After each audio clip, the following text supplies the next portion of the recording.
Poisoned to death by my wife and love rival, I was reborn, and this time, they'll pay the ultimate price.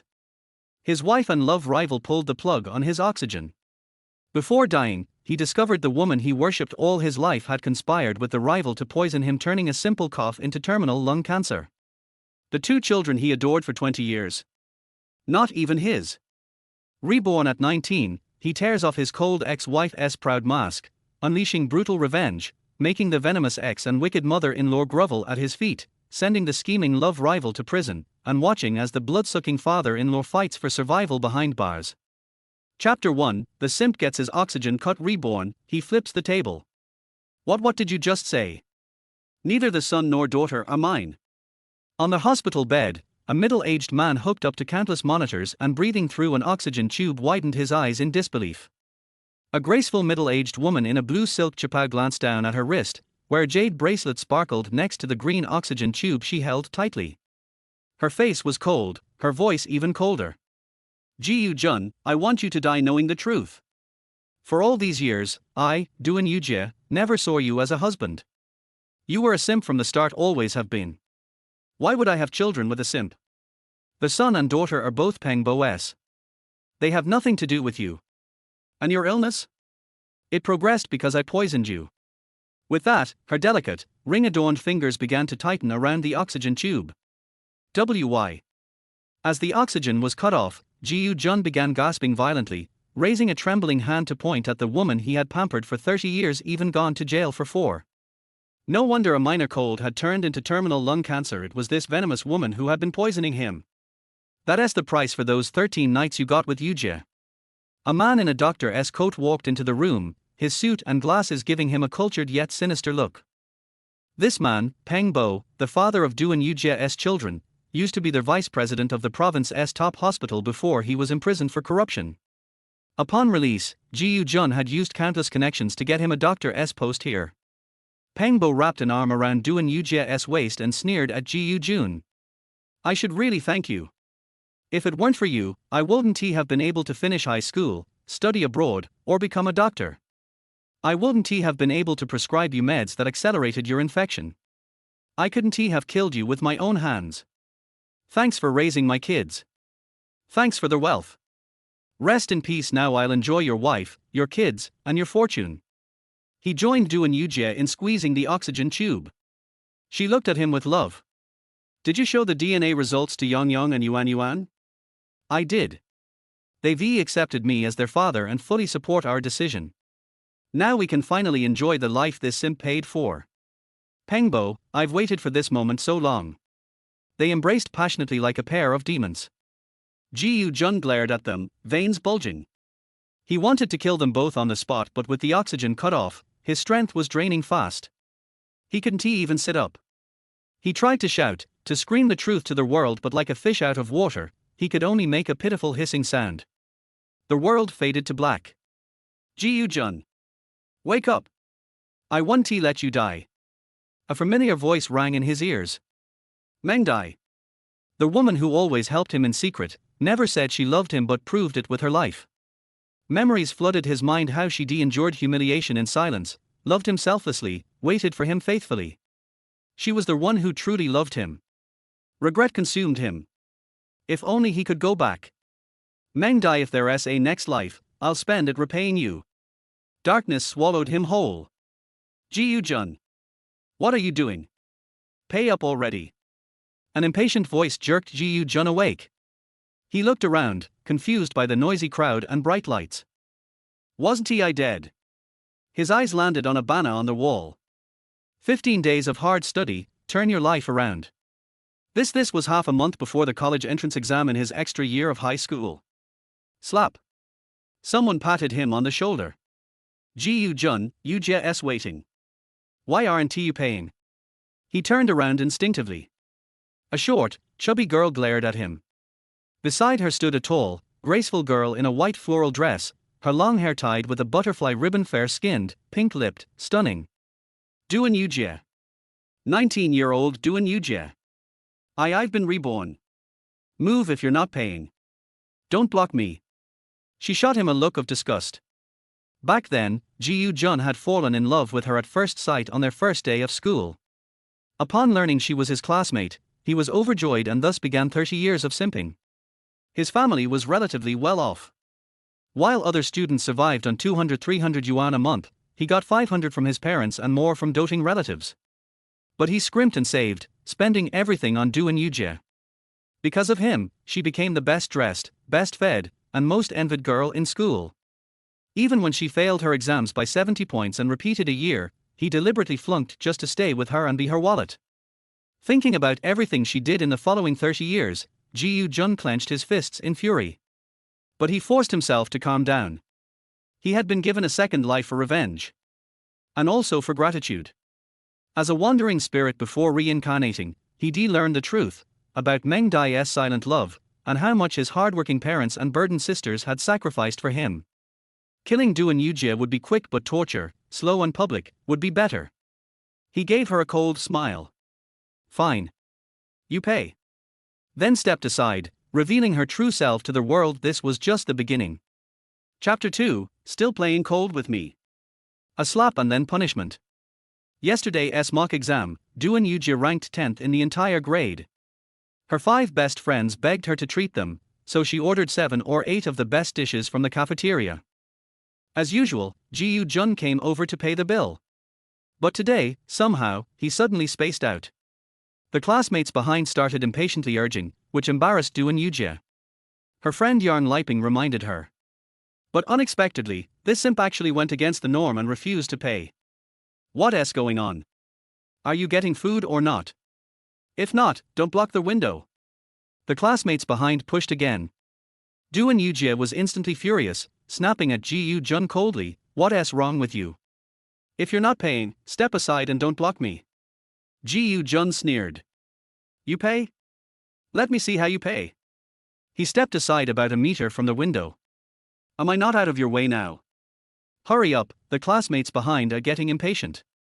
Du and Yujie was enraged, immediately stepping forward to the window. How much? 87. The server said impatiently. Du and Yujie pretended to reach into her pocket. But her dress didn't have pockets. What could she possibly pull out? For 4 years, Ji Jun had always paid for everything. She had long since gotten used to not bringing money when she ate. Ji Jun was doing this on purpose today. This morning, she had given him a cold soy milk and slapped him in front of classmates, embarrassing him. He was sulking and making a stand. But she was confident Ji Jun would soon come around, smiling and paying the bill. Classmate, your dress is about to tear. Do you even have money? No money. Move. We want to get food. The classmates started to get angry. Du and Yujie didn't turn her head but ordered softly, come pay the bill immediately. Ji Jun crossed his arms, leaned against the wall with a cold smile, and didn't move. Isn't she supposed to be high and cold? Let us see how she keeps up that act without my wallet. Seeing Ji Jun's indifference, Du and Yujie bit her teeth and cursed silently. This damn simp actually dared to disobey her orders. When this was over, she make him pay. She shot Ji Jun a fierce glare, then said to Yang Liping beside her, Liping, I don't have money. You pay for me first, and later. Yang Liping immediately said, Yujie, you know my living expenses are all gone. I don't have a penny. She turned her pockets inside out. The classmates behind were sure now they had no money. What a fake rich girl. Ordering 87 yuan worth of food but can't even pay. What a joke. She is the proud school queen. Of course she has money, 87 or 870, she could pay it. Then hurry up and pay, let me see the 870. The insults and sarcasm made Du and Yujie both ashamed and furious. Her face flushed deep red. Bang. The server slammed the ladle on the tray, shouting angrily, pay up now. Everyone in the cafeteria looked over. Du and Yujie's face burned with shame. She no longer bothered pretending to be cold and aloof, and softened her voice. Pay the bill for me first, consider it a loan, I'll pay you back later. Ji Jun straightened, stepped forward. A simp is a simp, just give him a little respect, and he immediately obeys. But today, he been humiliated. Just wait and see how he dealt with her. Du and Yujie was plotting revenge in her heart. Ji Jun stood before her, pointed at her nose, and loudly said, You've used me for 4 years, spending over 1,000 a month. When have you ever paid me back? Boom. The classmates exploded. The cold school queen is actually kept by him? More than 1,000 a month, no wonder she dresses so well, and orders so much good food. Not even graduated and already playing the other woman. Shameless. Duan Yujia's carefully crafted image of aloof nobility was shattered instantly. She trembled with anger. How dare you talk nonsense? She raised her hand and slapped Ji Jun's face. Since entering the repeat class, Duan Yujie no longer treated him like a person one wrong word meant to slap. In the past life, Ji Jun's simp behavior was just too pathetic. Gave you so much face, fed you, supported you, and you dare hit me. Ji Jun grabbed her wrist, twisted sharply, and slapped her back hard. Smack. The crisp sound echoed. Duan Yujie froze, eyes wide in disbelief. How could this simp dare hit her? The classmates were stunned. Ji Jun, how can you hit a girl? Yang Liping was frightened too, pointing at Ji Jun. Well done. Ji Jun's loyal friend Wu Qianqing came over with a tray, patted Ji Jun's shoulder approvingly, then turned to the classmates. All of us in the repeat class know Ji Jun spends over 1,000 a month on Duan Yujie. She even hit my brother. Doesn't he, such a woman, deserve a slap? He pointed at Yang Liping angrily. You freeload on Duan Yujie every day, and you call my brother a simp? You deserve to be hit too. Yang Liping, always afraid of Wu Qianqing, stepped back and muttered, it's none of my business. Then she ran off. Duan Yujie, slapped and exposed, was both ashamed and furious, wishing she could crawl into a hole. Ji Jun, just wait. She hissed, then ran away. Ji Jun told the server, Sir, we're in a repeat class.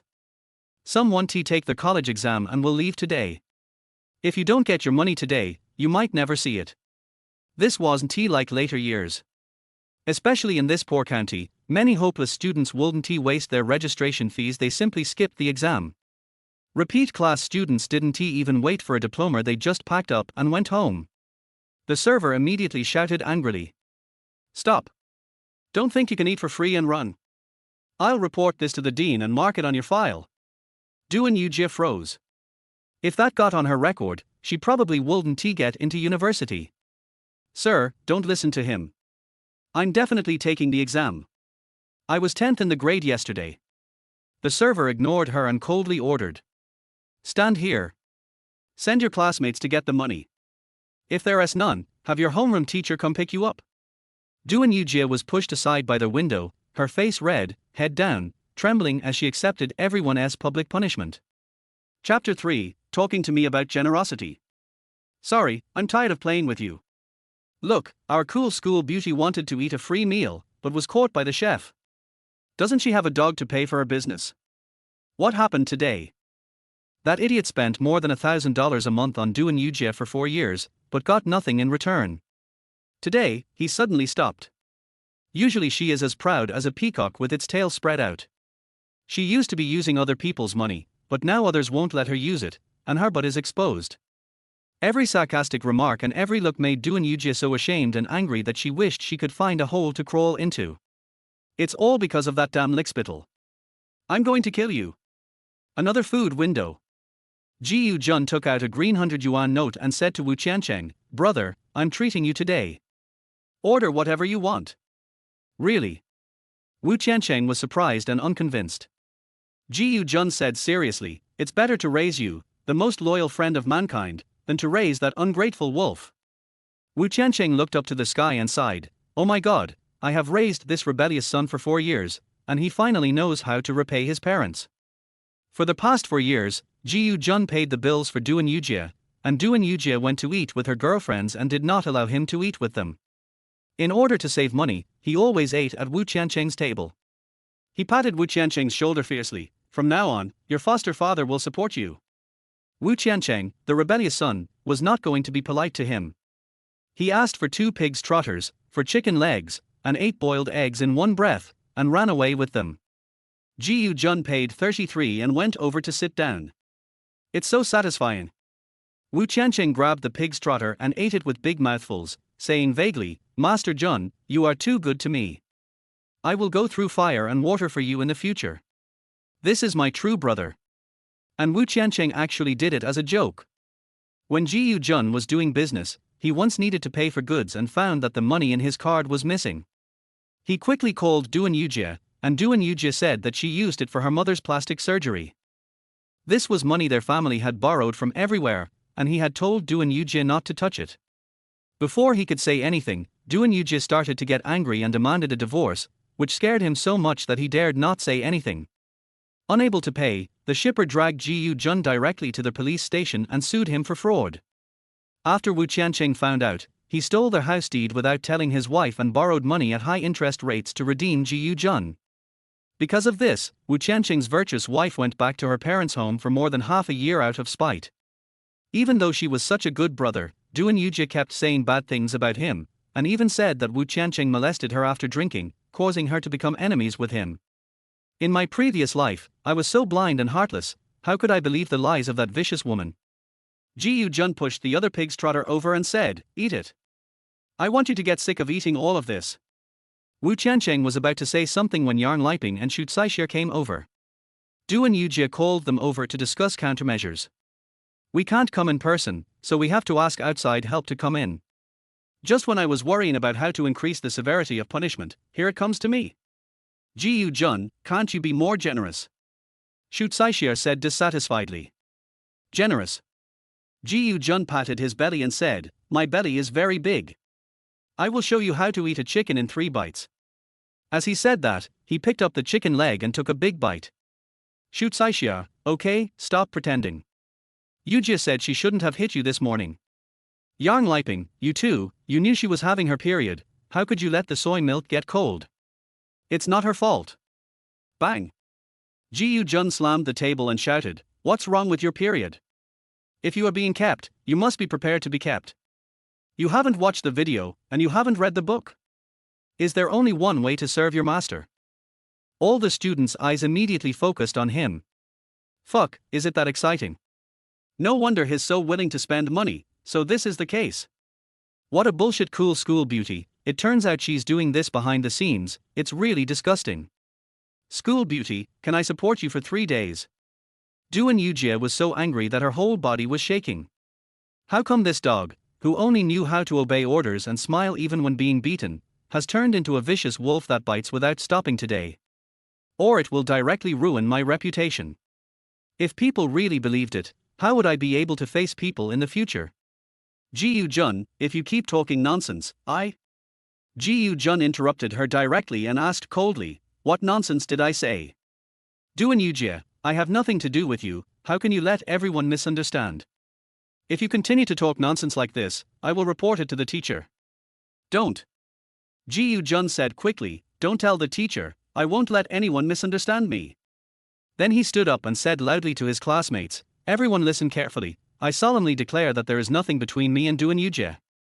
For this kind of thing, people would rather believe it exists than believe it does not. This kind of statement in particular makes things worse. You still want to tell the teacher about this? How can the teacher do it? Will he teach you two knowledge outside of the textbook?" Har har har.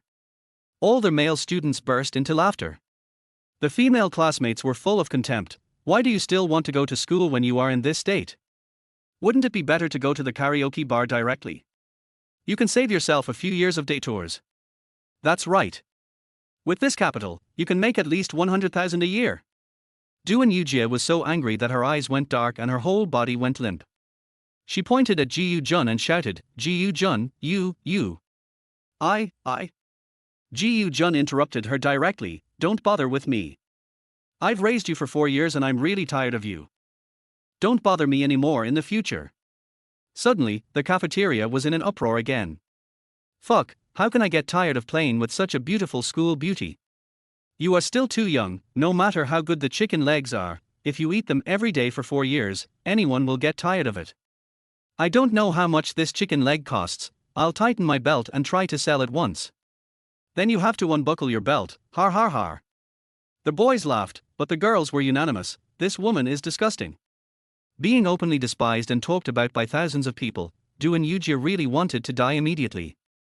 At least she could leave here and hide in a corner, but the food chef was staring at her hungrily, so she definitely couldn't leave. Ji Yu-jun's words did not give Duan Yujie any chance to refute. I have already stated that I have nothing to do with her, but these people insist on that and there is nothing I can do about it. He wanted to destroy Duan Yujie's reputation, tear off her last bit of self-esteem step by step, and make her kneel in front of him like a dog, begging for his forgiveness. Duan Yujie couldn't hold it in any longer and finally burst into tears. It's not what you think, it's really not. Yarn Liping glared at Ji Yu-jun. How can you do this? Although Yujie didn't agree to be your girlfriend, you can't treat her like this. You know, love is about giving, not taking. Shoot Saixia, that's right. If you love a girl, you have to be committed and perseverant in giving to her. How can I not agree to her and treat her like this? Don't you think about it? Why doesn't she want other people's money but your money? Roll. Ji Yu-jun threatened in a low voice, if you don't get out of here, I'll tell everyone that you two are going to drag me to the grove and do that to me. The two were startled, looked at each other, turned around and ran away. If I were really called out by this guy, I would lose face. As for Duan Yujie, let her do whatever she wants. She won't be able to eat for free in the future anyway. Ji Yu-jun looked at Duan Yujie, who was squatting on the ground with her head buried in her knees and her shoulders shaking from crying, and said in his heart, don't be impatient, revenge has just begun. Chapter 4, Dig some money and plant some stolen goods. Wu Qianqing looked at Ji Yu-jun in disbelief. Rebellious son, have you really come to your senses? Ji Yu-jun said seriously, from now on in number 1 middle school, I will only treat you well. Wu Qianqing was so scared that he threw away his chicken leg. Fuck you, I have normal sexual orientation. If you dare to covet my beauty, I will castrate you. Ji Yu-jun smiled slightly. Don't worry, it's the foster father's kindness to his beloved son. Wu Qianqing patted his chest and said, you scared me to death.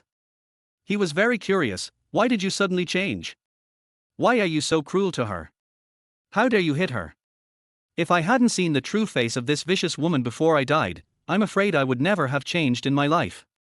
Ji Yu-jun sighed secretly and said with a serious expression, the first sword I use when I get ashore is to kill the person I love. In the future, I will become one of the richest people in China. She will only affect my sword drawing speed in the mall. Wu Qianqing sneered at this, picked up a boiled egg and peeled it, and whispered, it turns out that I didn't want to hit you. Now that you have thought it through, I will tell you. Duan Yujie has a special relationship with a guy from number 2. Bloomberg. This bastard, who is even more vicious than Shimanqing, must not be let off. When he was in spirit form, Ji Yu-jun found out that Duan Yujie had been using his money to pay Peng Bo's tuition and living expenses. I spent 4 years in jail, and Bloomberg also contributed to it. You have cuckolded me all my life, and now you dare to kill me. I will return it all to you double. Don't worry, I will make them lovers become mortal enemies. Their head teacher of the repeat class, a middle-aged woman in her 50s, came running over in a hurry. Teachers always prefer girls who are good at studying. She directly pulled Duan Yujie up and asked about the situation. Duan Yujie naturally refused to say that Ji Yu-jun did not pay her, and only said that her money was lost.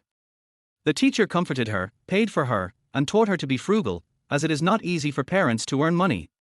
It's not easy for parents to make money. As Ji Yu-jun spoke in his heart, he couldn't help but think of his parents who doted on him to the core. I have to find a way to make money quickly and repay them. And revenge naturally requires money. Money is always the most powerful weapon to kill people. In this era, there is a wave of layoffs and all industries are declining, especially in this poor county town, where no business is easy to do. Even if there is a business, it is not something a high school student like him can do. Even if you are capable, you still need capital. Suddenly, he remembered something. When he was wrongfully imprisoned, he met a guy in the detention center. The guy stole the safe from the tax bureau and buried the money in his father's grave. The county police investigated for 3 months but couldn't figure it out. They then invited an expert detective from the provincial capital with a police dog to find the person. Calculating the time, it should be the day after tomorrow. This wealth belongs to me. Ji Yu-jun immediately stood up and said impatiently, take your time to eat. I have something to go home for. I'll ask for leave from my teacher this afternoon and tell him that I have a dizzy stomach and a headache. Wu Qianqing, tomorrow is a holiday, what are you doing? Ji Yu-jun, I miss my mom. After saying that, he left. Many things need to be prepared in advance, and the place is far away, so it will be too late if you are late. Don't forget to bring the sausages our mom made. New. Ji Jun agreed casually and ran out of the cafeteria. He ran to the carport in one breath and found his old red bent beam motorcycle. There are already many motorcycles in this era, but they are not yet popular in this poor county. His father spent 2,000 yuan to buy this second-hand bailing. He was reluctant to ride it to work, so he let him ride it to school. Thinking of his father's grey hair and his back as he rode his broken bicycle to work, Ji Jun's eyes couldn't help but become moist. My father never skimped on food or clothing all his life and gave everything to himself. When he fell ill from exhaustion and was in the hospital, Duan Yujie was afraid that she would have to spend money, so she refused to let him go, causing her to not even be able to see him for the last time. Dad, I will repay you well in this life. Ji Jun wiped his eyes fiercely, inserted the key, kicked the motorcycle, and rode away. First I bought a shovel, rope, headlamp, woven bag and other things at the hardware store, then I bought some incense, candles and paper horses, tied them up in the back seat, and headed to the countryside in a puff of smoke. Dongwanshuang, Xiaowang village, is about 40 or 50 kilometers away from the county seat and is the next village to Grandpa Ji Jun's home. When his grandparents were alive, he would come back during the winter and summer vacations and follow his grandfather to the mountains to catch rabbits and pheasants, so he was quite familiar with this place. Although it was covered by night, he did not dare to go directly into the village. Everyone in this kind of small mountain village is familiar with each other, and the appearance of a stranger will be remembered. When the expert in solving the case arrives with a police dog, he will definitely suspect me.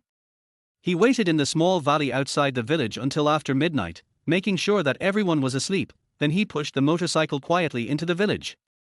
In the quiet night, the sound of motorcycle engines will wake up the villagers. Motorcycles are rare in such a small mountain village, and entering the village in the middle of the night would arouse everyone's curiosity. Fortunately, the village was not big and we were able to get out of it in half an hour, start the motorcycle and start climbing the mountain. While in the detention center, a robber from a neighboring village was extremely curious about the matter and asked very detailed questions. Ji Jun also remembered the location of the robber's ancestral grave very clearly. After climbing several steep slopes and turning countless corners, we finally arrived at our destination. On this kind of dirt road, the traces of a motorcycle will remain for a long time. If it is parked directly at the edge of the field, a master detective will definitely find it. So, Ji Jun did not stop immediately, but rode a few more miles until he reached a watermelon field, then turned back and rode more than a mile past the cemetery before stopping. He put on gloves, changed into a pair of liberation shoes that the villagers loved to wear when working in the fields, put on a work cloth suit, and took deliberately small steps as he returned and walked into the field. After walking through corn that was more than a meter tall, I finally found the grave. I turned on the headlights and confirmed again and again that there was indeed new soil. This is definitely the place. I lit 3 incense sticks, 2 candles, and burned yellow paper and other things. Old man, I am going to alarm you. You can't keep the money anyway, so you might as well give it to me instead of having it confiscated. When your son is born, I will give him some money so that he can marry a wife and continue your family line. Ji Jun muttered to himself and started digging. After more than an hour, a nylon bag was dug up. Found it. When I touched it, I found it was neatly arranged in bundles. The shovel cut open the 2 layers of the bag, and the headlights immediately illuminated a vast expanse of green and blue. They are all old-fashioned $100 bills. Ji Jun suppressed his excitement, grabbed the bag and lifted it up. No one even mentioned it. Didn't you say it was 730,000? Why is it so heavy? He didn't have time to think too much at this moment. He gritted his teeth and tried hard to lift it up and threw it out of the pit. Jump up and backfill quickly. It was already past 4 o'clock when I finished all this, and dawn was about to begin. People in the countryside get up early and go to their fields at dawn. Ji Jun didn't dare to delay, so he gritted his teeth, picked up the nylon bag and left. When I got to the motorcycle, I put the things in the bag I bought, tied it to the back seat, and rode away on the motorcycle. All their way downhill without starting. He drove out of the village quietly, found a small ditch to wash his face, threw all his tools into the river, changed his clothes and shoes, took out a stack of more than 2,000 yuan from the bag, put the money into another bag, and went directly to another mountain village 15 kilometers away. Bloomberg, I'll give you a little surprise first. Chapter 5, Giving you hope and then breaking it. This is called torture. At dawn, Ji Jun arrived at a dilapidated courtyard in Xiaogutu village, Erdeogu township. Bloomberg home. Peng Bo's father died of illness, and his mother has been ill for many years. You can imagine how difficult the family is. He parked his motorcycle at the gate, threw the bag of clothes, shoes and money over the low courtyard wall, and turned around and left. Expert in solving crimes, it depends on your ability. If you can't even find this place, you can't call yourself an expert. 8:30. Hepping Town, outside a row of bungalows. People who live here are either at work or working, and this is the time when there are the least people. Ji Jun saw that there was no one around from a distance, so he pushed his motorcycle to the door of his house, opened the door, pushed the motorcycle, entered the yard and locked the door, all in one go. Looking back at the familiar scene and smelling the familiar smell, my eyes couldn't help but feel sore. This is the house my parents bought after they got married and saved for a long time. It is their most valued asset because it is their home. Home is not just a house, but a place that holds a family's best times and happiest memories. But after his business failed, his parents sold this place to pay off his debts. Now think about how miserable they must have felt. Mom and Dad, I am an unfilial son and have caused you to work hard and worry for a lifetime. Now I am back to repay you. Ji Jun wiped his eyes fiercely, took off the bag, and carried it into his bedroom. It is still clean and spotless. Even when he is not at home, his mother still cleans the house for him every day. He took off his shoes, walked to the bed, put down the bag, and lifted the bed board. This money is still stolen money and must not be deposited in a bank. The source of the huge amount of funds is unknown. Even a fool can guess the reason without being a crime-solving expert. He opened the bag and put the bundles into the bed box.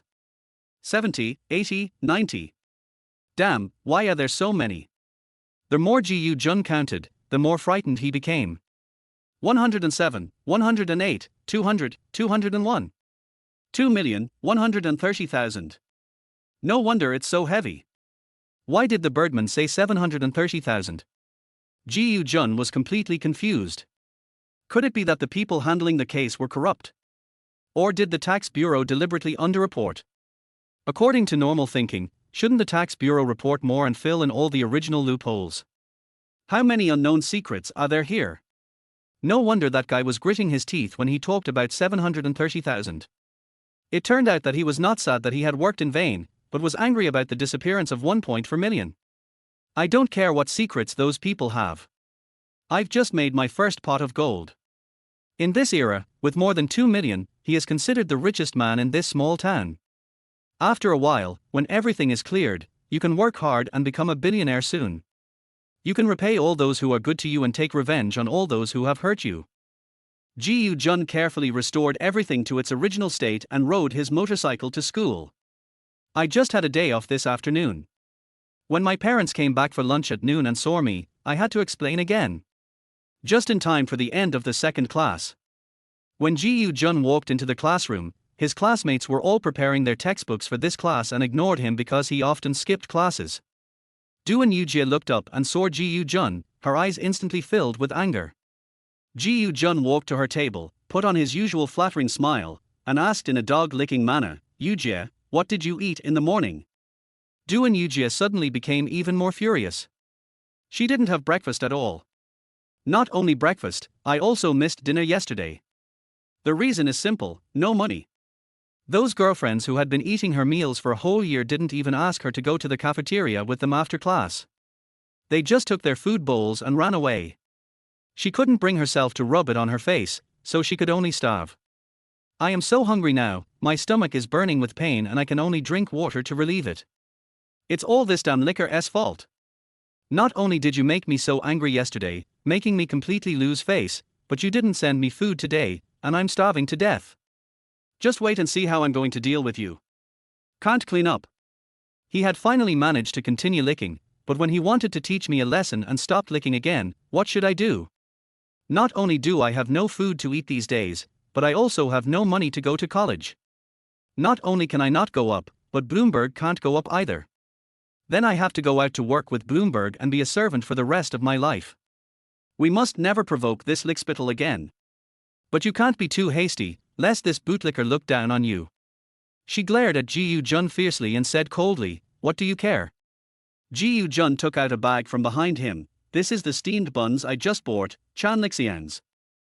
Chan Lixiang's Xylong Babo is a local brand here. At 50 cents each, it is considered a luxury among dumplings. Duan Yujie immediately smelled the rich aroma, and the burning feeling in her stomach instantly became stronger. She swallowed her saliva involuntarily, and said anxiously in her heart, "Quick, give it to me." But she still forced herself to be calm and indifferent, flipping through the textbook unconsciously, and looking at Ji Jun eagerly with her peripheral vision. Ji Jun slowly opened the bag, took one and put it in his mouth. The Xylong Babo still has to be Chan Lixiang. Other restaurants can't make this taste at all. Duan Yujie's saliva immediately flooded in her mouth and she couldn't stop it.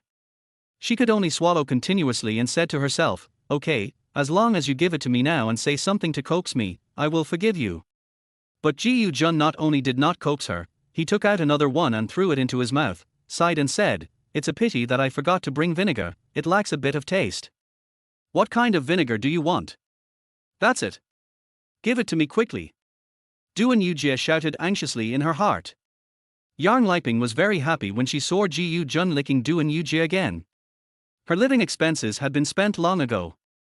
She had only steamed buns and pickles to eat yesterday afternoon. This morning she was completely out of food and could only get half a steamed bun from someone else. Now she was starving. She needed Ji Jun, her bootlicker, so much, and she wanted to eat those delicious dumplings so much. "Ji Jun, did you buy the buns for Yujie? She hasn't eaten anything this morning, give it to her quickly, I have some hot water here, let her eat and drink at the same time." As he said this, he picked up the cup of water and walked over. "The buns are a little cold. Wouldn't it be a crime to give them to her?" Ji Jun said coldly, shaking the bag and walking back. "My son Qiancheng, this is what your foster father bought for you." As he said that, he threw a bag of buns on Wu Qiancheng's desk. Wu Qiancheng was immediately excited. "Rebellious son, you have really grown up and know how to be filial to your adoptive father." He couldn't wait to open the bag, grabbed two and stuffed them into his mouth, chewing them while mumbling, "Damn, they smell really good." "Junzi, how do you know I didn't eat breakfast?" Ji Jun sat behind Wu Qiancheng and said as he cleaned up the desk, "Can you get up without your godfather calling you? Hey, you really are my royal worm." When Duan Yujie saw Wu Qiancheng eating with his mouth full of oil, she couldn't help but swallow her saliva secretly, cursing in her heart, "You damn dog, why didn't you give it to that pig for me? Why worry if it gets cold? Isn't there hot water?" Yang Liping said that I didn't have breakfast this morning. Are you deaf? Alas. Yang Liping sighed in disappointment and said helplessly, "Yujie, it seems that you have hurt him too deeply." Duan Yujie also thought with regret that she should not have scolded him like that yesterday morning. It was better to be a little cold than to be hungry. If he doesn't lick me anymore, how can I live? Ji Jun took out 200 yuan bills and said to Wu Qiancheng with a dog-like face, "When I came here today, my mother gave me another 200 yuan, so I can buy things for my favorite person again." Wu Qiancheng immediately frowned and cursed in dissatisfaction, "You are really a natural-born licker." Duan Yujie's eyes immediately turned rapidly, looking at the two banknotes, a gleam of urgency flashing in her eyes. Ji Jun sneered in his heart. He wanted to give this vicious woman hope again and again, break her illusions again and again, tear apart her false pride, and make her kneel before him and beg for mercy. Chapter 6, Keep Pretending? Then continue the execution. The bell rang and the teacher walked into the classroom holding a stack of papers. Mock exam. Ji Jun picked up the paper and quickly flipped through it. During his 4 years of high school, he was only concerned with licking Duan Yujie and his mind was not on studying at all. But after he went to jail, he was placed in the same cell with an old professor. That old guy was good in every way except that he loved to have affairs with both men and women. He raped one of his students and was sentenced to 10 years in prison. He said something philosophical to Ji Jun, "A person can be without a diploma, but cannot be without culture. You are still young and have a long way to go. Without cultural knowledge, you will always live at the bottom of society. Serving for years in prison is like going to college for 4 years. Only when you learn enough skills can you make a name for yourself when you go out." The old man found high school textbooks and college materials for him and taught him for 4 years. Looking at this set of test papers now, I remember all the knowledge I learned back then. And I also remembered this year's college entrance examination paper. The old man forced him to do it no less than 10 times. He is now confident that he can get full marks in every subject. But he won't get that high a score. He was going to Jiangning University to meet the woman who truly loved him all his life, Meng Dai. In this life, let me meet you 4 years in advance and take good care of you. I finished it quickly. I was afraid that his rebirth would cause changes in this year's test paper, so to be on the safe side, I picked up the book and started reviewing attentively. The bell rang and the teacher collected the papers, but Ji Jun continued to review eagerly and didn't even go to the toilet, which surprised Wu Qiancheng. How come you've completely changed? Why did you start studying? Isn't it so that you, a rebellious son, can cheat in the college entrance examination?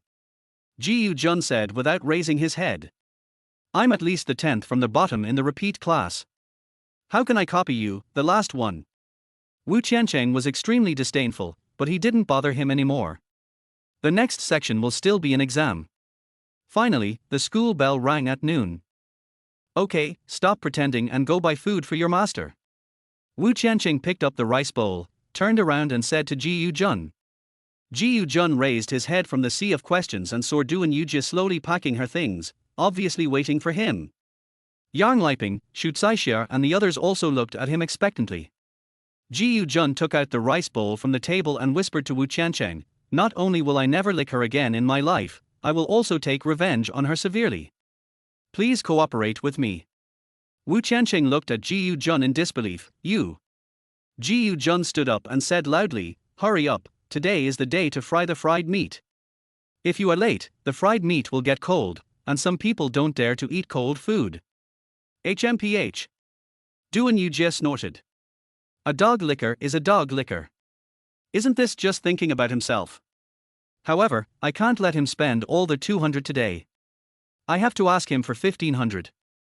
Bloomberg's living expenses are almost gone, so I'll just take a day off today and go back to give them to him. She took out the 5-piece lunch set that Ji Jun bought for her, held her head high, and walked out proudly. Ji Jun gave Wu Qiancheng a look and immediately followed Duan Yujie. Yang Liping, Xu Caixia and others followed immediately. The cafeteria is already crowded. But the line at that window was very short yesterday. This is a window that sells expensive dishes, which most students cannot afford. Duan Yujie walked to the back of the team naturally. Ji Jun and Wu Qiancheng stood behind her. Soon it was Duan Yujie's turn. Master, I want a large portion of deep-fried pork, a chicken drumstick, 2 boiled eggs, and 2 ounces of rice. No, 4 ounces of rice. She is really hungry. I'm about to starve to death. Normally half of 2 taels of rice is left, but today even 4 taels may not be enough. The chef who served the food was the same one from yesterday. He gave Duan Yujie a cold look, took her rice bowl, skillfully served the food, put it on the window, and said in a cold voice, 13. Duan Yujie picked up the food and moved aside. Under normal circumstances, Ji Jun would come up and pay immediately. But today, Ji Jun still stood there, talking to Wu Qiancheng in a low voice. 13. The chef said impatiently. Give it to me right away. Duan Yujie said something quickly, turned around and whispered to Ji Jun, give me the money quickly. Ji Jun looked at Duan Yujie with surprise. I haven't gotten my meal yet, why should I give you money? Duan Yujie was so angry that she clenched her teeth. This damn licker, is he trying the same trick on me again? However, she really didn't dare to get angry now. If I let Ji Jun turn around and leave, I would be hungry and embarrassed again today. She had to suppress her anger and said in a gentle voice, okay, Ji Jun, I shouldn't have hit you, so don't be angry with me and give me the money quickly. Ji Jun said loudly, I told you yesterday that I'm tired of you and I won't lick you anymore. This is not a temper, it's a decision. The students were immediately excited. Damn, there's a sequel. It's even more exciting. It seems that this kid is really tired of playing. By the way, yesterday he said that the cool school beauty had her period. Was it because of this word licking? The female classmate immediately shouted angrily, are you disgusting? How can you let people eat? What kind of crappy school is this? Why would they want such disgusting women? Duan Yujie's face instantly turned red. She knew that her reputation could not be cleared. She immediately reached out to hit him out of habit, but found that Ji Yu-jun was looking at her coldly. That look was cold and vicious, really like a wolf ready to eat people. This lick dog has really changed. The lunch chef asked angrily, "You didn't bring any money today. The most important thing now is to pay the bills. If you don't pay, you will definitely be publicly executed like yesterday. How can I have the nerve to let the teacher pay the bill again?" Doon Yujia had no choice but to put down her hand and approach Ji Yu-jun, saying in a low voice, "Ji Yu-jun, it's not that I don't accept you, but I'm afraid that falling in love will affect our studies. The college entrance examination will be held in 1 month. After the exam, I will be able to." Wu Qiancheng immediately pouted and said, "Junzi may not be able to get into university. When you become a phoenix, will you still care about him?" Doon Yujia had thought about this problem a long time ago. If you want this bootlicker to support you for another 4 years of college, you naturally have to give him some hope. She swore quickly, "Ji Yu-jun, don't worry, I promise you, no matter what university I go to, I will never change my mind." Bang! The chef slammed the stainless steel dish bowl and shouted angrily, "You want to play the same trick you did yesterday again?" Doon Yujia turned around quickly and said with a smile, "Master, don't worry, I'll give it to you right away, right away." After saying that, he turned around and found that Ji Yu-jun and Wu Qiancheng had already walked away. She was stunned. This. I promised him, why did he leave? The last trick that I had prepared long ago is no longer effective. Is this licking dog really going to break free from the leash? Give me the money quickly. If you don't pay, the food will be returned. The chef shouted angrily. Doon Yujia looked at Ji Yu-jun's back and wanted to kick him to death, but she also hoped that he would turn around and pay soon. The chef who served the rice was not so nice. He directly snatched the rice bowl, poured all the rice and eggs back into it, and threw it heavily on the windowsill, cursing with contempt, "Why are you pretending? You always pick the most expensive ones. You deserve to starve to death."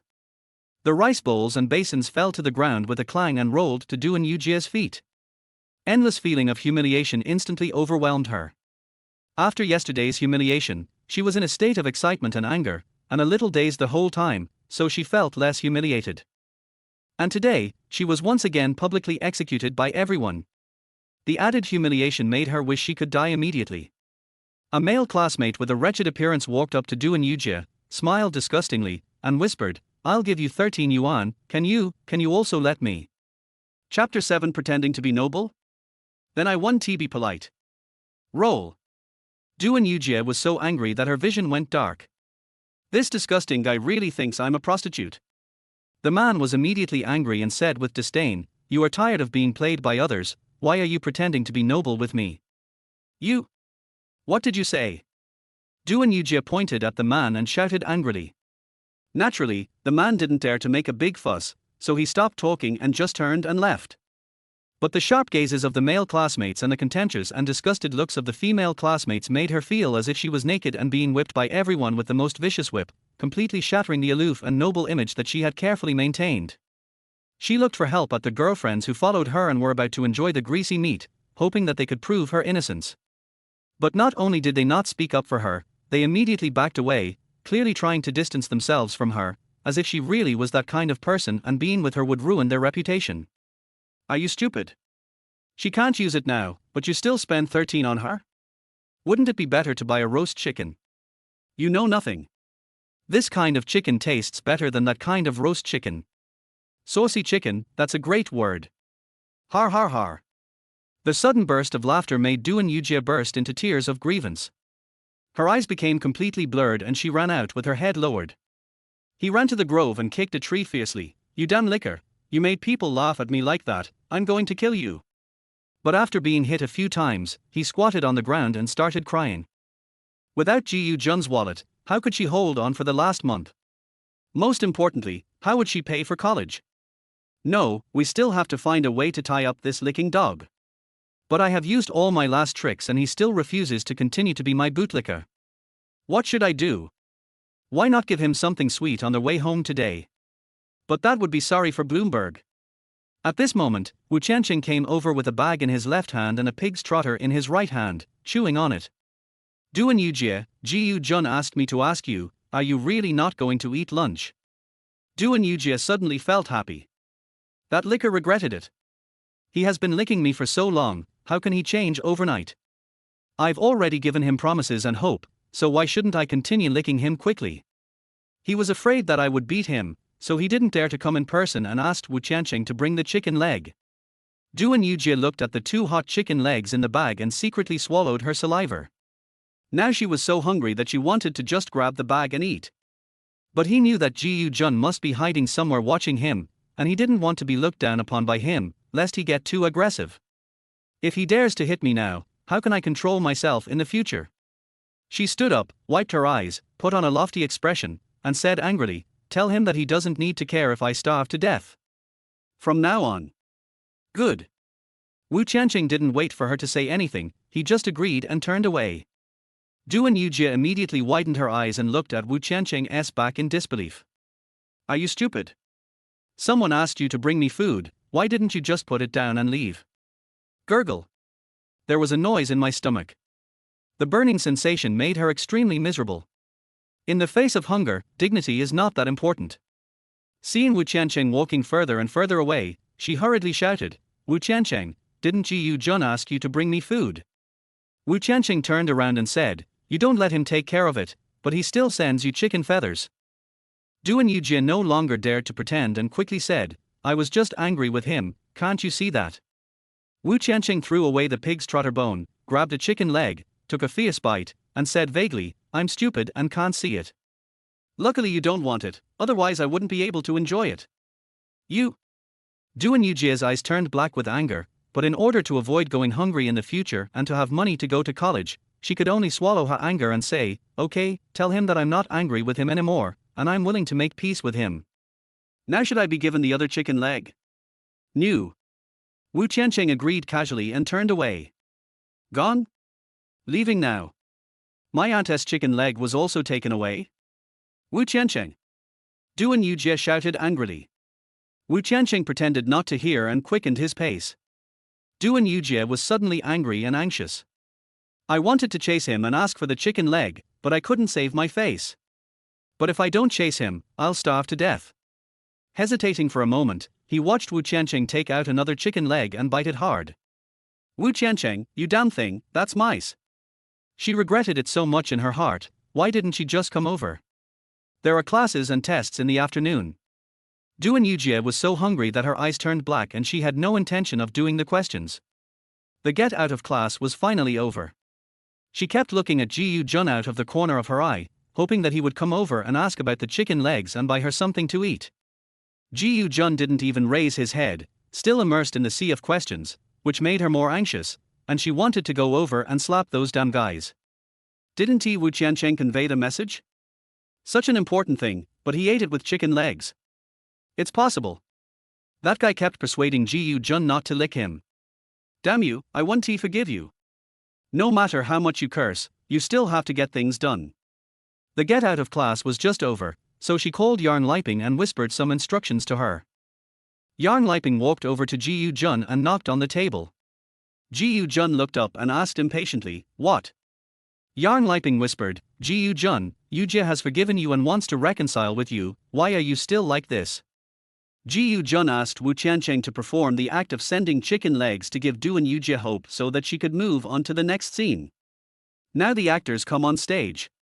He looked at Yarn Liping with a puzzled expression, "What's wrong with me?" Yarn Liping didn't bother beating around the bush and said directly, "Go and apologize to Yujie." Ji Yujun said coldly, "No time." Yarn Liping looked at Ji Yujun as if she didn't recognize him. "What did you say? This guy has really changed." In the past, whenever Duan Yujie asked her to pass on a message, she would run faster than a dog. But now she even dares to refuse an apology. Ji Yujun said seriously, "I've made up my mind. I have to study hard and try to get into college. Otherwise, I won't be worthy of her." Yarn Liping was stunned. Is this girl talking human language? You haven't read any books for several years, and you want to take the college entrance examination in just a few days. Do you think you are a genius, or do you think that university is a sweet potato that anyone can roast if they want to? I dare not say this out loud, so I can only persuade her. Studying is a good thing, but you can't ignore her, right? This half month is your last chance. If you really make Yujie angry, she will ignore you after you go to college, and all your hard work over the past few years will be in vain. She has already skipped for meals because she was angry with you. If she continues like this. Ji Jun interrupted her directly, are you worried because you can't eat her food? These words touched Yarn Liping's heart. She didn't care whether Duan Yujie went to college or not, she only cared about the next 10 days. If Ji Jun didn't continue licking her, she would have to live a hard life with steamed buns and pickles. But she couldn't hold back when someone said it to her face, and she said in a sophistry, Ji Jun, what nonsense are you talking about? I saw you and Yujie were having a quarrel, so I came to persuade you out of kindness. Wu Qianqing came back from outside, touched Yarn Liping's shoulder, and sat back in his seat. You are advising him to have a relationship at such a critical sprint stage. What are you thinking? Believe it or not, I will beat you up. Yarn Liping was afraid of this guy to begin with, and when she was asked in such a righteous manner, she immediately stopped talking and turned away. Duan Yujie watched this scene with her peripheral vision, cursing in her heart, you're useless. You can't do anything. Don't even think about eating a bite of my food again. It seems that the only last resort is to give that licking dog some sweet treats on their way home. Chapter 8 Be My Girlfriend. Go to the woods. After school, Duan Yujie saw Ji Jun packing his things slowly, so she picked up her school bag, walked out of the school gate, and went to the west corner. She and Ji Jun are from the same town, and this is the only way for them to go home, and it is also the place where Ji Jun picks her up every time. In the past, every time I rode a motorcycle, I always sat sideways with a school bag between us.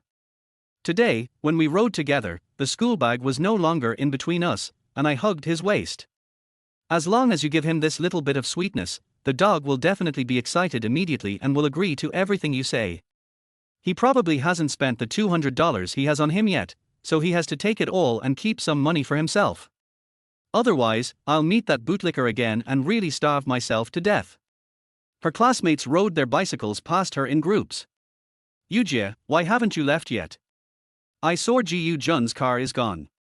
School beauty Duan, would you like me to give you a ride on my bicycle? He has a professional driver who rides a motorcycle. Why would he ride your broken bicycle? You want to lick it too? Pay $13 first. I don't have money, and I'm not that cheap. The classmates walked away with mocking remarks and laughter. Duan Yujie gritted her teeth in anger. It turned out that when these guys saw me, not only did they not dare to talk to me, they didn't even dare to look me in the eye. They could only slow down and look at me secretly with their eyes slanted. Now he not only dares to talk to me, but also dares to mock me like this. It's all that damn dog's fault. After I've used you, let me show you how I'm going to deal with you. But there were fewer and fewer classmates, and Ji Jun was still nowhere to be seen. She couldn't help feeling anxious. That guy took a D to the other way? Just when I was getting anxious, the familiar motorcycle came from the other side. She turned back immediately and deliberately avoided looking. The motorcycle stopped beside her. Ji Jun put on his usual ingratiating smile, propped himself up on one leg, and looked at her without saying a word. Duan Yujie felt relieved. This licks the dog must be regretting it. That's right. I've already said that I forgive him and have made peace with him. What else does he want? I have promised him that I will not change my mind even if he goes to college, but he is still not satisfied. However, I still have to be more reserved to prevent him from going too far and making excessive demands. She held her head high and didn't even look at Ji Jun. Ji Jun didn't say anything, just looked at Duan Yujie. I have to say, this vicious woman is really beautiful, and I can't blame myself for being bewitched by her in my previous life. Even if this false arrogance is pretended, it can still charm a group of men. How could such a vicious soul be hidden in this youthful, pure and beautiful body? Dee. A tattered bus whizzed past in a cloud of dust. This is the last bus from the school to town. In order to serve the students, the ticket price is only 50 cents. Ji Jun was not sure whether Duan Yujie still had Wu Mao, so he came over deliberately to give her hope and delay the car until it left. Now, the car has gone and his goal has been achieved. He simply stepped on the accelerator and the motorcycle moved forward. Duan Yujie was stunned for a moment. Why doesn't this lickspittle just leave without pulling himself away? Now that he's gone, how am I going to get back the 10 kilometers? She didn't dare to delay any longer and immediately shouted, Ji Jun, where are you going? Ji Jun stopped the motorcycle, turned around and said, "Go home, what's the matter? What the hell? How will I respond when you come back?" Duanyuja gritted her teeth in anger, but in order to go home, to continue to have enough food to eat, and to get the tuition for 4 years of college, she had to swallow her anger, walked up to Ji Jun, lowered her head and said, "Are you still angry with me?" "Yeah." Ji Jun nodded. "Duanyuja, I've said it before, this is a critical moment in our lives, we can't be distracted, we can't fall in love." Ji Jun, "Yes. You are right. I can't fall in love with you, so I'm going home." As he said this, he turned the accelerator again. Duanyuja immediately grabbed Ji Jun's hand. "I mean, we can't do that now. Wait for me to get into college, then we." Ji Jun felt the softness and coolness of the back of her hand, and couldn't help but think of the first time he held her hand. That was after she was framed by her family. She held her own hand and said that she would wait for her even if she went to jail. "I was so excited at the time that I was stupid enough to confess my crime directly to the police. I was even happy on their way to jail." When he thought of this, he wished he could kill this vicious person right now. But that would be boring. The revenge has just begun. The most exciting show has just begun. He pulled his hand back and said simply, "Okay. Before we go to college, let's ignore each other." "Ignore? Ignore what my aunt eats and uses." Duanyuja said hurriedly, "It's not that I'm ignoring you, it's, we can't establish a relationship first." Ji Jun looked at Duanyuja and asked with a very serious expression, "In other words, you and I have no relationship now, right?" Duanyuja didn't know what Ji Jun was going to do. She was afraid that if she answered no, he would just leave. But she was also afraid that if she said yes, it would be hard to control her. She could only hesitate and say, "You and I should still. Ji Jun knew that this was Duanyuja's method. Close yet distant. "In my previous life, I was caused by this trick and had to lick people for the rest of my life," he said bluntly. "As long as she is not my girlfriend, we have to draw a clear line. If you don't agree now, I won't be worthy of you when you get into college, and I won't dare to expect you. From now on, we will keep our bridges to our own and our roads to our own." Duanyuja didn't expect that Ji Jun would not even use his trump card now. "It seems that blank checks are no longer effective and we need something practical." She held Ji Jun's hand again, her eyes as clear as autumn water, and looked at him pitifully and said, "Ji Jun, don't be like this, I don't want to lose you, Ji Jun used a little force to pull Duanyuja to his side, and then he hugged her with his arms. "Ar!" Duanyuja screamed, struggled suddenly, and raised her hands subconsciously. But she was afraid that if she continued to beat him, he would really stop caring about her. Then she would starve and would not be able to go to college. She could only point at Ji Jun angrily and yell in a low voice, "What are you doing?" Ji Jun smiled coldly and looked at Duanyuja with disdain. "You don't want to lose me, but you don't want to be my girlfriend. What does this mean? You don't want to lose my money, right?" Duanyuja was stunned for a moment when her secret was revealed. How the hell is this guy so awake? How dare you be so bold? Holding hands is not enough, you want a hug? You, a dog licker, are you worthy of hugging me? She suppressed her anger, took a deep breath, softened her voice, and said with grievance, "Ji Jun, how could you think of me like this? We have known each other for 4 years, and I." Ji Jun was too lazy to watch this performance full of loopholes, so he interrupted Duanyuja and said coldly, "In the past few years, the money I spent on you is enough for the bride price to marry a wife, but you don't even want to be my girlfriend. I am at a loss. From now on, I will not do this losing business again. If you want me to continue to support you and send you to college, then come with me to the grove. A small forest." Duanyuja's eyes widened immediately, and she looked at Ji Jun in disbelief. Chapter 9, Father's love is like a mountain, and he hollowed out that mountain. Although students of this generation are not so open-minded, they are no longer as conservative as their predecessors as reform and opening up have deepened. In the school woods, there are always pairs of male and female students hiding there. As for what they do, there is no clear rule, but everyone knows that they are discussing extracurricular knowledge or even having in-depth exchanges on learning experiences. This damn licker actually dared to go further. No. This is not asking for more. This is trying to swallow the world in one gulp. You. Duanyuja raised her hand again in anger. I don't want to forget it. Ji Jun said this coldly, stepped on the accelerator, and drove away. He wants to let this vicious woman know that when I praise you, you are goddess, but when I don't praise you, you are just a roast chicken. He wanted to peel off the false masks layer by layer of this vicious and cruel woman who was even more vicious than Panjinian, and make her kneel before him and beg for mercy. Duan Yujie looked at Ji Jun's receding back, gritting her teeth in anger, wishing she could chase him and punch him to death. But looking at the disappearing figure and the smoke and dust that had not yet completely settled, I immediately began to worry. How can I go home without a penny in my pocket? That's a full 15 kilometers. I haven't eaten for 2 days. Can I walk back? As soon as Ji Jun arrived outside the gate, he smelled the aroma of cooking. He couldn't wait to ride his motorcycle into the yard, jumped off and ran into their house. Son, are you back? Go wash your hands. Mom made you your favorite sweet and sour pork ribs. That familiar gentle voice and that familiar petite figure made Ji Jun's eyes fill with tears instantly. Thinking of his mother's selfless doting on him, he felt heartbroken.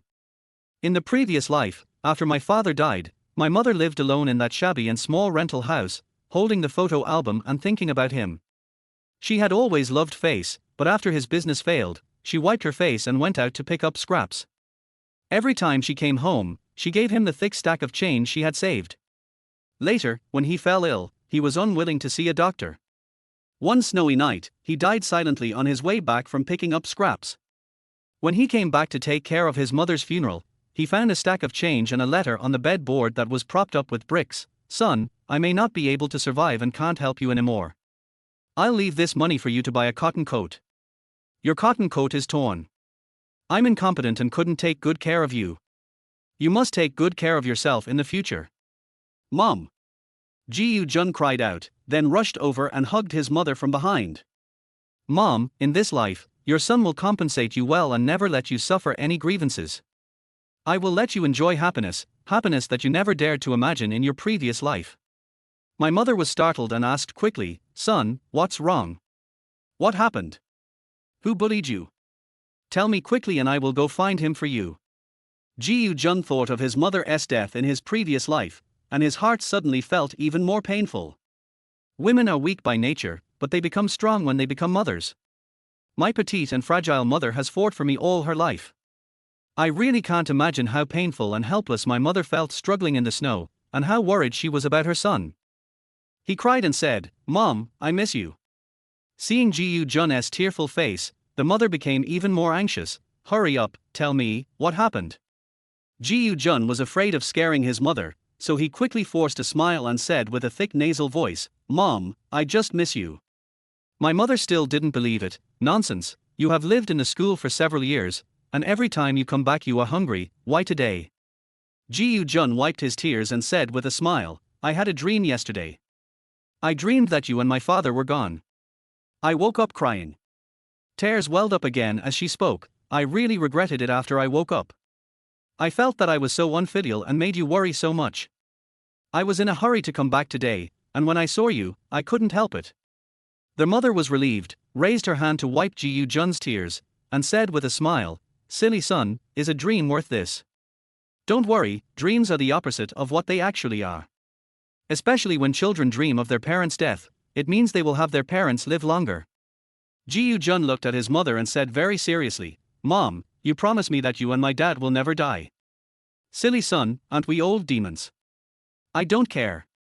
I just want you to stay alive and stay with me forever. Okay, Mom and Dad will always be with you. Okay? The mother said this lovingly, tears welling up in her eyes. She pushed Ji Jun and said, Go out quickly, the food is going to get burnt. Ji Jun took the shovel directly from his mother. Mom, I'll cook today. Don't be naughty. How can you cook? You can't even make instant noodles. Mom, please trust your son for once. Ji Jun pushed his mother out of the kitchen without saying anything. Their mother was still worried, but she didn't want to discourage her son's enthusiasm, so she stood at the kitchen door and watched. Ji Jun simply flipped the wok and stirred the ribs in the pot a few times. When he saw that the heat was almost right, he poured them out.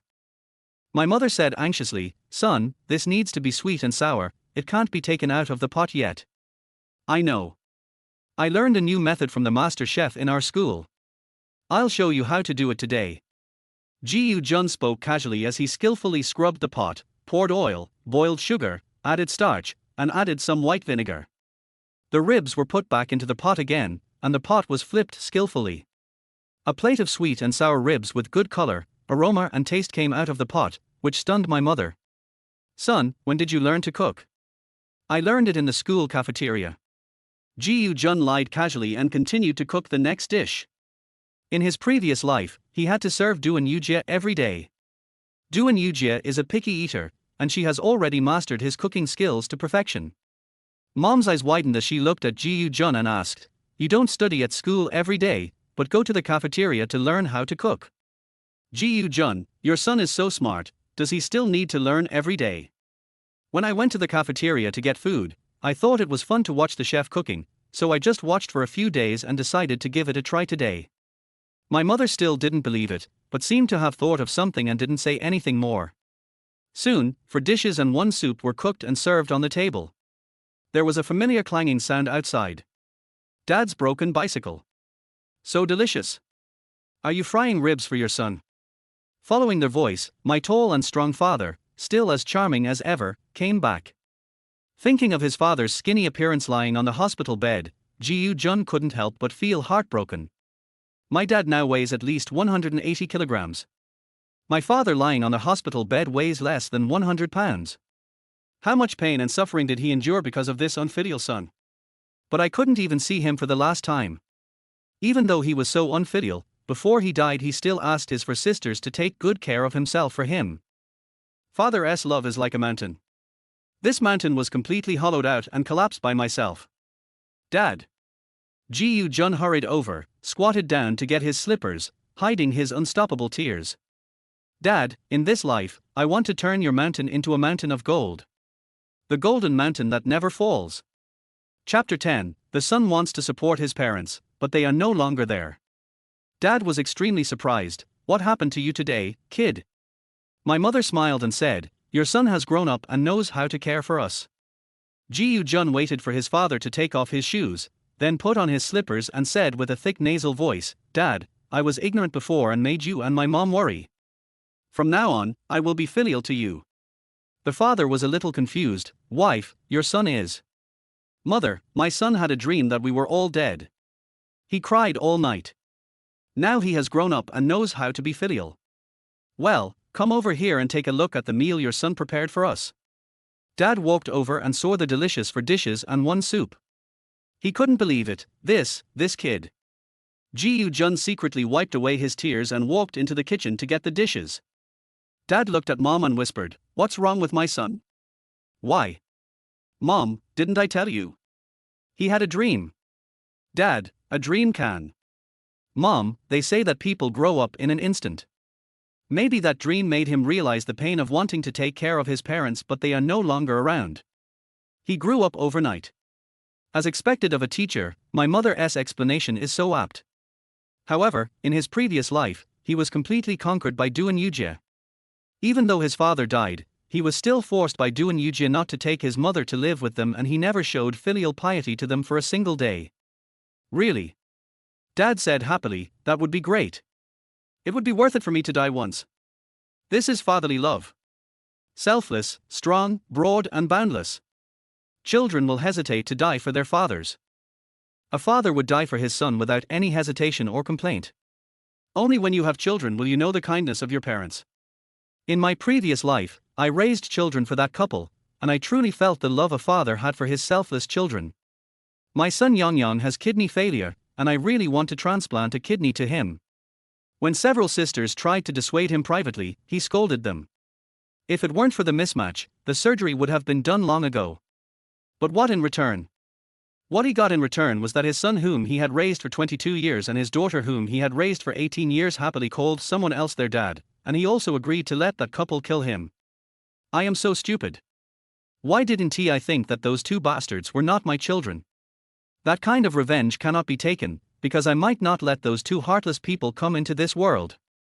But the kindness of my parents must be repaid 100-fold and 1,000-fold. Dad, Mom, don't worry, I will never allow you to die in this life. Even if I have to spend all my billions of wealth, I will make sure you live a long life. Ji Jun swore to himself, wiped his eyes fiercely, and came back with the dishes and chopsticks. Dad, Mom, come and try your son's cooking. My mother picked up a piece of pork ribs first and said, honey, it tastes good, really good, better than my cooking skills. Dad couldn't wait to grab a piece too, really. This cooking is better than any restaurant. Ji Jun picked up some food for his parents and said, eat more if it tastes good. From now on, whenever I come home, I will cook for you. I want to raise you strong and healthy so that you can accompany me for the rest of my life.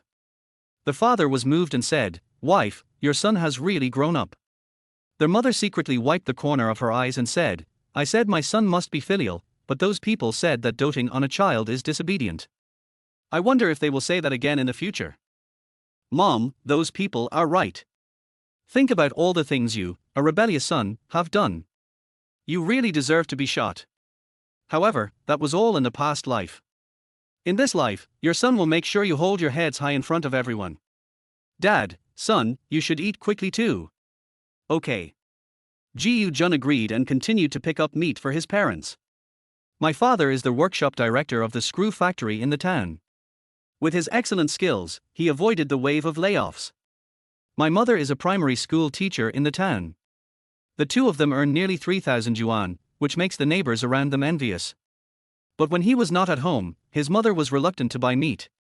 These delicious dishes were prepared for herself, and they would not eat a bite unless she gave them some. As expected, the mother passed a large piece of pork ribs to Ji Jun and said, son, you have this ability. You don't have to worry about not getting into college. When you graduate, we will open a small restaurant for you, and you will never have to worry about not having enough to eat for the rest of your life. Ji Jun stopped pushing and ate with big mouthfuls. Mom, do you want your son to make money or go to college? Mom, of course I want you to go to college. If you get into college, you can get a good job. Why worry about making money? Dad, forget it, he only scored a few points, and his blood pressure is not as high as mine. Who would want him to go to college and bring honor to the family? As long as I can learn a skill, have a decent job and support myself in the future, that's enough. Ji Jun said seriously, Dad, Mom, how about I get you into Jiangsu University? The best university in the province, where Meng Dai attends. Dad curled his lips and said, Jiangsu University. If you can get into a technical secondary school, your mother will wake up laughing in her dreams, and I dare to set up 10 tables in our house. Ji Jun, okay, just wait for your dreams to wake you up with laughter, and wait for the treat. If I didn't want to get to know Meng Dai in advance, my son would have gotten into Peking University or Tsinghua University for you. Damn, why am I in love again? For Meng Dai, let's just be in love. Anyway, Jiangbei University will make my parents proud for a while. After dinner, I didn't let my parents move. I made them some tea, turned on the TV, and washed the dishes myself, which made the old couple very happy. It's already dark. Duan Yujie limped to the 3 dilapidated tiled houses, pushed open the door, and so that under the dim light, the shabby home was still as dirty and messy as ever. A woman in her 30s, wearing a bright red dress, long wavy hair, and lipstick, who looked 70% similar to Duan Yujie and full of mature charm, walked out from the inner room. Duan Yujie's mother, Qian Xiaoyi. People got married early in that era. Qian Xiaoyi married Duan Yujie's father at the age of 17 and gave birth to Duan Yujie that year. Although I am already 36 this year, I do nothing every day but dress myself up, and I look several years younger than my peers.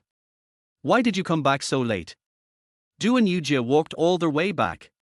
I didn't feel anything at ordinary times, but after walking all the way back, I realized how far more than 10 kilometers is. Now she was tired and hungry and felt like she was going to die. She staggered a few steps and walked to the single bed in the living room. She ignored the mess on it and collapsed on the bed. She said weakly, Mom, I'm starving. Give me something to eat. Qian Xiaoyi, your father and I are already hungry, and we have been waiting for you to come back.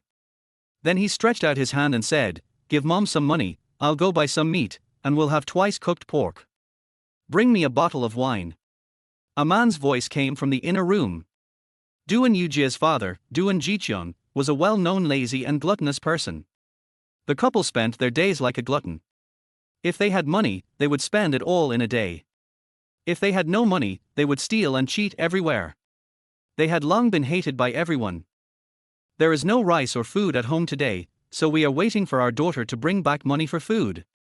The couple knew that their daughter had a rich and generous liquor, and they were used to asking their daughter for money to buy things. Chapter 11. Like daughter, like mother. Do and Yujia said weakly, "Mom, I don't have any money." "No money?" Chen Xiaoyi was surprised and disappointed. She frowned and asked, "Didn't the boy give you money this time?"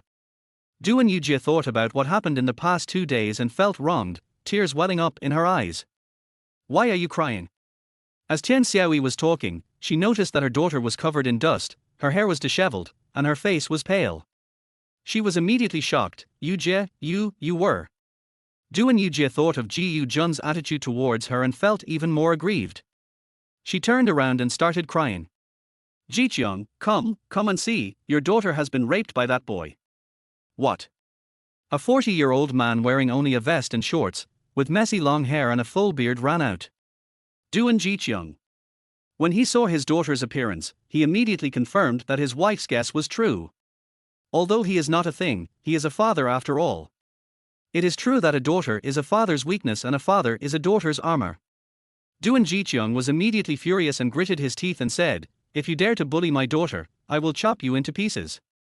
Then he rushed into the kitchen, took out a kitchen knife, and shouted angrily, "Tell me where they live, I want their whole family to die."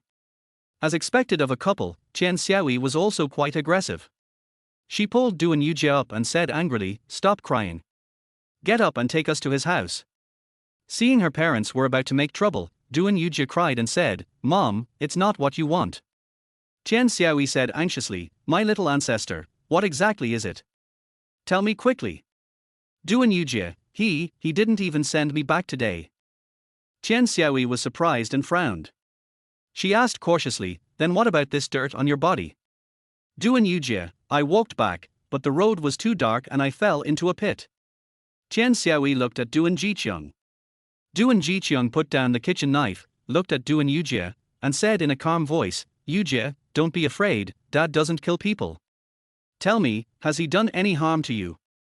Du and Yujia cried angrily and said, "He didn't even send me a gift, what do you think?" Du and Jiqiang breathed a sigh of relief and sat on the broken chair, which made a creaking and twisting sound. Chen Xiaoyi rolled her eyes, sat on the bed, hugged her daughter, and asked softly, "Yujia, what happened between you and Ji Yu-jun?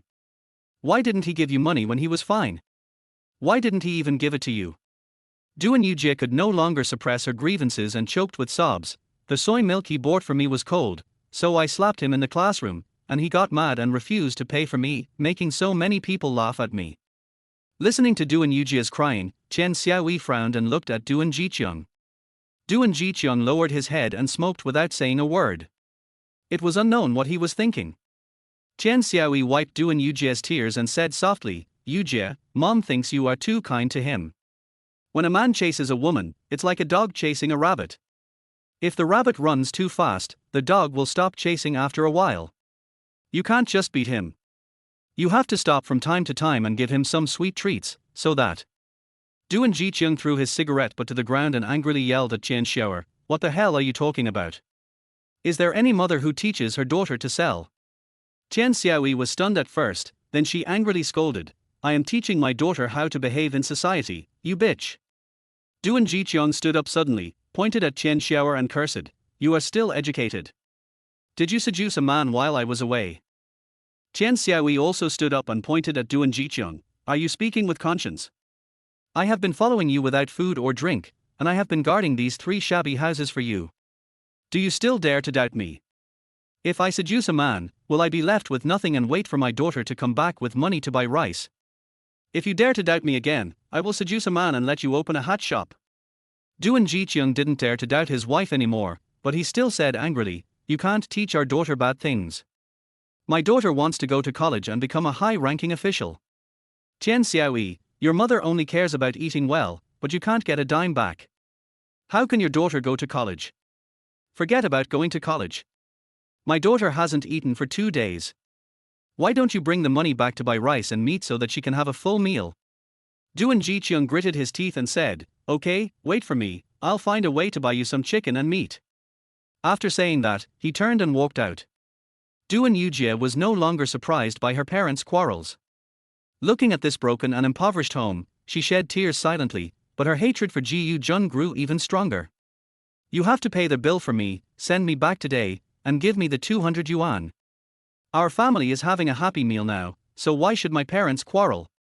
Tian Xiaoyi sighed as she looked at her daughter, sat down and hugged her, saying softly, Yujie, I'm sorry for you.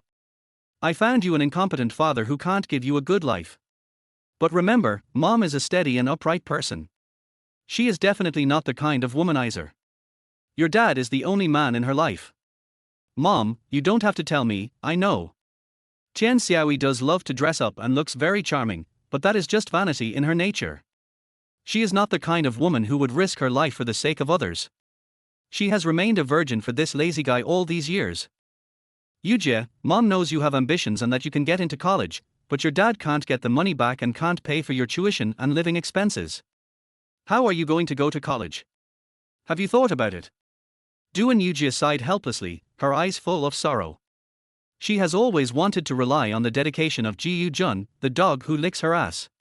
Now that the damn guy doesn't want to lick her anymore, what else can she do? Do you understand what Mom just said? Duan Yujie said helplessly, Mom, I understand, but when I held his hand today, he hugged me and asked me to go to the grove. Tian Xiaoyi was immediately surprised. Hasn't he always been timid and well-behaved? Why is he so bold all of a sudden? Duan Yujie pouted and said, I don't know either. I originally thought that I would let him hold my hand, at most I would hug his waist, and promise him that we would establish a relationship after entering college, and then dump him after graduation. Who knew that he would change completely? Tian Xiaoyi pondered and said, we must not let him succeed. The most precious thing for a woman is her first time. If he ruins it, she won't be able to marry into a good family in the future. Duan Yujie immediately said, Mom, I know, I won't do anything to let Peng Bo down. Peng Bo. Tian Xiaoyi was immediately angry. Didn't I tell you to break up with that poor guy? Why are you still thinking about him? Duan Yujie said aggrievedly, Mom, I just like Bloomberg, I. Tian Xiaoyi said firmly, don't even think about it. If I'm going to let you fill that poor hole, I might as well marry you to Ji Yu-jun. At least their family has 2 working people, earning 3,000 yuan a month. Mom. We're going to college and we'll have good jobs after graduation. He still needs your support. How can he go to college? You continue to use your money to support him? Where does the money come from? Why don't you support your parents with that money? Duan Yujie didn't dare to speak anymore. Tian Xiaoyi thought about it for a while and said in a deep voice, I've decided. Tomorrow I'll go to Ji Yu-jun's house and accuse him of ruining you. I'll extort tens of thousands of yuan from him at once for your college tuition. Chapter 12, The Mother and Daughter's Evil Plan. Duan Yujie said anxiously, Mom, if you do this, my reputation will be ruined. How can I get married in the future? Tian Xiaoyi smiled sinisterly, don't worry, I will find a way to lead this matter to your marriage after I get the money. You were abused by his son, so they must be responsible, right? With just a few words, they would beg you to be their daughter-in-law. After the marriage is settled, are they willing to tell others that their daughter-in-law is not innocent? Duan Yujie hesitated, is it okay? If the police investigate? Tian Xiaoyi, don't be afraid. I guarantee that they won't dare to report to the police. Duan Yujie, he knows he didn't touch me, so why doesn't he dare to report it? If he really reports it, whether it's true or not, my reputation will be ruined. Tian Xiaoyi said confidently, don't worry, Mom is sure that as long as we lead them to the marriage, they will definitely not report it to the police. Duan Yujie was still worried, even if we don't report it to the police, your adults have decided on the marriage, and we are an engaged couple. What if we can't get rid of it when the time comes? Tian Xiaoyi smiled coldly, they have a marriage certificate, they have given birth to several children and still get divorced, what's the point of this verbal engagement? Don't worry, when you graduate from college, I'll find you an excuse to dump him.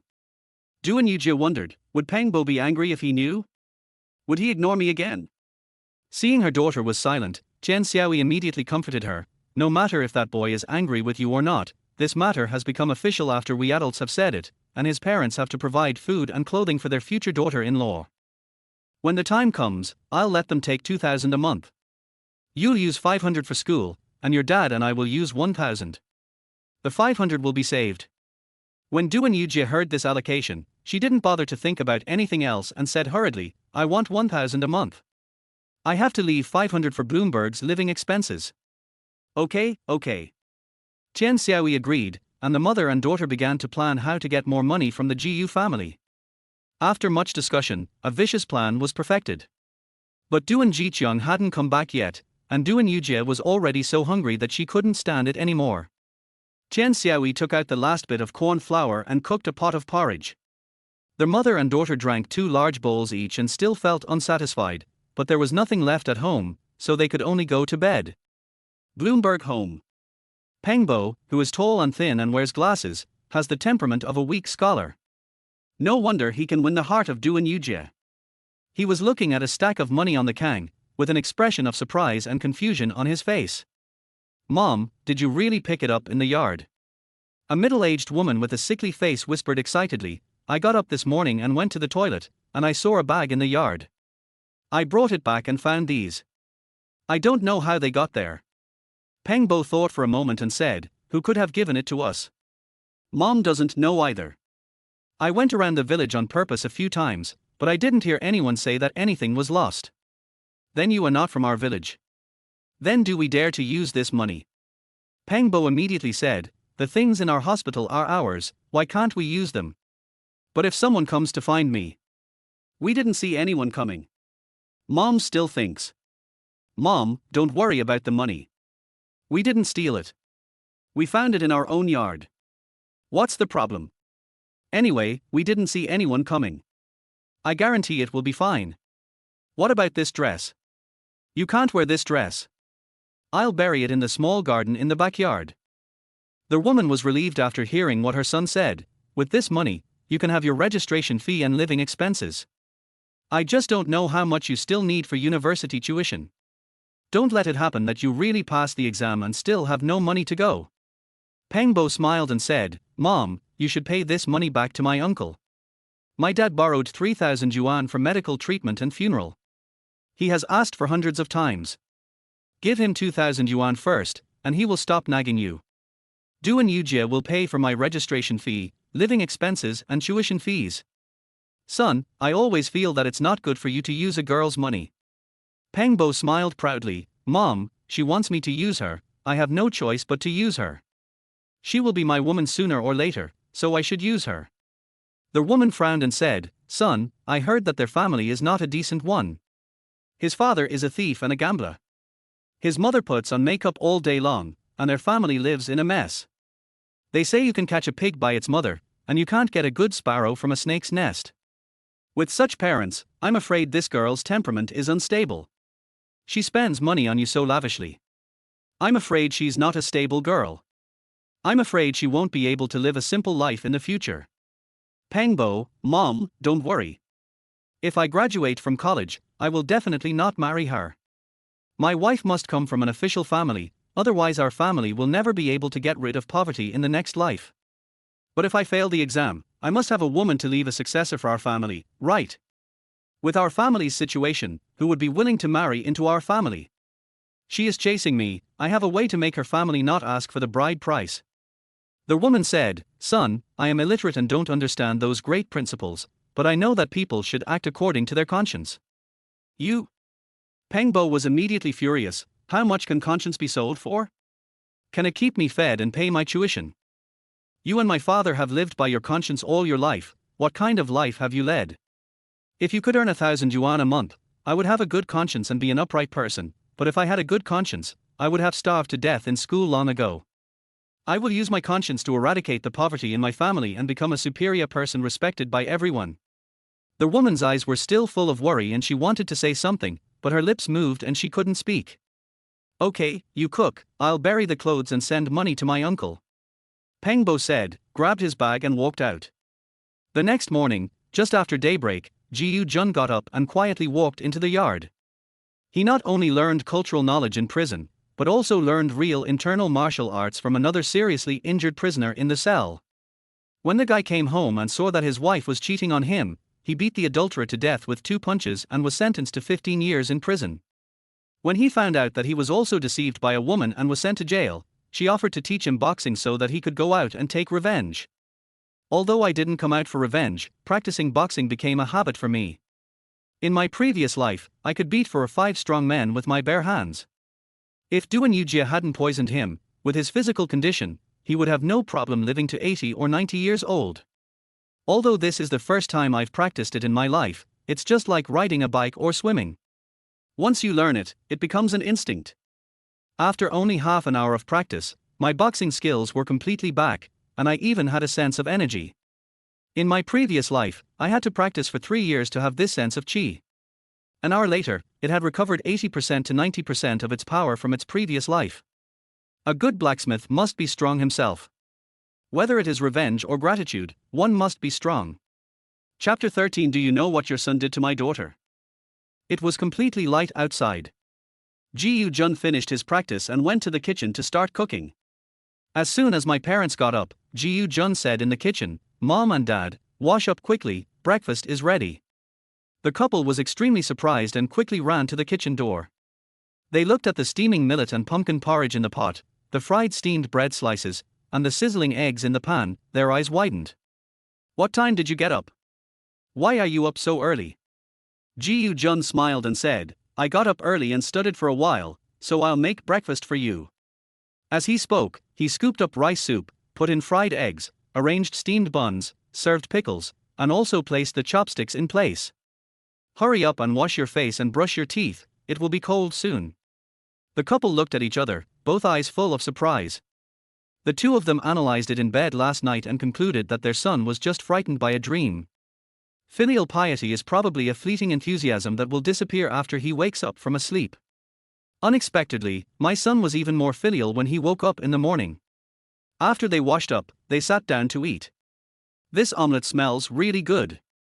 My son's pickles are delicious. My son really has the talent to be a chef. Even if I have to break my bones and sell my marrow, I will open a big restaurant for my son. This old couple is thinking of opening a restaurant for me. Okay, I won't talk about the college entrance examination anymore. I'll give you a surprise when the time comes. Mom and Dad, I'm going to open a big restaurant, and I won't let you work anymore. You can sit at the bar every day to collect money, eat the best food, and drink the best wine." Dad said happily, "Hey, that's the best day in my dream. Mom, if you can really open a big restaurant, I will be happy even if I die." Ji Jun immediately frowned and said unhappily, "Mom, don't say that word again. I said you will never die and stay with me forever." Okay, Mom won't tell anyone. Mom and your dad will always be with you." As my mother spoke, she lowered her head to drink the rice soup and secretly wiped the corners of her eyes. Such a small reward made my parents so touched. "Dad, Mom, get ready, a tsunami of filial piety is coming." After dinner, it was naturally Ji Jun's turn to clean up. Dad rode his broken bicycle to work with a clanging sound. My mother was on vacation today, so she walked straight to the front door and greeted the neighbor, "Sister Wang, are you eating now? My Xiaojun made breakfast and dinner last night. He also made the cleanup after dinner and kicked me out because I was in the way. Who knows what's wrong with him? Just don't break the bowl for me. It's good to learn it, so that I can serve my wife in the future, and I won't be like his father who only knows how to eat. Show off. Naked show off." I never realized over the years that my mother, who is a teacher, actually loves to show off so much. But it is understandable that every little progress of a child is the greatest pride in the eyes of his parents. "Mom, I will put a small table for you at the door in the future so that you can show off to everyone." "Hello, are you Ji Jun's mother?" "I am." "You are?" "My name is Chen Xiaoyi. I'm Duanyujia's mother. Your son bullied my daughter." The cold tone scared my mother so much that her face turned pale. No wonder this kid has been performing so well these 2 days, it turns out he has done such a big thing. If this is true. My mother didn't dare to think about it anymore and quickly invited the other person into their house. Tian Xiaoyi, who was wearing a white short-sleeved butterfly neck top, a black long skirt, high-heeled sandals, wavy long hair draped over her shoulders, lipstick and eyeshadow, and carrying a small handbag, had the temperament of an urban beauty. She walked into the room with a gloomy expression and a proud step, and quickly glanced around. My mother's face was full of tension, and she said with a stiff but respectful smile, "Come on, please take a seat." Chen Xiaoyi walked to the sofa, and with her hands painted with fiery red nails, she smoothed her skirt along her curved hips to her slender thighs, then sat down and continued to look at the furnishings in the room. Although the furniture in the house is a bit old, it is all clean and tidy, and every detail shows the family's wealth. "Mom, I'll go get you some tea." With that, he went into the kitchen with an excuse, glared at Ji Yu-jun who was cleaning the dishes, and asked angrily in a low voice, "Tell me, how did you bully the girl?" Ji Yu-jun picks up and drops off Duan Yujie every week and has met Chen Xiaoer before. In his previous life, this woman did so many bad things to him that it is difficult to list them all, which was the direct reason why he was in jail. After marrying Duan Yujie, this woman was responsible for 70% of the bad things that happened. This woman is also one of the people he must avenge in this life, but that thing has not happened yet, so he needs to wait for the opportunity. "Mom, I didn't bully his daughter. You're still being stubborn." The mother was so angry that she raised her hand and hit Ji Yu-jun in the face. But he was still reluctant to use force when he fell. He changed his tactics in mid-air, from hitting to grabbing, pinched Ji Yu-jun's ear, pulled it down, and shouted in a low voice, "You didn't do anything bad, why did they come to your door?" Ji Yu-jun really didn't expect Chen Xiaoyi to come home, and couldn't guess what she was doing. He was pulled to bend over, smiled bitterly and said, "Mom, I really don't know, and I really didn't do anything bad. If you don't tell the truth, I'll ask your father to come back and skin you alive." My mother threatened without any strength. I have heard this many times since I was a child, but I have never let my father hit me. "Mom, you have to believe me." "I believe your head." Seeing that she couldn't get the truth out of him, and also fearing that she had treated Chen Xiaoyi badly, the mother angrily pushed Ji Yu-jun away and whispered, "You just hide here for a while. I'll go see what they are going to do." Then he picked up the thermos and walked out. Chen Xiaoyi is very satisfied with the situation of this family. Of course, it is the satisfaction with the family's financial situation. Although such a dual income family is not extremely wealthy, they can certainly come up with tens of thousands of yuan. It would be most appropriate to let them support their family for 4 years and accumulate more capital for their daughter to go to college. She looked at her mother, who was pouring tea with a smile on her face, and said coldly, "Stop busying yourself, sit down and talk about this." The mother handed the tea to Chen Xiaoyi and asked cautiously, "I wonder what my bad boy did to your girl." Chen Xiaoyi took a sip of tea, put down the cup, and said with a serious expression, "Let's not talk about this for now. I want to know your attitude towards this matter first." Manner. My mother was stunned for a moment. "Oh no, this bad boy really did something big." She quickly said, "Our attitude is definitely positive. Please tell me first, what exactly is he?" Chen Xiaoyi interrupted her mother directly, "It's good to have a positive attitude. Then call the child's father back. I'm afraid you can't make the decision on this matter alone. This is a big deal." My mother was so scared that she quickly got up and went out to ask the neighbor to call my father. When he came back, he wanted to ask more, but Chen Xiaoyi said, "We can talk about it when we get back." Chen Xiaoyi had already inquired about it. In this family, Ji Yu-jun is the head of the household, and since it is a big matter worth tens of thousands of dollars, naturally the man has to be in charge. Seeing his mother fidgeting, Ji Yu-jun felt really distressed, so he simply walked out and said to Chen Xiaoyi, "Auntie, what are you doing at my house?" Chen Xiaoyi rolled her eyes at Ji Yu-jun, "Don't you know what you did? What did Duan Yujie say to her mother? Why is this woman so self-righteous?" Ji Yu-jun really couldn't guess. "I don't know, please tell me, Auntie." Chen Xiaoyi was immediately furious, "You bullied my daughter. She cried all night last night and didn't eat a single bite of food this morning. She was still crying at home.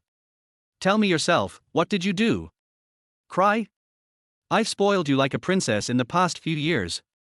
Yesterday, you walked more than 10 kilometers on an empty stomach. It would be strange if you didn't cry." In order to completely uncover the mother and daughter, Ji Yu-jun pretended not to know. "Why are you crying? What's wrong with her?" Chen Xiaoyi stood up suddenly, pointed at Ji Yu-jun and shouted angrily, "You are still pretending in front of me." When she came home, her hair was disheveled, her body was covered in dirt, her knee was so skinned, and her skirt was torn. Bang! The sound of a bicycle falling to the ground. Ji Yu-jun. With a roar, Dad strode in. My mother hurried over and whispered, husband, don't be anxious, first. What do you mean first? I'll kill him first. My father yelled angrily, rushed over, pulled out the belt from his waist, and hit me hard. Chapter 14, Playing Hooligan. I'm going to play hooligan to my heart's content. Ji Jun saw the belt whistling towards him and instinctively wanted to grab it, but he was afraid of hurting his father, so he quickly dodged to the side. Bang! A crisp sound. He got hit hard on the butt with a belt. Dad, I didn't do anything. You're just being stubborn. Why do they come to your door when you haven't done anything? Snap! Snap! Snap! Dad, listen to me. Snap! Snap! Snap! Fatherly love as high as a mountain, plus 3 belts. You haven't even gotten to the bottom of the matter yet. Why did you hit him? Will it be alright if you beat him to death? Mom hugged Dad tightly and said anxiously. Dad quickly winked at Mom and said in an extremely angry tone, he bullied the girl, I will beat him to death to make her mother feel better. This is the trick that old fathers always use when their sons get into trouble. I'll hit you first, and when you feel relieved, things will be easier to deal with. He swung the belt with gritted teeth as he spoke, but his aim was clearly off. Chen Xiaoyi was secretly happy. She had simulated it for half the night last night, and things really went according to her plan. He didn't say explicitly that Ji Jun had abused their daughter, but used hints to make his parents think that was the case. Next, we should get Ji Jun out of the way and discuss compensation. She was afraid that if she continued to beat him, Ji Jun would tell the truth and it would be difficult to extort money, so she immediately stood up and said, Brother, just beat him for a while, it's not necessary to kill him. When my dad heard this, he felt relieved and finally got rid of his anger. He still held the belt, glaring at Ji Jun with lingering anger. If it weren't for your aunt's plea, I would have beaten you to death today. Ji Jun rubbed his buttocks, but he didn't feel angry at all. In fact, a warm feeling surged from his heart, which moved him so much that he wanted to cry. This burning pain is filled with fatherly love. In my previous life, no matter what I did, either my mother or my sisters would stop me, and I never got beaten by my father once. Now, my childhood is finally complete. Dad, I felt sorry for you in my last life and failed to be filial to you. I am so happy that I can still be beaten by you in this life. The mother looked at her son with heartache, and said to Chen Xiaoyi with a smile, Auntie, look, his father beat him until he cried. He knows he was wrong. Please calm down. Ji Jun seemed to understand what Chen Xiaoyi was going to do, but his mother's doting on him was unparalleled. Chen Xiaoyi gave Ji Jun a disdainful look. If you cry after being beaten a few times, are you still a man?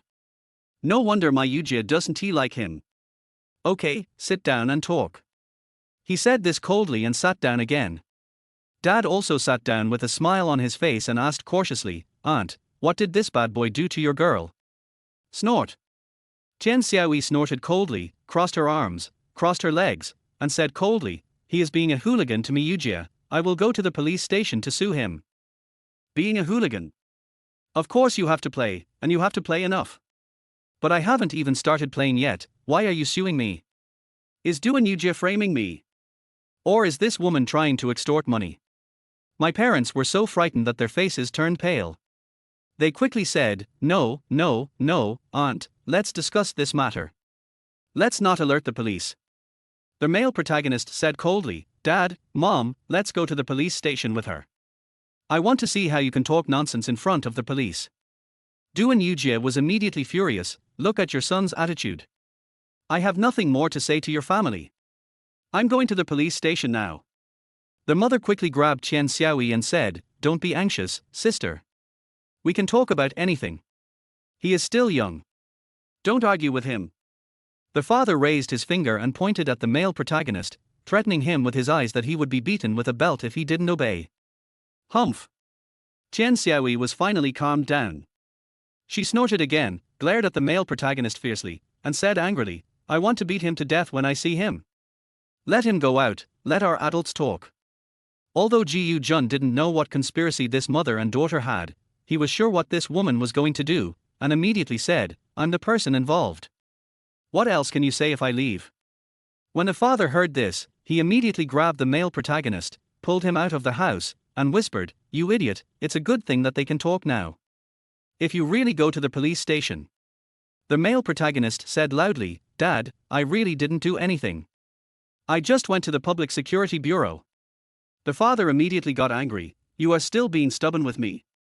I don't believe that if you didn't do it, they would ignore their daughter's reputation and come to your door so early in the morning." Male protagonist, "Dad, I really." The mother followed him out, covered the man's mouth, and said anxiously, "Okay, Mom believes you. But in a matter like this, the police will always believe the woman and won't believe your excuses. You won't be able to explain yourself if you go to the police station. If you really get into trouble, your life will be ruined. If you go to jail, your parents won't be able to survive either. My mother doesn't believe in herself either. Mom and Dad were sure he had done something bad and did everything they could to protect him." Thinking back to the time when he was arrested in his previous life, his mother knelt down and cried and begged for justice, and after being pushed away, she chased the police car crying and shouting, and fell heavily to the ground, her face covered in dirt, and still desperately chased the car, crying and shouting his name. Jiu Jun's heartache and anger were difficult to suppress. "How did my parents, who are so concerned about their reputation, survive during the 4 years I was in prison?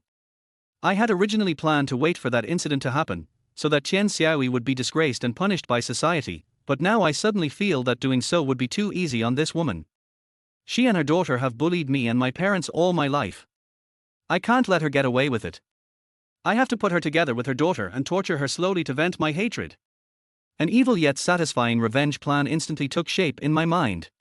Seeing that the male protagonist didn't say anything, the father sighed and said, "Now that people can still talk, things are not so bad."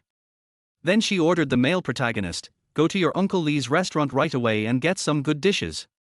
The mother immediately took out some money and stuffed it into the male protagonist's hand. Yes, this is also an attitude, go." The male protagonist frowned and thought, no matter what, he couldn't be taken away by the police. The police in this era are far behind in their ability and technology to handle cases. And, just as my mother said, in matters like this, the police always choose the woman. If Duan Yujia had slept with Peng Bo but insisted that she did it, the police would definitely not believe her. Even if you go to great lengths to prove your innocence, being taken away will still scare your parents. Moreover, it will delay the college entrance examination. If I fail to get into university, I can neither bring honor to my parents nor meet Meng Dai earlier. He looked at the time and immediately decided to go steal their house. Use evidence to destroy the conspiracy of Chen Xiaoyi and her daughter. Dad and Mom watched the male protagonist push the motorcycle out of the door, looked at each other, sighed deeply, and walked back. My mother said cautiously with a flattering smile, "Big sister, his father asked that bad boy to go to the restaurant to order food. Calm down, we can talk it out." The father said with a serious expression, "Aunt, the child is immature, and we adults must be sensible. Let me express my attitude first.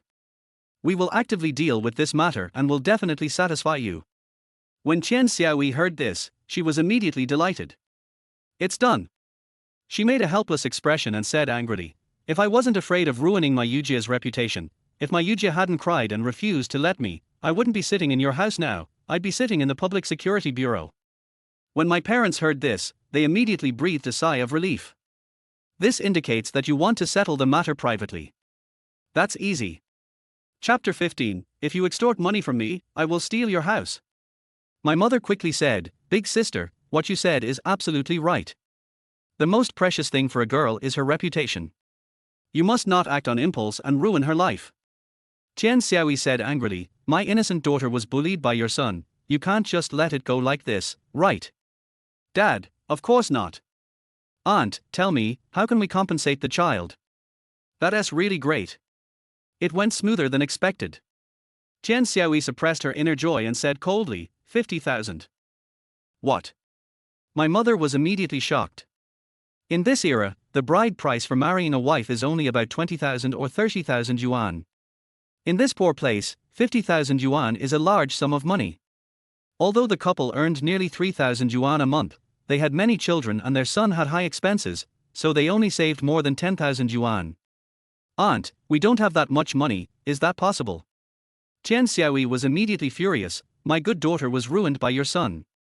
50,000 is more than that. If not, let's go to the police station and have your son arrested, sentenced, and shot." My mother was so frightened that she dared not say anything and looked at my father. Dad gritted his teeth and said, Okay, 50,000 is 50,000. I'll sell my house and land, and even borrow money from a loan shark to give it to you. Tian Xiaoyi was overjoyed. I was originally planning to ask for 30,000, but I didn't expect them to even bargain. This is a great way to make money. At the east end of the town, there is a small woods. Duan Yujie, wearing a white shirt, 9-point jeans, white socks, white sneakers, and a high ponytail, trotted in briskly. From a distance, I saw the familiar figure wearing a faded school uniform, tall and straight, slightly thin, holding a book and reciting English. Bloomberg. Yujie, why did you come just now? Bloomberg turned around and smiled. But when he saw that Duan Yujie had nothing in her hand, a hint of disappointment immediately flashed in his eyes. They always date here every time they have a holiday. Every time Duan Yujie came, she would bring him 5 fried dough sticks and a piece of pork head. His mother couldn't afford to give him living expenses, and he relied on Duan Yujie to give him 150 yuan every month for his meals at school. He looked thin, but he had a big appetite. 150 yuan was not enough for him to eat. He had to save some to buy salt and oil for his mother. He relied on those fried dough sticks and pork head to satisfy his cravings. She came here early this morning and is now starving, but Duan Yujie didn't bring anything with her. Duan Yujie came over and looked at Peng Bo with shining eyes. I slept late last night, and my mother didn't wake me up in the morning, so I got up late. Have you been waiting for a long time? Peng Bo smiled and said, it's okay. Waiting for you is also a kind of happiness. As he said this, he looked at Duan Yujie's trouser pocket with expectation. Duan Yujie knew what he was looking forward to, and said helplessly and guiltily, Peng Bo, I'm sorry, I have no money and didn't bring you any food. Are you hungry? Every time I come here, I feel heartbroken when I see him wolfing down his food. But today, everything is gone at home. I drank those 2 bowls of porridge last night, and everything was gone when I went to the toilet in the middle of the night. I looked around the house in the morning, but there was not even a piece of steamed bun. I am still starving, so I really brought him some food. Peng Bo's smile froze immediately, and he pretended to be relaxed and said, it's okay, I can resist hunger. Then he asked cautiously, didn't that idiot give you any money? Duan Yujie had already told Bloomberg that she used Jiyu Jun as her wallet. Although Bloomberg did not explicitly support it, he also did not oppose it. She said angrily, I slapped that damn licker, and he turned against me and refused to give me money. He even refused to send me home. I walked home from school yesterday and fell down, and my leg was broken. She wanted the comfort of her lover, but Peng Bo's mind was not here at all. He was only concerned about the fact that he would not give her the money. If that licking dog doesn't give me money, what should I eat? I'm here today to collect the registration fee. How can I take the college entrance examination without the registration fee? Bloomberg was immediately furious. Why the hell did you hit him for no reason? Now, my wallet is gone. If I had known this, I wouldn't have returned the 2,000 yuan last night. What should I do? How can I go to college if I don't have money to pay the registration fee? No, she has to get her wallet back. But if I say it openly, she will definitely be disgusted, and she might not even give me the money in the future. I could only suppress my dissatisfaction and said with a smile, I didn't want you to be so close to him. Every time I think of him taking you on a motorcycle, I feel uncomfortable and jealous. If you beat him away, I will feel better. Duan Yujie was immediately moved. I always thought he didn't care about me, but it turns out he is jealous too. This is how he shows that he likes me. She cautiously probed, but without that damn liquor, we would have no money to eat and no money to go to college. Peng Bo immediately cursed in his heart, you know that too. Why did you hit him? He didn't answer the question about money, but started to make promises. I will definitely be admitted to the best university and find the best job after graduation. When the time comes, I will give you the most grand wedding, the best life, and make you the happiest woman in the world. Duan Yujie was immediately fascinated by this and said excitedly, Peng Bo, I believe you. Bloomberg's inner thoughts, don't trust your sister. Find a way to make money quickly. How can you eat without money? How can you pay the registration fee? How can you pay the tuition? How can you go to college? Yujie, as long as we hold on for another 4 years, we will be the best of the best in the world. I will be able to make you my most beautiful wife, and a noble lady in front of everyone. Duan Yujie nodded firmly, Peng Bo, don't worry, I will definitely find money for us to go to college. Pengbo was immediately delighted and asked impatiently, how do you get the money? Duan Yujie didn't dare to answer. If Bloomberg knew that I and my mother used that method to extort money, he would definitely look down on me, or even hate me. If he knew that I was so despicable, I would not be his happiest bride or the most chaste wife. But he couldn't not answer, so he could only say vaguely, let's find that damn licking dog. Bloomberg was relieved, but he still had to express his dignity as a man and his love for Duan Yujie, using these 2 points to secure the wallet. He said with a serious expression, Yujie, I haven't married you yet, so I can't interfere with your social life with others, but you have to remember that in my heart, you are already my wife. I will be loyal to you for the rest of my life, and you must not let him take advantage of you. Duan Yujie was suddenly extremely excited. He already treats himself as his wife. Will be loyal to you forever. All my efforts over the past few years have not been in vain. As long as I persist for another 4 years, all my dreams will come true. No, it won't take for years. As long as my mom gets the money, I can go to college. By then, that damn lickspittle will not be around, and Bloomberg and I can do whatever we want without having to be sneaky anymore. In order to control that bootlicker and let him take the money happily, he dare not let him know that he has a loved one.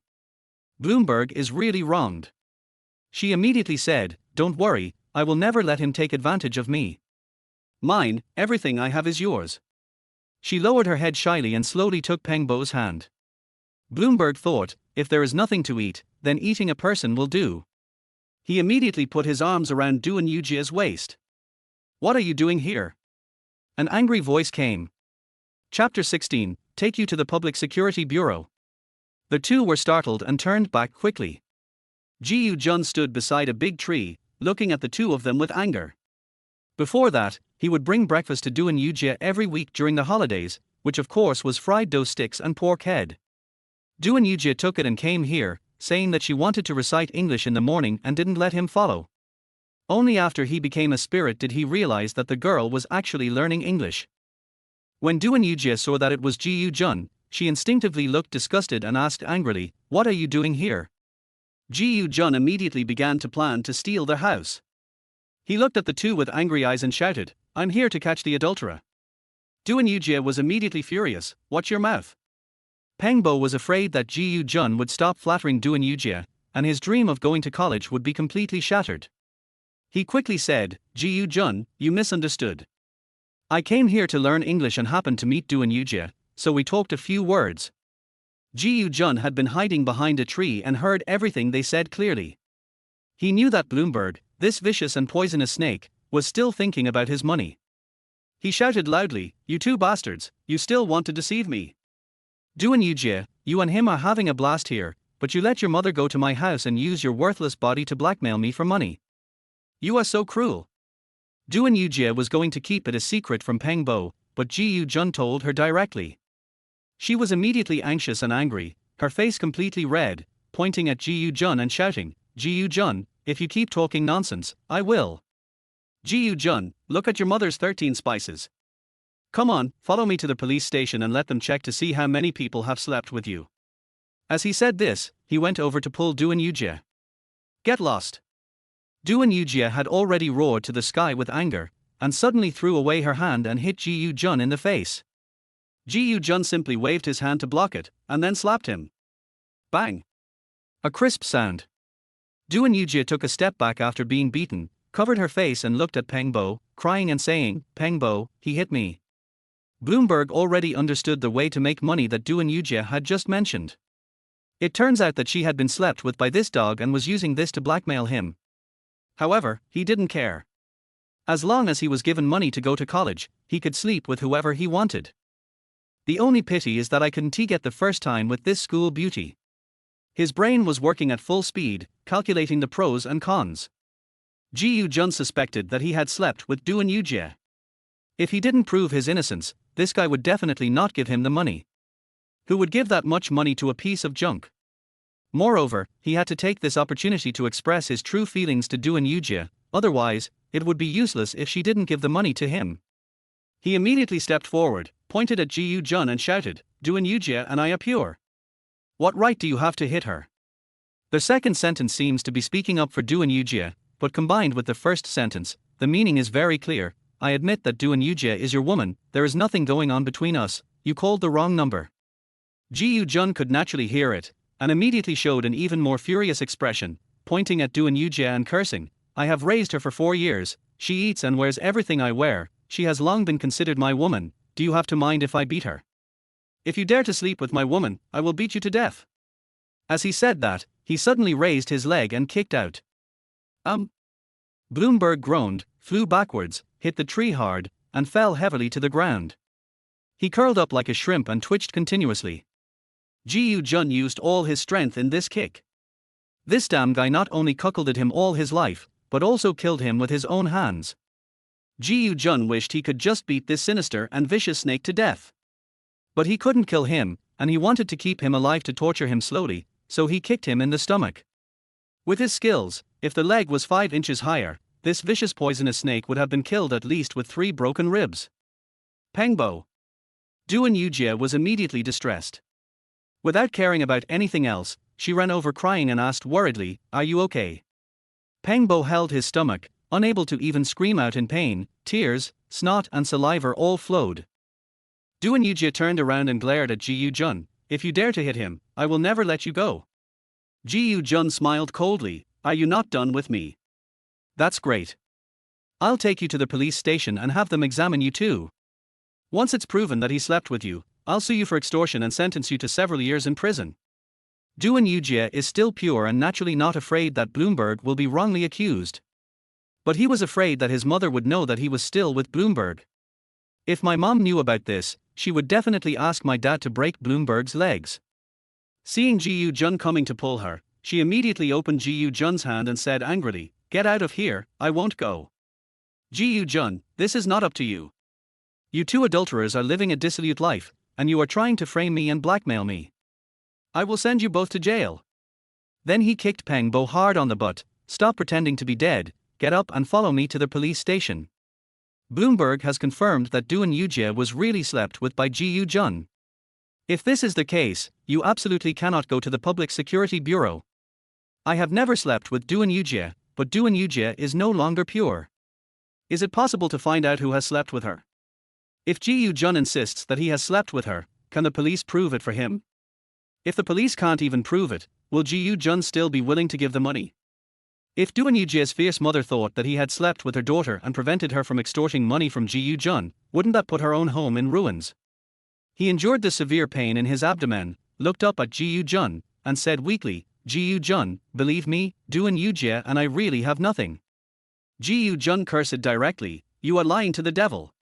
You have already gone into the woods and hugged each other. What about you? When we get to the police station, we'll give you a few electric batons and you'll behave yourself." As he said this, he picked up Bloomberg like a chicken. When Bloomberg heard this, he was so frightened that his whole body trembled. The horrific scenes of the Public Security Bureau interrogating prisoners that I had heard about before suddenly came to my mind. I couldn't go in the first place, and now I don't dare to go. Ji Yoo-jun, I swear, I really didn't touch Doon Yujie. We just held hands. We didn't do anything else. I'll kill your whole family if I lie to you.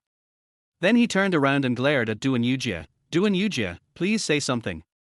Can you two not involve me in your affairs? Doon Yujie was also afraid of being sent to the Public Security Bureau. How embarrassing would it be to check so much? If the investigation really reveals that you are pure, and if you are beaten with an electric baton and forced to tell the truth, it would be extortion. The mastermind's mother will definitely go to jail, and I, as an accomplice, will not escape punishment either. If Bloomberg went to college and I went to jail, would he still marry me? Don't take this risk. She immediately said firmly, Bloomberg never touched me. Ji Yoo-jun absolutely did not believe this couple, and immediately asked in a cold voice, are you still lying to me? If he hadn't touched you, would you still be a virgin now? Doon Yujie nodded immediately. Now she no longer cares about extorting money. She could tell from Bloomberg's eyes that he was already doubting her, and she had to prove her purity to him first. Ji Yoo-jun was very dissatisfied with this answer. He asked loudly, tell me loudly, have I ever touched your breasts, kissed you, taken off your clothes, or slept with you? Chapter 17 Recording evidence twice and starting revenge. Duan Yujie originally wanted to prove her innocence to Bloomberg, and she took this opportunity to make Bloomberg believe in her.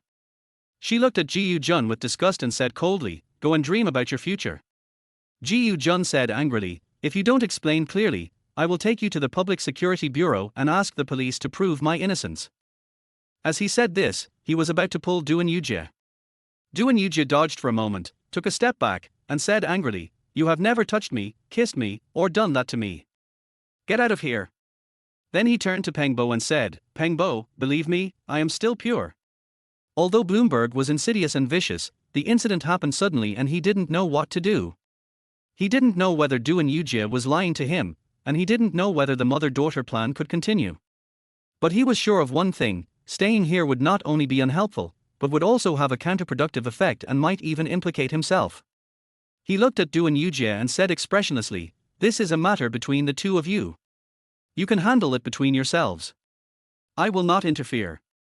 After saying that, he covered his still aching stomach and walked quickly out of the woods.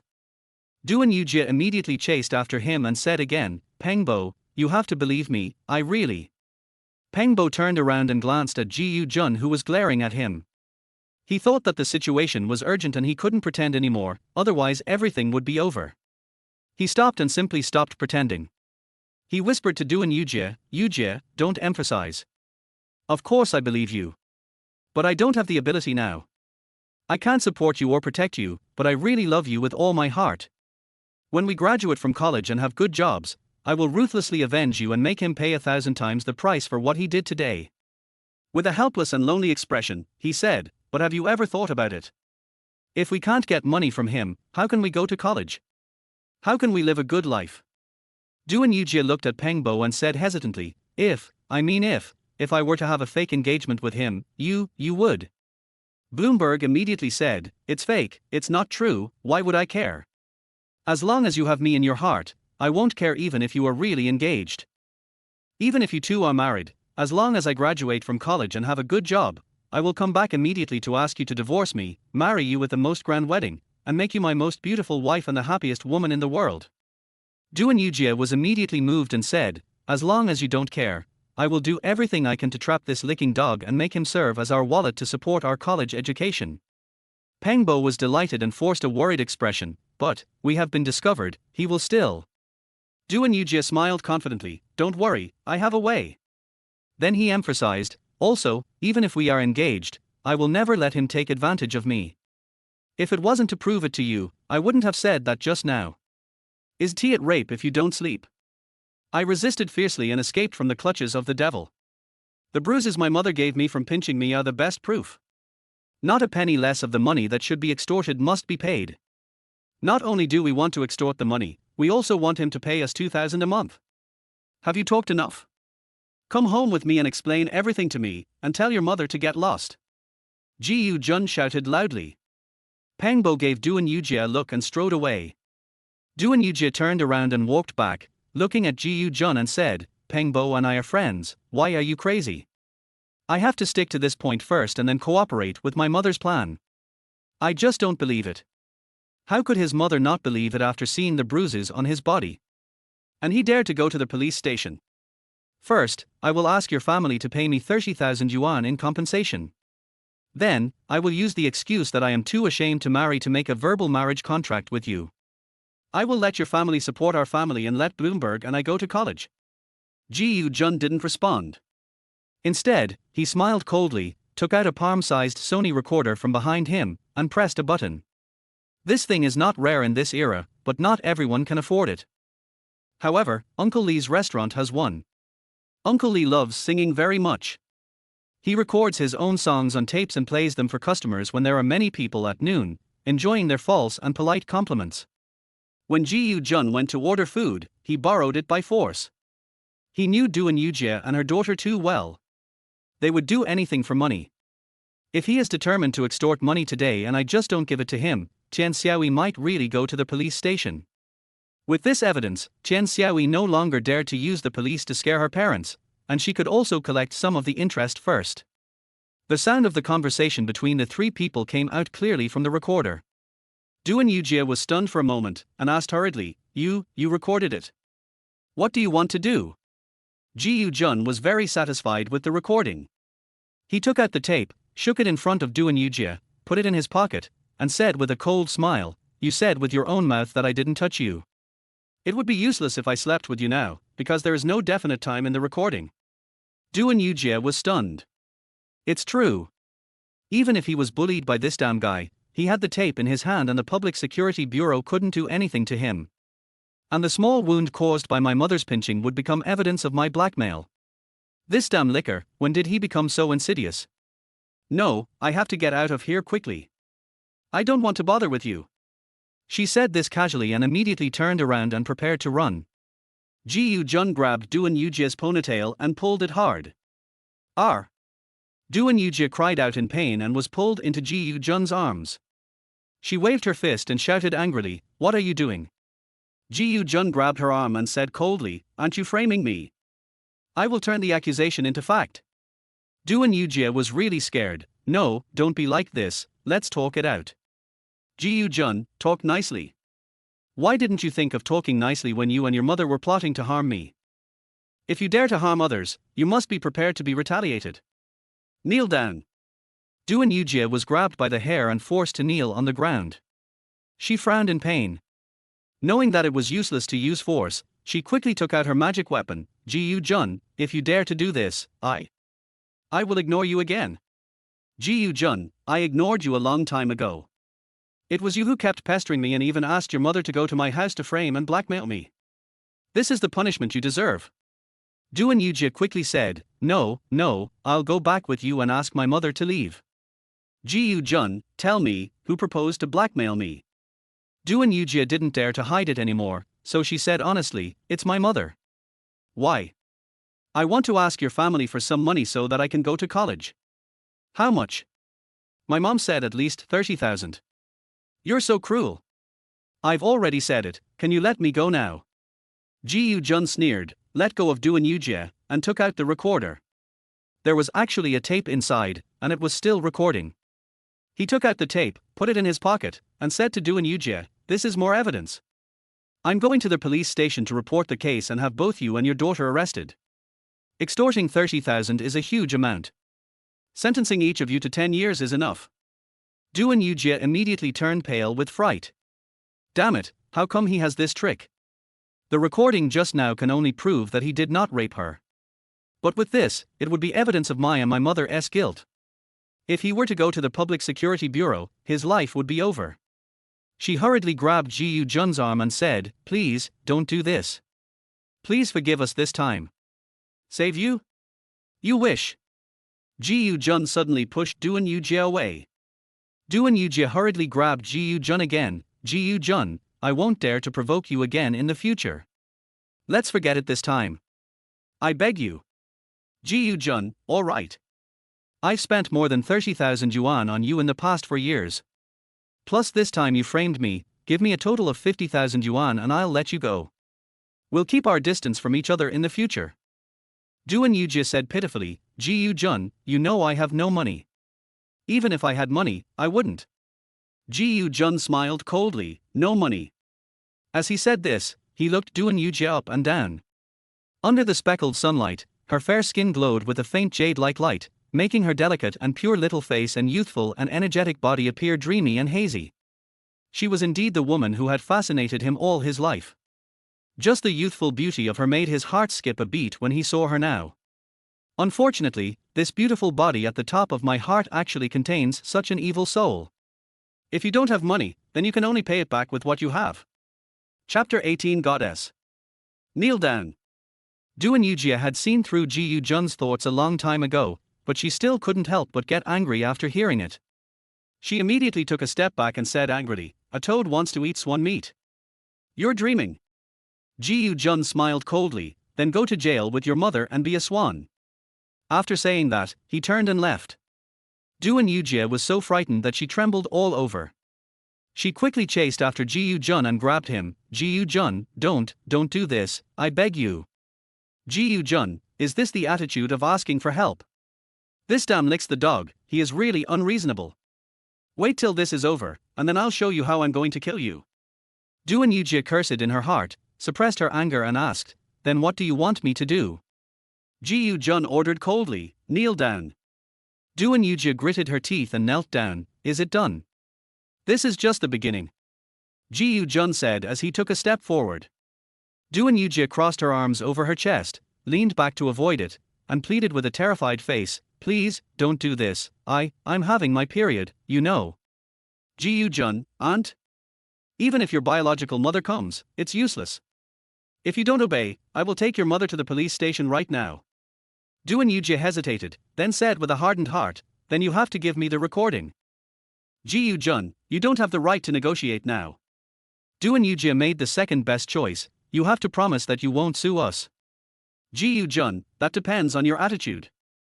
Duan Yujia hesitated, made a decision, and finally closed her eyes helplessly. A figure ran out of the grove quietly. You bitch, you lied to me that you were pure. Pure to your mother. You just said you would never let anyone take advantage of you, and you said you would always stay with me, and now you're kneeling in front of me, speechless. You really make me feel sick. I will never kiss you in my life. Bloomberg said this with gritted teeth, kicking a stone away, as if this was the damn guy. Just now, he was worried and wanted to see if Duan Yujia could subdue Ji Jun again, so he went back. He saw it, and conquered it, but he didn't expect it to be done in that way. He didn't know whether he loved Duan Yujia, but he definitely liked her. No man would not like such a beautiful girl. Over the past few years, he had thought about eating Duan Yujia many times, but he never dared to do it. In this day and age, getting pregnant before marriage is a huge scandal. If he got Duan Yujia pregnant, her mother would make a fuss and she would definitely be expelled from school. He couldn't even imagine any other more serious consequences. I always thought that I would wait until I went to college, buy some family planning products, and then eat this fresh peach, but I didn't expect that it would be ruined by that damn guy first. He thought he didn't care, but after seeing it, he felt a sharp pain in his heart. I don't know if it was because of the man's possessiveness or if he really liked Duan Yujia, but the feeling of humiliation turned into anger, burning him in extreme pain. He wished he could just go over and smash Ji Jun to death with one stone. But he didn't dare go out. He was afraid that Ji Jun would beat him, and he was even more afraid of ruining their relationship. Ji Jun stopped giving him money, but he was also afraid that Duan Yujia would feel ashamed and break up with him and stop supporting him to go to college. When the sound of a motorcycle was heard, he quickly hid behind a tree and squatted like an ostrich, but he clearly saw Duan Yujia with a red face, eyes closed, sitting astride the back of the motorcycle, and hugging Ji Jun's waist. This shameless woman. Ji Jun rode his motorcycle to the side of the tree and asked deliberately, don't you have anything to do with him? Why are you afraid that he will see you? He had seen that sneaky figure in the woods just now. However, he deliberately let Bloomberg see it. This pair of bastards have bullied me all my life. Now it's my turn to bully you. Duan Yujia couldn't hold it back any longer, and the tears that had not yet dried burst out again. Bloomberg, I was forced to do this, can you forgive me? Ji Jun stopped the motorcycle and said, go ahead and explain to them. Duan Yujia did not get off the car. Things have developed to this point. I have already paid too much. If I continue to let my temper take its course, all my efforts will be wasted. I must hold on to Ji Jun tightly and let him continue to be my wallet. I'll explain it to him when we get to school. She made up her mind in an instant, wiped her eyes fiercely, and said in a cold voice, why should I explain to him? Hurry up and stop dawdling. Ji Jun glanced at Peng Bo, who was still squatting behind the tree, smiled coldly, and turned around. Family oriented. The food has been delivered. Large pieces of braised beef, pork intestines with hot peppers, braised pork elbows, clear boiled chicken, Crucian carp soup, and 4 small side dishes. It is worthy of being the signature dish of the Li Shu family. It is colorful, fragrant and delicious, making Chen Xiao drool. But the money wasn't in his hands yet, so he had to pretend to be angry and could only cover it up by drinking tea. But the more she drank, the hungrier she became, and that burning feeling made her feel very uncomfortable. Big sister, such a large sum of money cannot be borrowed in a short time, so you can eat something first. My mother smiled and urged us to eat again. I will wait until noon at the latest. If you don't give it to me, I will go to the Public Security Bureau. Chen Xiaoyi threatened and was about to pick up the chopsticks when the sound of a motorcycle came into the yard. Why is this damn boy back? It was hard to convince him, but if he still didn't want to spend the money and made trouble, and angered others, everything would be over. My mother quickly got up, opened the door and went out, and was stunned. The young and beautiful girl sitting on the back of the motorcycle with tears in her eyes is obviously Chen Xiaoyi's daughter. How did this bad boy bring her back? Duan Yujie got off the motorcycle without waiting for Ji Yu-jun to speak, walked to her mother, bowed first, and then said softly, "Hello, auntie." Before my mother could react, she quickly said, okay, come in." Duan Yujie, "Auntie, can I talk to my mother alone?" "Mom, of course, come in, we won't go in." As he said this, he lifted the door curtain. "Thank you, auntie." Duan Yujie said politely, walked in and closed the door. My mother quickly walked up to Ji Yu-jun and said, "Junzi, what's going on?" Ji Yu-jun smiled slightly, "Mom, don't worry, it's okay." My mother was extremely surprised. "What do you mean?" "What do you mean it's all right?" "Ji Yu-jun, your son didn't do anything, so of course he's fine." Duan Yujie went to give her mother a certificate and will take her mother away soon. "Really?" Mom couldn't believe it. Ji Yu-jun, "Mom, don't worry, when has your son ever lied to you?" My mom rolled her eyes and said, "Haven't you lied enough?" "In the house." Chen Xiaoyi immediately went over, grabbed Duan Yujie and asked in a low voice, "Did this boy come to see you?" Duan Yujie, "Mom, he knows everything. We can't use that incident to extort money from him." Chen Xiaoyi was shocked. "What? What happened?" Duan Yujie didn't dare to mention Peng Bo, and could only say vaguely, "He provoked me with words, and I accidentally said it out." Chen Xiaoyi was furious. She tapped Duan Yujie's forehead fiercely and said angrily, "How come your mouth is looser than the waist of your cotton pants?" "But it's okay. He just said it. Anyway, he has no evidence. Let his mother see your injuries later. He won't be able to say anything even if he has a mouth." Duan Yujie quickly said, "He took the recorder and recorded my words directly. If he does that again, he will report it to the police and have them arrest us." Chen Xiaoyi's brows frowned instantly. That boy is so smart. It's all over now. Duan Yujie had already thought of a plan on the way, and immediately leaned close to Chen Xiaoyi's ear and whispered. After a while, Chen Xiaoyi gritted her teeth and said fiercely, "Let's do it this way. If you can't kill the fat pig, just cut it slowly with a knife. Anyway, I'm going to eat this piece of fat meat." Then he walked to the door and waved to his mother, "Sister, come in for a moment." Chapter 19, Blackmail Doesn't Work. Then have a relationship. My mother glanced at Ji Yu-jun and hurried in. Chen Xiaoyi pulled her mother into the bedroom, smiled apologetically, and said embarrassedly, "Sister, I made a mistake, I'm sorry." Seeing that she had indeed misunderstood her son, the mother finally felt relieved. "Big sister, what's going on?" Chen Xiaoyi sighed, "It's all my fault. I came home in the middle of the night with disheveled hair, covered in dirt and wounds. I asked her questions but she just kept crying. I misunderstood her." My mother felt relieved, and her curiosity was immediately aroused. "What happened to Yujie?" "Well." Chen Xiaoyi sighed again, "Sister, now that things have come to this, I don't want to save face anymore. I'll just tell you the truth. My Yujie and your Ji Yu-jun have been together for 4 years. I just discovered this recently, but my Yujie is a good student and will definitely be admitted to university. Your Gujuan is a poor student, so I strongly oppose it. Sister, am I doing the right thing?" My mother was stunned when she heard this. "My son is dating someone else's daughter?" He only reacted when he heard the question and nodded instinctively, "Yes, that's right. I am a teacher myself, so I understand this very well. Parents don't want their children who are good at studying to play with those who are not good at studying, let alone have a relationship, let alone in the most critical sprint period of senior year of high school. What they did was absolutely right." Chen Xiaoyi continued, "Who would have known that my damn girl was disobedient and secretly with your Ji Yu-jun? She came home like that last night, so I had to ask her about it. She just cried and didn't say anything. When I asked her again, she said the name Ji Yu-jun. I thought your son gave my Yujie. I was so angry that I wanted to beat your Ji Yu-jun to death. His father even took a knife to kill people. I was afraid of causing a big disaster, so I held him back by force. I didn't sleep all night, tossing and turning, thinking that if I went to the police station, my daughter's reputation would be ruined and she would never get married in her life. But as a mother, I can't let my daughter be bullied like that. I'm like a dead person and I can't do anything. That's why I came to your house. I just want to severely punish your son and your family. Sister, as a mother, can you understand why I do this? This explanation makes sense.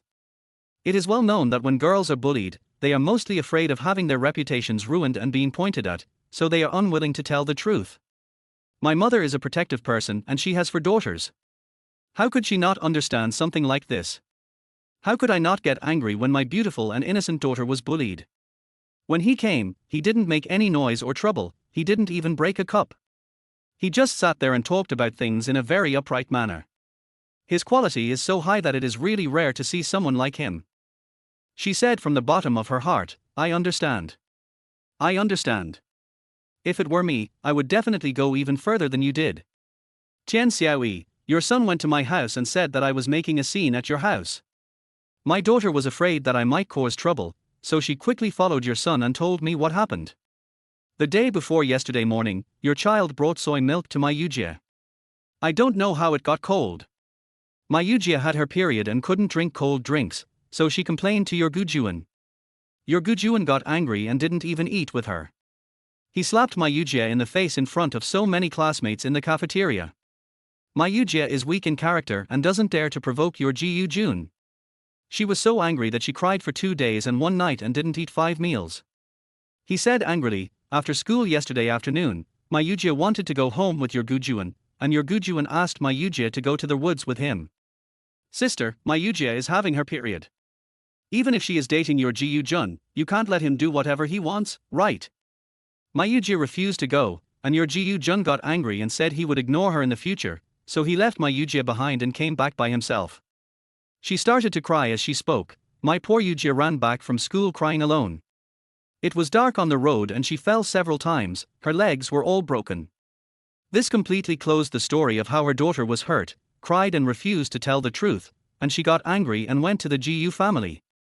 As a woman, my mother gritted her teeth as she listened. She married my dad and has been cared for all her life. When has she ever been treated like this? Hitting someone for saying something wrong? In public. Do you still dare to let others hide in the woods? It's still during menstruation. If you don't go. What a rebellious son. This damn bad boy, how dare he treat you Jie like this? Sister, don't cry. I'll ask his father to beat him to death, and let you and Yujie vent their anger. Tian Xiaoyi wiped her eyes and called Duan Yujie in. Sister, I won't say much. Just look at what your Ji Jun did to my Yujie. As he said this, he unbuttoned Duan Yujie's shirt and jeans. My mother's eyes widened when she saw the shocking blue marks on the body that was as white as jade and as delicate as a porcelain doll. She couldn't believe it at all. Ji Jun, you are rebellious son, you are committing a sin. Duan Yujie had already burst into tears. She threw herself into Chen Xiaoer's arms and said with sobs, before he came, he forced me to kneel down and give him. Tian Xiaoyi asked angrily in a low voice, what should I do with him? Duan Yujie blushed, and after a long while she managed to squeeze out a word while crying, eat. What? Tian Xiaoyi was immediately furious, sister, you gave birth to a good son. My mother was immediately furious, how could this rebellious son abuse others like this? No, I have to kill him. Tian Xiaoyi gnashed her teeth and said, no need. We don't want to lose face. Let the police see if they can bully people like this. My mother quickly pulled me back and said, big sister, now that both children have reached that stage, the only option left is marriage. We are family now. How can we alert the police to such a quarrel between a young couple? Don't be anxious, let's talk it over. This girl is so pretty, good at studying, and gentle, but she is really blind and likes that bad boy of mine. This is a great thing. In this era, in this poor town, the age of marriage is still very young. It is normal for rural children to get married at the age of 18 or 19. However, you cannot apply for a marriage certificate. You have to hold a wedding and then get the certificate when you reach the legal age. When some couples get their marriage certificate, their second child is already a minor. If possible, I would give them a wedding, which would be a big accomplishment. Tian Xiaoyi said angrily, what else is there to say? You dare to treat me like a nobody now? You will bully my daughter to death after we get married. No, I'm not done with him. Duan Yujie cried even harder, Mom, he doesn't want me anymore. If you make trouble again, he will not want me anymore. What? Chen Xiaoyi was immediately furious. He doesn't want you yet, and I don't want him either. Let's go to the Public Security Bureau now. Duan Yujie, Mom. I'm already like this. If he really doesn't want me anymore, Chen Xiaoyi stood there in shock, gritting her teeth in anger and saying, "What a sin! How could I give birth to such a disgraceful thing like you? No one wants you even for free. I'm going to beat you to death today, so you don't embarrass me again." As he said this, he raised his hand and hit Duan Yujie. "Big sister, we want it, we're desperate for it." My mother quickly stopped him. Such a beautiful, gentle and lovely girl, who loves her son so much, is the best daughter-in-law. She must not be wronged again. Chapter 20, Such a good daughter-in-law, pamper her. Chen Xiaoyi pulled her mother and cried, "Sister, my daughter has already endured it so submissively, and your son wants to be a Chen Shamai. You are a woman too. Put yourself in my shoes and think about my daughter." We. The mother was so wrong that she couldn't defend her son. She said hurriedly, "Sister, I understand. I understand from the bottom of my heart. Don't worry, we are definitely not that kind of people. If he dares to act like Chen Shamai, I will beat him to death first, without even asking his father. Not only that, I will let his father beat him first to calm you and our Yujie down, and then I will solemnly promise you and your family that he will never dare to bully our Yujie again." When Chen Xiaoyi heard this, she wiped her eyes and said helplessly, "Alas, I, Chen Xiaoyi, have been strong all my life, but I gave birth to such a shameless thing. Someone took advantage of my weakness and shamelessly forced me." My mother felt so guilty that she said hurriedly, "Big sister, our Yujie is not a weakness. She is the best girl in the world. As long as you are willing, we will formally propose marriage. From now on, our whole family will treat Yujie as our own daughter. No, we will protect her like the apple of our eye and cherish her like the apple of our heart." When Chen Xiaoyi heard this, she finally felt relieved. The big thing was done. He pretended that his eyes went dark and he fell backwards softly. My mother quickly supported her and made her sit on the bed. "Big sister, calm down. It's all my fault for not educating you properly. Yujie has been wronged. Don't worry, I will definitely not let her suffer in vain." As they were talking, the sound of a broken bicycle was heard in the yard. "Mom, big sister, we are not the kind of people who don't know what's good for us. Yujie is a rare good girl. I like her. If her father sees her, he will jump for joy. You and Yujie sit here for a while, and don't scold the child. I'm going to talk to his father about the situation. Don't worry, we will make you satisfied with the two children." Chen Xiaoyi waved her hands weakly. Dad was talking to Ji Yujun. When he saw Mom coming out, he hurried over and asked in a low voice, "Are you really okay?" My mother didn't answer. She walked straight up to Ji Yujun, pinched a piece of flesh on his arm, twisted it hard, and said through gritted teeth, "You son of a bitch, wait for me to peel your skin off." Ji Yujun grimaced in pain. This really hurts. It hurts more than Dad's belt. But he was afraid of cracking his mother's nails, so he didn't dare to hide. He thought happily in his heart that he had never been beaten by his mother in his previous life, and now his childhood was perfect. His father, "Come with me." Although the mother was furious, she was reluctant to punish her beloved son anymore. She let go of her hand, glared at Ji Yujun fiercely, and dragged the father into the east room. Dad asked anxiously, "Wife, what's going on?" "Oh." Mom sighed and whispered in Dad's ear. The more my father listened, the wider his eyes widened. "This bastard, actually. Humph. Mom said angrily, "You've raised such a good son." "Wife, I didn't." My mother rolled her eyes and said, "Why don't you go out and beat them to death to vent the anger of the mother and daughter?" "Okay. I'll beat him to death." Dad came out immediately, pulled out his belt, and threw it at Ji Yujun without saying a word. "Isn't everything all right? Why are you still fighting?" Ji Yujun felt strange and instinctively dodged to the side. "Dad, why are you hitting me again? I'm going to beat you to death today."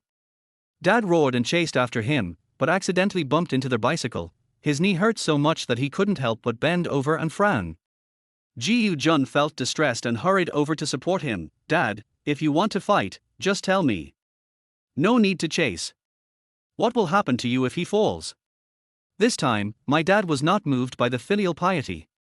This unfilial son actually bullied the girl and did something so outrageous that both humans and gods alike would agree. How could he not be beaten? He pushed Ji Jun away, pointed at the bicycle and ordered, "Get on the bike for me." Ji Jun didn't hesitate at all. He immediately climbed onto the back seat of the bicycle and stuck his butt out to cooperate. Bang! A crisp sound. Ouch! Ji Jun screamed without disguising his pain. This is a rare and passionate fatherly love, the highest enjoyment that one could never obtain in one's previous life. If my father had beaten me a few more times in my previous life, I might not have become a person worse than pigs and dogs. How unfilial it is to drown your children. Snap! Snap! Snap! No, why is father's love becoming deeper and deeper? I wasn't willing to put in any effort when I didn't know the truth, so why is it that now it's getting heavier and heavier, as if I'm fighting a class enemy? My mother hurried out of the house, pushed my father, and complained in a low voice, "Just hit him a few times, why are you really going to beat him to death? He's not your biological child." Dad said angrily, "How can this kind of thing learn its lesson unless you beat it half to death?" Their mother pulled Ji Jun up distressfully and asked with a tough and stern expression, "Let me ask you, will you dare to do it again in the future? People say that fathers are strict and mothers are kind. My father is not a strict father, but my mother is too kind a mother." Ji Jun felt extremely warm in his heart. He rubbed his butt and said with a smile, "I won't dare to do it again. I won't dare to do it again." Snort. My mother snorted angrily and pulled my father into the house. Tian Xiaoyi and her daughter had come out and were sitting on the sofa. Duan Yujie quickly stood up and said with a shy smile on her rosy little face, "Hello, uncle." Okay. Come on, sit down." When Dad saw the young, beautiful, well-mannered Duan Yujie, he was so happy that he couldn't stop smiling.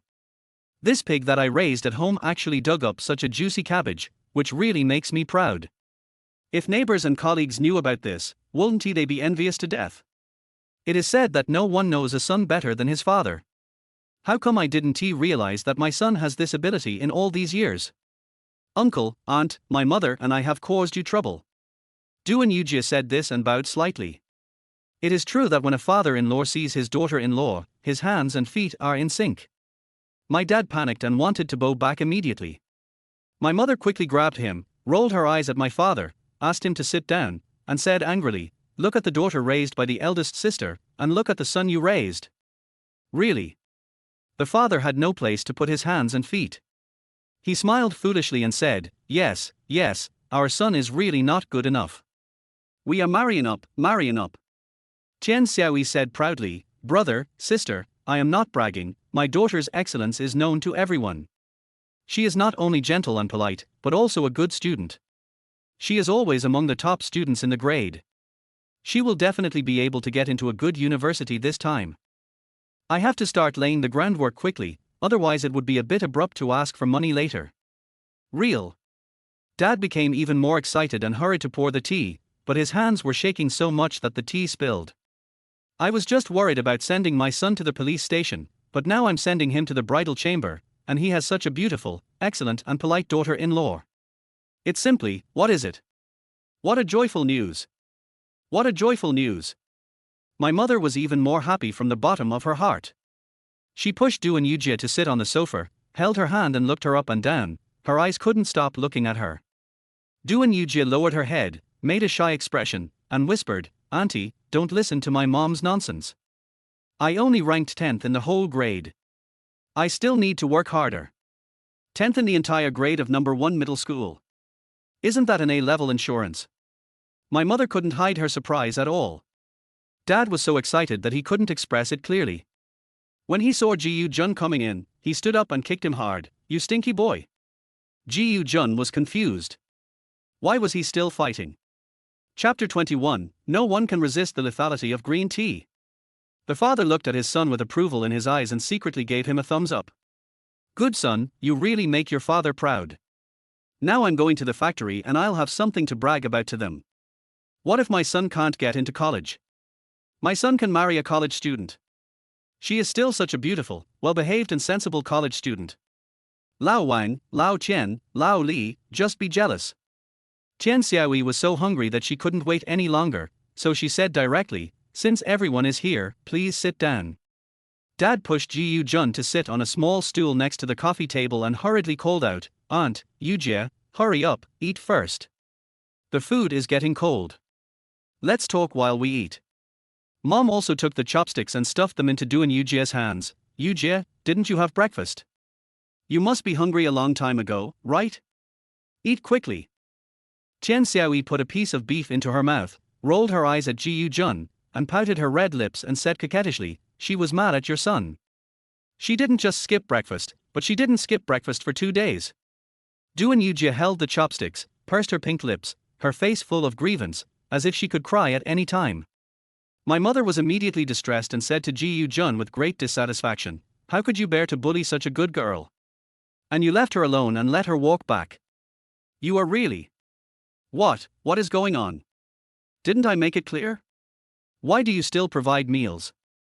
Dad immediately raised his hand, patted the confused Ji Yu Jun on the head, and ordered without room for rebuttal, "Apologize to Yujie immediately." "Apologize?" Ji Yu Jun was even more confused and asked puzzledly, "Apologize for what?" Duan Yujie looked at her mother and cried with great grievance, "Auntie, I just told him that it might affect his studies, so I'll wait until he gets into college. I promised him that I would marry him no matter whether I went to college or not, but he still didn't believe me and still bullied me. As he spoke, tears actually welled up in his eyes. Damn, the situation has changed. This vicious woman is going to do something weird. Marry me. She changed her tactics. Ji Yu Jun immediately became alert. Their mother was immediately distressed and immediately hugged Duan Yujie and shouted at Ji Yu Jun, "His father, beat him up." Dad immediately stood up and was about to whip my belt. Tian Xiaoyi just wanted to eat quickly and then talk slowly, so she quickly stood up and stopped her father. "Brother, he is so old now, beating him is not enough, education is still the main thing." Dad listened to the advice and immediately retracted his finger and pointed at Ji Yu Jun, saying viciously, "If you dare to bully Yujie again, I will really peel off your skin." I haven't figured it out yet. Why are my parents trying their best to protect Duan Yujie just like they did in their previous life? Ji Yu Jun looked at Duan Yujie and said threateningly, "Duan Yujie, please speak properly. Did I bully you?" Duan Yujie looked at Ji Yu Jun with tears in her eyes and said pitifully, "Ji Yu Jun, don't think I'm complaining. Tell your aunt and uncle if I said that. Did I say anything nonsense?" Dad immediately pushed Ji Yu Jun and said, "Tell me, did Yujie say that? This vicious woman must have chosen the wrong career in her previous life. If she had studied acting, she would definitely have won a room full of Oscars. However, Duan Yujie really said this, and she really did so in her previous life. But their purpose was to continue to use me. Because at that time Duan Yujie was already pregnant with Peng Bo's child, but Peng Bo was going abroad. In order to give their child a father, to give Bloomberg money to go abroad, and to avenge me for not killing their family, they came up with this vicious plan.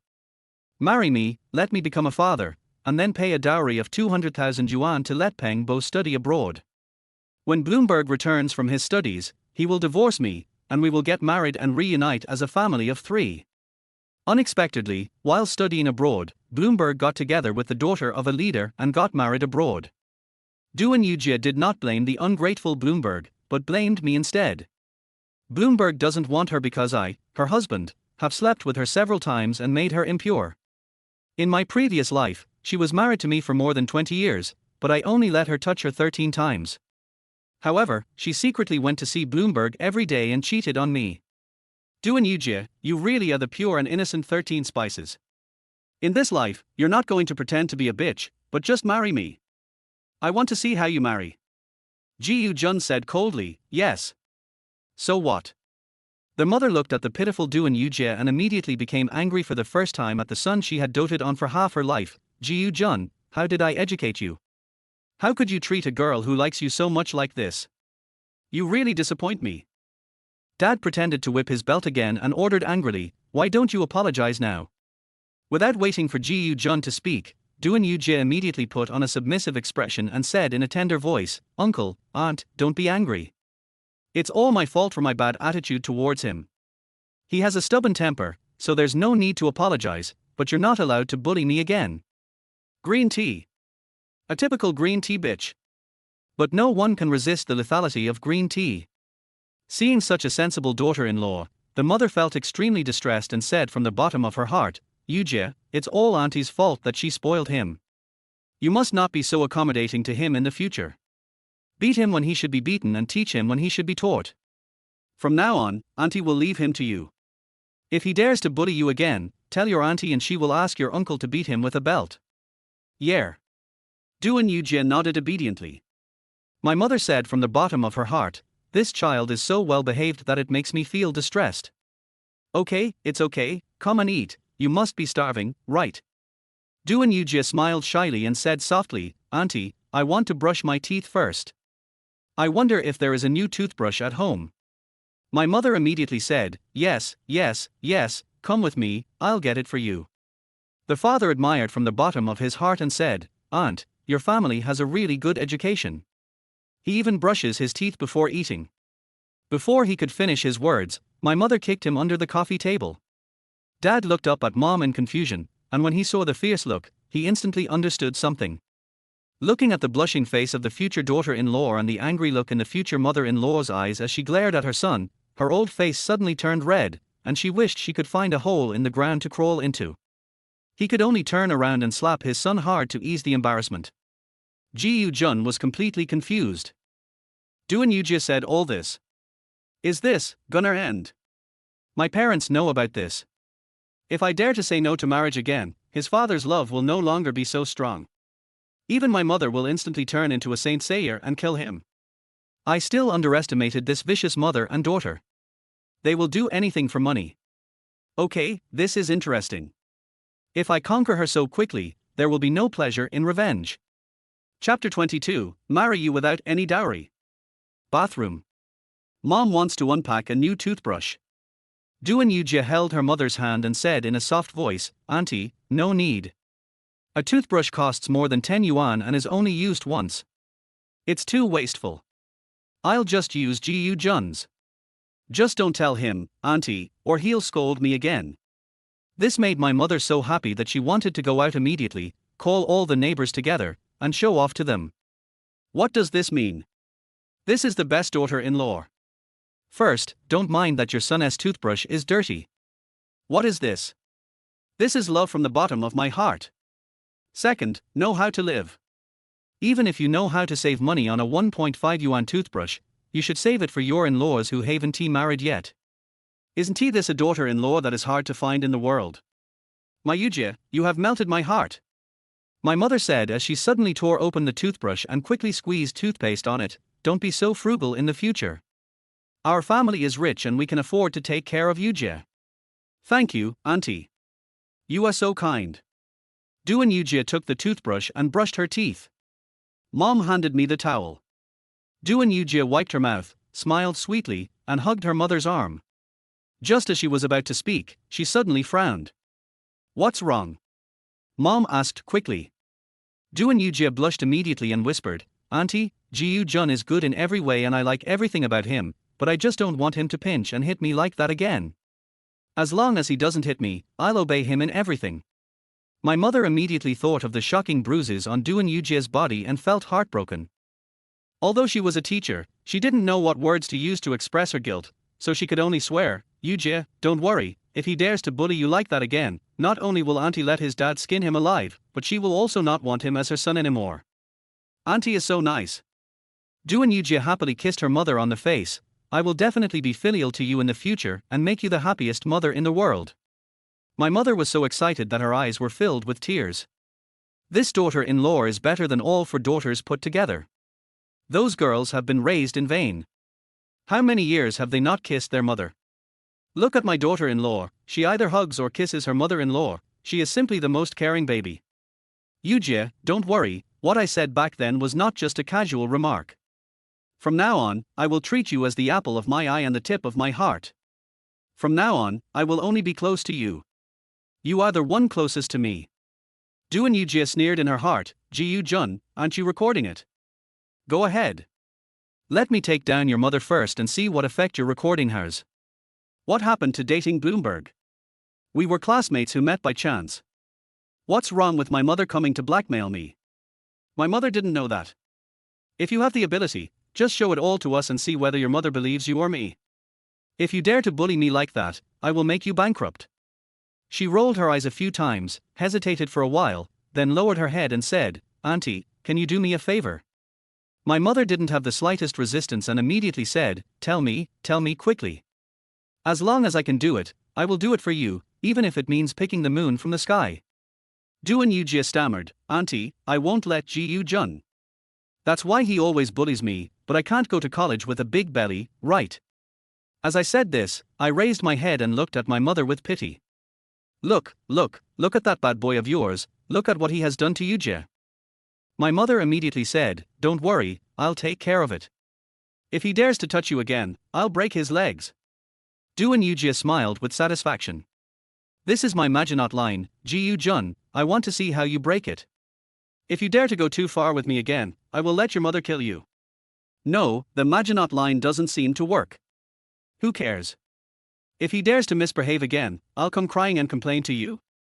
The Public Security Bureau can't control you, but your mother can always control you.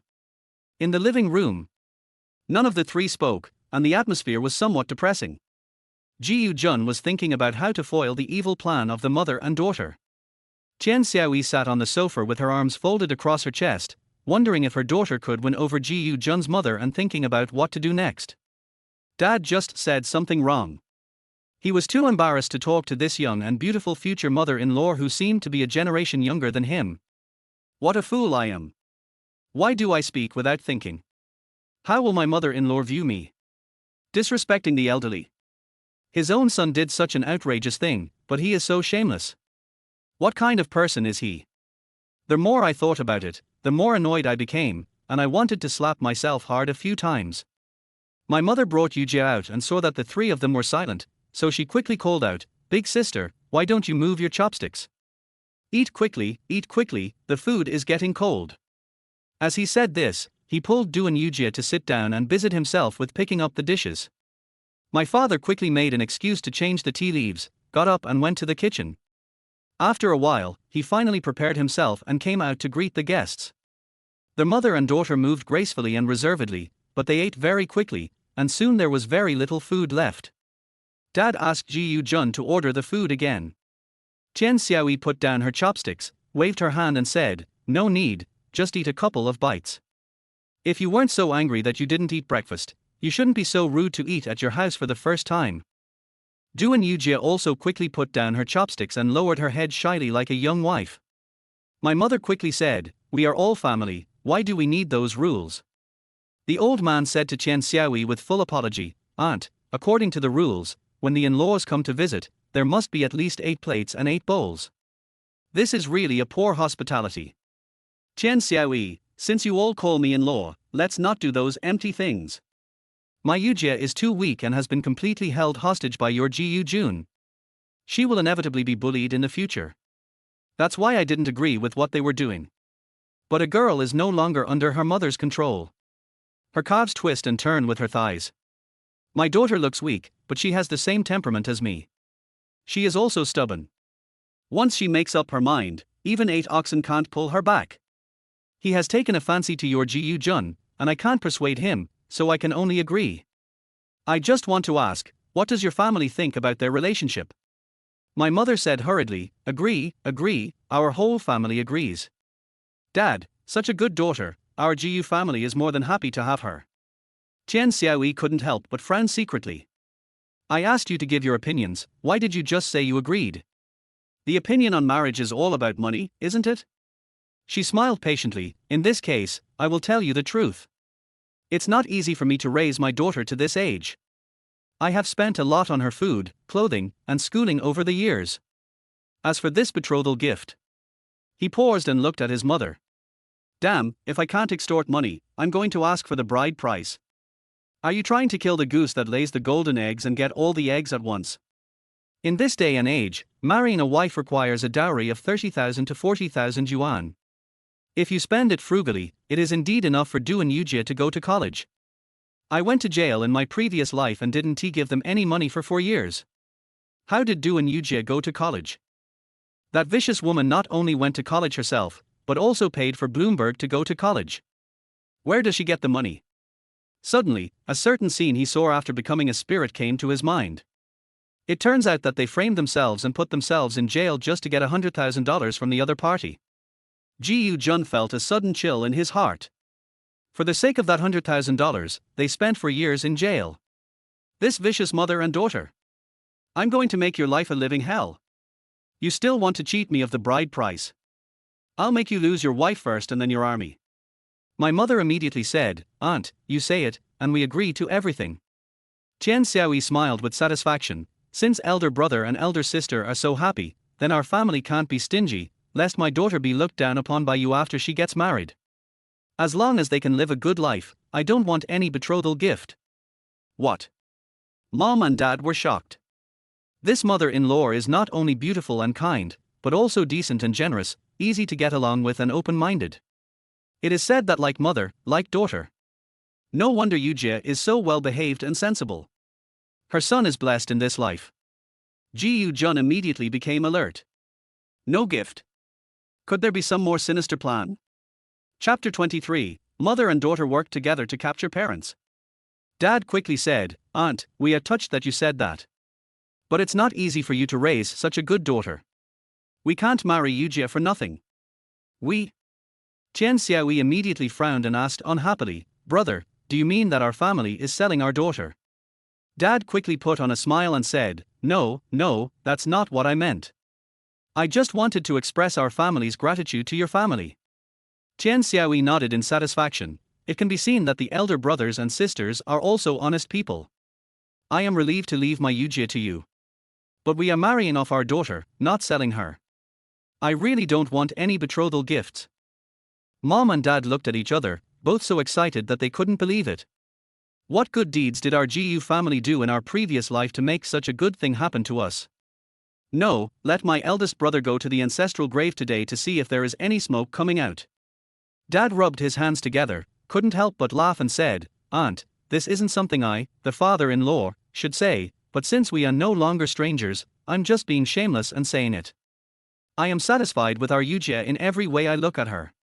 She is happier than my other four daughters. Yujie is such a good girl. Marrying my son is like marrying down. Since you are so generous, we can't be stingy. We have your precious daughter, you should at least give us a chance to show us some respect for Yujie, otherwise, we will feel really bad. Qian Xiaoyi glanced at Duan Yujie, then sighed and said, Since Big Brother has said so, I have something to discuss with you.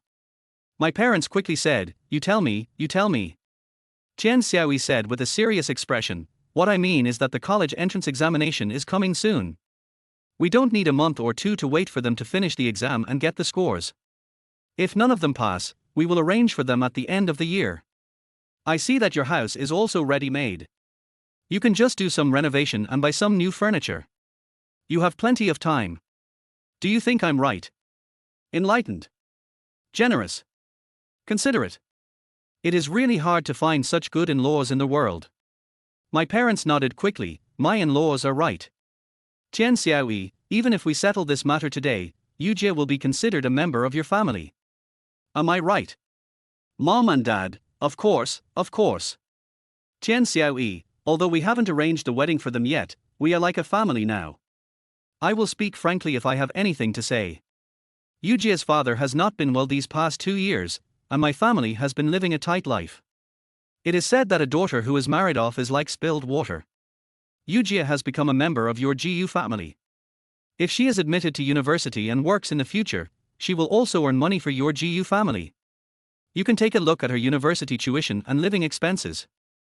Then he looked at his parents. My mother immediately said, Let's go. Dad, Yujie is our family, so naturally we should pay for it. You don't have to worry about her aunt. As expected, the purpose of this mother and daughter was to get my family to support Du and Yujie to go to college. It's just a one-time payment that has changed to installment payment. Qian Xiaoyi, they say that you should raise your son poorly and your daughter well. I only have one daughter in my family, so she is a bit spoiled. Although she doesn't spend money recklessly, she has never used cheap food or clothes. I roughly calculated that going to college in a big city would cost about 3,000 yuan a month, in addition to tuition fees and daily expenses for food and clothing. Damn, $3,000 a month, and you dare to ask for it. Including tuition fees, it would be about 30,000 to 40,000 yuan a year, and 140,000 to 150,000 yuan for 4 years. No wonder they said they didn't want a dowry. It turns out they wanted for 5 times as much using this method. It wants to crawl on our family and suck all our blood. You are such a good mother-in-law. I would be really sorry to you if I don't love you well in this life. Dad immediately looked at Mom, an elementary school teacher, and asked her with his eyes, why does the cost of living in a university be so high? My mother understood it after a little thought. She whispered in her father's ear, just now in the bathroom, Yujie was reluctant to even take apart her new toothbrush. She's obviously someone who knows how to live. But the mother and daughter are both dressed so fashionably and do things so generously. It's obvious that they are raising their daughter in wealth. She said that toothbrush costs more than 10 yuan, but our toothbrush is only 1.5 yuan. She has never seen such a cheap toothbrush before. She is used to using famous brands. Your son, who was raised in poverty, is studying in a small county town. He spends that much every month. Shouldn't the daughter who was raised in wealth and went to college in a big city only have 3,000 yuan? After hearing what Mom said, Dad immediately said, in that case, 3,000 is not a lot, really not a lot. Mom, don't let people think that we are stingy and ruin this best marriage in the world. Dad nodded immediately. Ji Yu-jun had long known that the performance and coordination between the mother and daughter were seamless. In the previous life, she was framed by them and sent to jail. After she was released, Duan Yujie, who had already graduated from university, married her. One can imagine how excited and happy his parents were that their son in prison married such a beautiful college graduate. The mother and daughter cooperated in this way and directly controlled their parents, making the old couple worship their daughter-in-law like a bodhisattva. Whenever Duan Yujie did something that didn't please them, they would come to their house and do this, and her parents would unconditionally support her. After a few times, he started to act sarcastic and then started to curse and force his parents to death. But their parents gave everything, even their lives, but they failed to awaken the conscience of this vicious mother and daughter. Although the pace of events has changed, the trajectory is still moving in that direction. Well, let me see how you can deceive our family in this life. Ji Yu-jun said coldly, Auntie, my daughter-in-law should be ours, but my parents are incompetent and are ordinary workers. Their combined salary is less than 3,000 yuan a month. We can't afford to support this daughter-in-law. Dad immediately said, don't worry about the money. Just be good to Yujie. Tian Xiaoyi immediately waved her hands and said generously, we are already relatives. How can we sit back and watch your family in trouble? Besides, we must support my daughter before she gets married. Your family will pay for the tuition, and give 2,000 per month for living expenses, and we will pay for the rest. Mom and Dad immediately looked at each other and were very happy. Although this amount of money is still a lot, at least it can be taken out. Just live a tighter life in the future. Mom, big sister, you are one of the rare open-minded people in the world. Our family is blessed to have you as our in-law. We are so lucky. Dad was even more excited. Aunt, don't worry, from today on, my husband and I will not waste a penny, and all the money we save will be given to our Yujie flowers. This mother and daughter are more terrifying than in the previous life. In her previous life, Duan Yujie graduated from university and married a prisoner like me. It was indeed considered marrying down, so it was understandable for my parents to curry favor with her. In this life, relying only on their two mouths, one pretending to be generous and open-minded, and the other pretending to be well-behaved and weak, they captured their parents in just one meal. If we didn't know what they would do in the future, I'm afraid no one would be able to withstand today's wonderful performance. This revenge is becoming more and more interesting. Ji Yu-jun immediately decided to use this incident to give them hope, and then ruthlessly shatter it, so that this pair of mother and daughter, who looked like sisters, would kneel in front of him together, tongue-tied, wagging their tails and begging for mercy. Chapter 24, Even if we are not engaged, your family's money is still mine. Ji Yu-jun continued to ask, Auntie, what if your daughter goes to college and I fail, and she gets a new boyfriend during college and dumps me? Tian Xiaoyi smiled and said, Silly child, this is the guarantee your auntie gives you. You have been supporting her all this time. She eats and drinks at your house. She must be grateful to you. How could she dump you? If she dares to dump you, you should ask her to pay you back immediately. If she can't pay you back, then she has to marry you obediently, right? Don't worry, Auntie will definitely support you then. Duan Yujie immediately said coquettishly, Mom, why are you like this? I am your daughter. Qian Xiaoyi looked at Ji Yu Jun with a charming smile and said, What do you know? Their parents love you so much, how can I not love them? Duan Yujie immediately hugged her mother and said pitifully, Auntie, my mother doesn't love me anymore. From now on, you are the only one who loves me and protects me. My mother was so happy that she hugged Duan Yujie and said in a soft and firm voice, Don't worry, you will be the most precious baby in our family from now on. Dad immediately said, If he dares to bully you, we'll break his legs. Seeing that his parents were completely captured, Ji Yu Jun didn't dare to say anything. Otherwise, it would not be a father's love as strong as a mountain and a mother's strength, but would make them disappointed and sad for this ignorant son. Since you are so happy about this daughter-in-law, then continue to be happy. Anyway, happy things will happen one after another in the future, and the disappointment of this vicious daughter-in-law will be diluted immediately. My mother told my father, Go to the factory and ask for leave. On the way, book a room at Lao Li's restaurant and ask him to make 8 plates and 8 bowls of the best quality. We will treat our in-laws well at noon. Dad stood up immediately, and suddenly remembered something, and said to Qian Xiaoyi, Aunt, ask Ji Yu Jun to bring Yujie's father here, I will have a few drinks with him. Qian Xiaoyi was about to speak when Ji Yu Jun said slowly, Dad, Yujie's dad is coming, but even if it's the father-in-law coming to visit, it's considered an engagement banquet, so we can't entertain too few people. Why don't you call your factory director and the uncles who lent us money? My mom can also call the school leaders and our neighbors to make them happy, too. This was exactly what my mother wanted, so she immediately said, Yes, that's it. Let's have some fun today. Qian Xiaoyi immediately glanced at Duan Yujie. Duan Yujie immediately shook her head slightly. The so-called marriage is nothing but an excuse to make money. If everyone knows about it, it will become real. By then, it will be impossible to get rid of it. Because, in this poor and backward place, in people's minds, the legal effect of an engagement banquet is more effective than a marriage certificate. Although the mother and daughter still wanted to have a big meal, they had to give up in order to avoid being trapped by Ji Yu Jun. Qian Xiaoyi, brother, sister, please don't be busy yet. I mean, let's wait until the kids have finished their exams and their scores come out before we talk about this.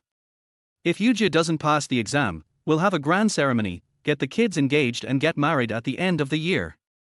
If Yujie passes, it will be a double celebration for both our families. It's a bit too much to hold it here, we have to go to the county town. Mom, yes, elder sister is right. Why didn't I think of this place? It would be unfair to Yujie to hold the event at Lao Li's hotel. My father was even happier, yes, go to the county town and find the best restaurant. Qian Xiaoyi didn't dare to stay any longer, so she stood up and said, Now that it's settled, let's go home first. His father is still angry at home, so we have to go back and tell him the good news. My mother immediately stopped me and said, Even if we don't hold an engagement party, we have to invite the in-laws to come for dinner. Let Ji Yu Jun pick them up. Qian Xiaoyi smiled slightly, Big sister, you don't know, he is a very strict person. If he knew that I had arranged a marriage for my daughter without any matchmaker or engagement, and that it was with your son, I don't know how he would scold me. How could he be willing to come? I'll talk to him slowly when I get home. We don't need to rush for a month or 2 anyway. No matchmaker or engagement. Mom was immediately prompted. When a girl visits your house for the first time, she must bring a gift. Engagement requires many complicated rituals such as 3 matchmakers and 6 betrothals. I was rude again. I have married off for daughters, and I know all the rules. Others would ask me about the rules when they marry off their daughters or wives, so why do I always make mistakes when it comes to my own sons? I am really getting old and confused. She immediately said apologetically, Big sister, I am so happy that I am confused. Please don't be offended. Don't worry, we will arrange everything properly and will never embarrass you and Yujie's father. Then he gave his dad a look. Dad didn't understand. My mother glared at him angrily and said, You haven't given Yujie a gift yet. Dad reacted immediately, smiled apologetically, and took money out of his pocket. I have to say that those friends were really nice to him. After all the twists and turns, they lent him 32,000 yuan. Qian Xiaoyi and Duan Yujie's eyes lit up instantly when they saw the thick stacks of money. Dad whispered, How much will you give her, Mom? My mother said happily, 1,000. In this era, the gift for meeting someone is usually 200 yuan. But this daughter-in-law is so much to her liking and makes her so happy that she must give her 1,000. But Qian Xiaoyi frowned slightly and cursed in her heart, you are so stingy. You have so much money, but you only give me 1,000. Your son has bullied my daughter so much, so giving him 8,000 is not too much, right? Dad immediately took out 1,000 yuan and handed it to Mom. My mother took it and handed it to Duan Yujie. Duan Yujie immediately put her hands behind her back and said, Auntie, I don't want it. I can't take your money. My mother took the opportunity to stuff it into her jeans pocket. Duan Yujie immediately took out her money, Auntie, I really can't take your money, The mother held Duan Yujie's hand and said with a smile, silly child, you can't refuse this money. It's a gift for meeting. If you accept it, your relationship with Ji Jun will be settled. If you refuse it, it means you don't agree with it. Duan Yujie looked at Qian Xiaoer with an embarrassed look on her face. Qian Xiaoyi pouted, rolled her eyes at Duan Yujie, and said angrily, why are you looking at me? Don't you know whether you are willing or not? Duan Yujie blushed, lowered her head and stopped talking. Ji Jun watched this scene and said in his heart, this vicious mother and daughter duo perfectly portrayed the role of a daughter who is truly willing but shy, and a mother who is dissatisfied with the marriage but cannot persuade her daughter. Don't you know how to act? I'll give you the script later, and you'll act well for me. Qian Xiaoyi glanced at the stacks of money and said with a smile, brother and sister, let's leave it at that for today. We will go back first and come back to discuss things with you later. Leave a hole first so that you can come and ask for money in a few days. Those tens of thousands of dollars are all mine, don't even think about keeping a penny. My mother quickly tried to persuade him to stay. Qian Xiaoyi insisted on leaving. Dad asked Ji Junki to deliver it on a motorcycle. Qian Xiaoyi refused. With politeness, he sent the mother and daughter far away. Junzi's mother, who is that? My bad boy has a girlfriend at school, and her mother and daughter came to discuss marriage. Really? That little girl is so pretty. Beauty is secondary. The most important thing is to be sensible. Let me tell you, our Yujie. Following my mother's whisper, envy and jealousy immediately aroused. Chapter 25, Dad fights for his daughter-in-law. TSK, TSK, TSK, TSK, how come this girl is so obedient? Look at my wife, she wants to sell all my bones. You are hugging your own mother-in-law. She is closer to you than your own daughter. You are so lucky now. It's rare to find such a good girl. How did her mother educate her? Why can't my in-laws educate their daughter in the same way? By the way, your in-laws are dressed so young and pretty, and it's obvious that they are not from an ordinary family. What does their family do? Although my mother didn't bother to find out what the Duan family does, she was even more arrogant. Speaking of my in-laws, there is nothing to choose from. Let me tell you.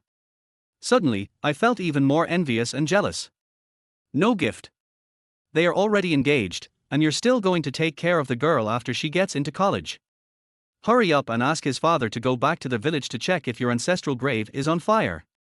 Hearing what you said, my relative might as well be thrown into the river to feed the fish. My mother satisfied her vanity and walked back home with a smile that she could hardly suppress. Dad said hurriedly, wife, I'm going to work. My mother waved her hand and ordered, such a great thing happened at home, don't go today, let's just be happy as a family. Dad, no, I have to go. I have to make those guys envious. Ji Jun originally wanted to tell his parents about the Duan family's situation in advance so that his parents could be mentally prepared, but now seeing how happy they were, he immediately gave up the idea. Let them be happy first. When Meng Dai is brought back, she will be a prettier, more obedient and gentler daughter-in-law, which will directly wash away the negative emotions caused by this incident. My mother rolled her eyes and said, you are just a show-off. Dad smiled foolishly and didn't dare to refute, I'm not going there just to show off. The galvanizing factory asked me to work as a night shift electrician several times, so I went to book it for them today. If my son gets married in the second half of the year, he will definitely need money. Yujie is in college and needs 2,000 yuan a month. I have to earn back the 1,000 yuan a month they spend. Ji Jun immediately said, Dad, you work during the day and work as an electrician at night. Do you still have time to sleep? Are you made of iron? Seeing that his son felt sorry for him, the father smiled lovingly and said, "Don't worry, you can sleep even on the night shift. Dad has to make more money for you while he's in good health these few years." When Ji Jun heard this, his heart ached. In his previous life, my father spent several years like this in order to make money for himself. As an electrician, if there is nothing to do, he can sleep naturally, but if there is something to do, he cannot finish his work and cannot rest. Electricians in this kind of small factory also have to work as maintenance workers. Environmental protection inspections were not strict at that time, and toxic gases and liquids were leaking from the galvanizing plant, which had to be repaired by an electrician alone. One can imagine how much harm this caused to the human body. All of my father's illnesses were accumulated during those years. Ji Jun said firmly, "You are not allowed to go even if you can sleep." He wanted to show his parents the 2 million immediately, but he was afraid of scaring them. They have been honest all their lives. If they knew their son dug out the stolen money from the grave, wouldn't they be scared to death? After thinking for a while, he said, "Dad, you don't have to work so hard. I will finish the exam soon, and then I will find a place to make money. I will support you from now on." Dad's eyes were immediately filled with emotion, and he looked at Mom and said, "Wife, our son has really grown up." Their mother was also deeply moved. She stroked Ji Jun's head and said, "My son is going to have a wife. He is really an adult now." As she spoke, her expression changed, and she grabbed his ear and pulled him in front of her. "By the way, you bullied Yujie so much, and I haven't dealt with you yet. If you dare to bully my daughter-in-law again, I will beat you to death," he said with a stern expression. "Ji Jun, I'm not trying to scare you, I'm telling you. I'm serious this time." Dad immediately put down his face and supported with fire. "Ji Jun, I will only say this once. If you really dare to bully Yujie, I will not only peel your skin, but also drive you out of this family and no longer recognize you as my son." Both Mom and Dad called out their full names. The matter was indeed extremely serious.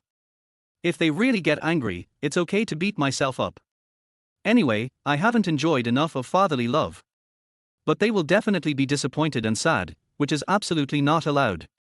Ji Jun quickly said, "Mom and Dad, don't worry, I won't bully her again, I promise. I won't bully her, I will kill her. That kind of treatment is not called bullying. Mom, also, before you graduate from college, you are not allowed to not touch anyone else. If you dare to get me pregnant and fail to go to college, I'll show you how I'll deal with you." Pregnant? She is so beautiful. My child can only be Meng Dai's. How can I take revenge on that vicious woman when she has given me my own flesh and blood? Mom, I know. I definitely won't do that. Don't worry. When my father heard this, he suddenly kicked Ji Jun and pointed at him and wanted to say something, but he didn't say it for a long time. He just pointed at Ji Jun and warned him with his eyes. The mother was afraid that Ji Jun didn't understand, so she gritted her teeth and added, "If you dare not treat Yujie as a human being again, I will let your father beat you to death." That doesn't work either. My son cannot agree with this. But Ji Jun didn't dare to say anything, and hurriedly said with a smile, I know. Snort. My father made a fierce expression and said, "I'm going to the factory right now to make a belt with steel wire." Then he turned and walked out. Ji Jun quickly said, "Dad, if you want to work as an electrician on the night shift, I will no longer be friends with Du and Yujie." The father knew that his son cared about him, and he was even more touched. He said without turning his head, "Okay, I know what's going on. My son has grown up and knows how to take care of himself. I have to earn more money for my son so that he and his wife can live a better life. Especially my daughter-in-law, who is so well behaved and sensible, how can I let her suffer any injustice? When I went to college, I paid people 3,000 yuan a month. Dad, I'm serious too." Ji Jun said very seriously. Seeing that her son was serious, the mother had to say, "Husband, if our son doesn't allow you to, don't go to the galvanizing factory. His four sisters will all help with the money for the wedding, so don't try too hard." "Dad, I know." After saying that, he walked out without looking back. While pushing the bicycle, he raised his hand to wipe the corners of his eyes. Ji Jun looked at his father's back and thought to himself that he had to launder the money quickly so that his parents wouldn't have to worry about money anymore. "Mom, this is such a big matter in our family, you should go to my uncle's house and discuss it with my uncle and aunt." My mother nodded immediately. "My son is right. You are the only child in our GU family. Your father and your eldest father have already agreed to let you shoulder two tasks at the same time. Your father and mother have already said that they will bear part of the expenses when you get married. When they die, you will have to wear mourning clothes, break pots and beat banners, and sweep their graves, burn incense, and carry on the family business. We really need to tell your parents about this. Wait for me to come back and make you lunch. After saying that, he left. Mom, no thanks. I'll go to Du and Yujia's house to eat. When my mother heard this, she came back and gave money to Ji Yu-jun, asking him to bring gifts to the Duan family. After finally seeing his mother off, Ji Yu-jun opened the bed box and started packing money. He had already thought of a way to launder money. Chapter 26, The Old Ghost's Sister, his fiancée in the previous life. The city is more than 60 kilometers south of Hepping Town. There are tall buildings and heavy traffic. This prefecture-level city with a population of more than 2 million already has the shadow of the prosperity of later generations. In Shicheng, there stands a tall antique archway on the main road, with a plaque with gold letters on a blue background hanging on it, with 3 large characters, Chimie Street, inscribed on it. Before the renovation, there were 7 temples of different sizes here, hence the name of the street. Chimie Street is also an antique street in the city. The best way to launder money is antiques. This was one of the things he learned in prison in his previous life. Ji Yu-jun rode his motorcycle around for a long time and asked several people before he found an inconspicuous little store.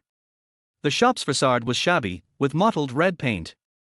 Hanging on it was a 2-foot square wooden board with 3 computer-printed, long-faded red characters on it. Dabouchai. Ji Yu-jun couldn't help but frown. Is this the current state of the famous Dabouchai? That old ghost is deceiving himself.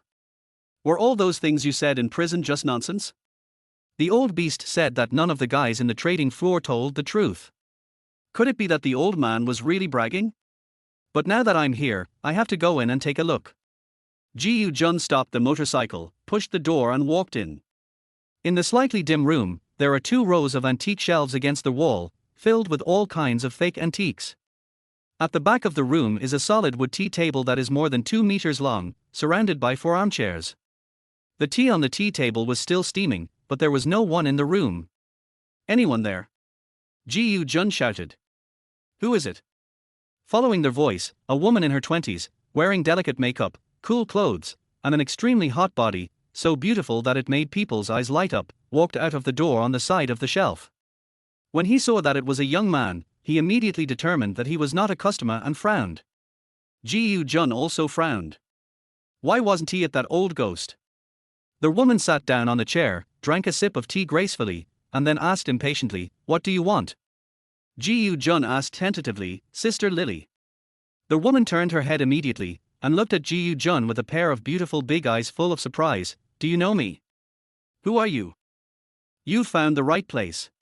Ji Yu-jun was relieved, smiled slightly and said, "I don't know him, but I've heard of him."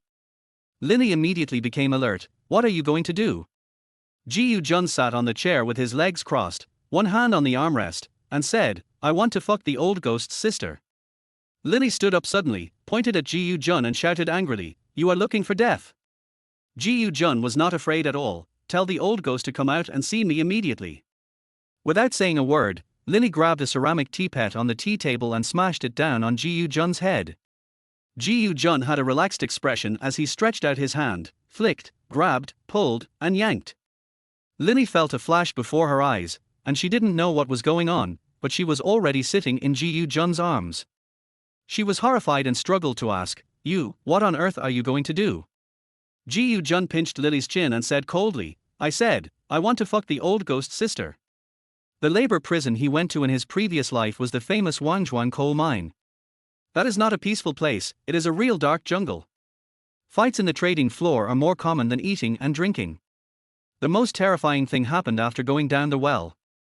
If 2 people had a grudge against each other, they would knock the person unconscious with a stick from behind and throw him directly onto the mine track.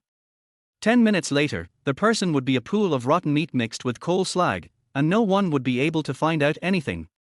Or it will be thrown into the mining area, and after the blast, no body will be left. There are more than 5,000 prisoners in Wangjuan coal mine, and the annual death quota is 150. However, the number exceeds the quota several times every year, which shows how cruel their mine is. The strong is king, this is the only truth of Wangzhuang coal mine. After Ji Jun learned some martial arts, he quickly became famous and became the pit chief of pit number 3. When Lao Gui entered, he was also assigned to pit entrance number 3, and he did his best to curry favor with Ji Jun. After he knew that Ji Jun was deceived by a woman, he said that he had a younger sister named Lily, who was 20 years old and extremely beautiful. He had already written a letter to Lily and told her that he would marry Ji Jun after he was released. Therefore, Lao Gui called Ji Jun his brother-in-law for 4 years, and let Ji Jun call him his elder brother-in-law for 4 years.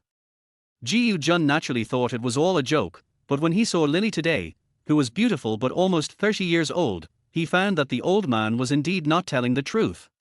Your brother cheated me for 4 years, so naturally I have to charge some interest. Lily's face turned pale with fear. Don't do anything stupid, my brother and his friends are next door, if you dare to do anything stupid. Ji Jun let go of Lily. If you don't call the old ghost out quickly, I will not be polite. Lily didn't go and call for help, but instead fixed her wavy hair and asked cautiously, what are you looking for my brother to do? As he spoke, his face turned slightly red. Fuck him. This damn kid has already said it. She immediately changed the topic and asked, what do you want to see my brother for? Ji Jun curled his lips and said, of course it's business. Otherwise, would you really let me take advantage of you? You? Lily was so angry that she gritted her teeth. I am the most beautiful girl in Chimia Street. The men chasing after me line up from here to Shahar River. How dare you say that I am an old cow eating young grass? But she didn't want to waste any more time talking, so she went straight to the door to check. After making sure that the boy hadn't brought anyone else, she took out a latest model Motorola phone from her trouser pocket and dialed a number. Brother, someone is messing up the place. What? There was a roar from the phone. Lily hung up the phone and looked at Ji Jun with a sneer. You little bastard, you dare to take advantage of your sister Lee, wait for death. Ji Jun still didn't care. He took a new teacup and started drinking. The door was thrown open suddenly. A bald fat man in his 40s, shirtless, with a smiling ghost embroidered on his chest and a thumb-thick gold chain around his neck, only about 1.6 meters tall, rushed in aggressively with 5 young men who had dyed their hair in various colors and were dressed in fancy clothes. Lao Gui, whose real name is Zhang Qiang, got his nickname because of this sashimi. A few hooligans came over first and asked with a flattering smile, Sister Lily, who is causing trouble? Lily immediately shouted in dissatisfaction, are you all blind? Their hooligans immediately glared at Ji Jun, how dare you cause trouble in Chimia Street? Do you know whose territory this is? But he didn't take any action, obviously waiting for the old ghost's order. The old ghost pointed at Ji Jun and asked angrily, do you want to die? Ji Jun looked at Lao Gui, and scenes of the two of them together emerged in his mind, and he couldn't help but feel a sense of familiarity. But that was all in the previous life. In this life, he is still the bully of Chimia Street. Not only does he not recognize me, he also looks down on this young boy. If you want this guy to launder money properly, you have to conquer him first. This birdman is not a good guy. No, everyone who works in this line of work is good for nothing. He still held the teacup in his hand and said calmly, old ghost, either get your son of a bitch out of here and sit here and talk to me, or your sister. The old ghost was immediately furious, hit me. This guy's combat effectiveness is close to 0, and he relies entirely on his subordinates to fight. Several thugs immediately took out a 2-foot-long steel pipe with the top cut into a snake head from behind and stabbed it towards Ji Jun. These guys are indeed not as simple as they seem. They look like gangsters, but they are actually real evil forces. When thugs usually fight, they smash the steel pipes, but they stab them. Smash it and at most injure someone. This kind of snake head tube can be fatal if it pierces a person's vital parts. Lao Gui was not bragging when he said that he was a real desperado. If this guy is not defeated, he will dare to cheat others and kill himself for his own money. Chapter 27 I don't follow your rules. Ji Jun suddenly threw the teacup away. Bang! The teacup with tea hit a gangster's nose hard. Arr! The gangster screamed and fell to the ground. Without any hesitation, Ji Jun immediately bent down and took a step forward, dodged the steel pipe, grabbed the wrist of a gangster, pulled it, and twisted it suddenly. The gangster raised his arms involuntarily. Puff! A steel pipe was inserted directly into his arm. "R!" The gangster screamed, "Look carefully before you fucking." Before he could finish his words, he was kicked by Ji Jun and flew away.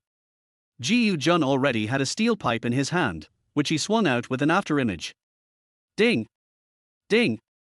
Two sounds of metal clashing. The steel pipes of the two thugs were directly knocked away. Bang! Bang! Two muffled sounds.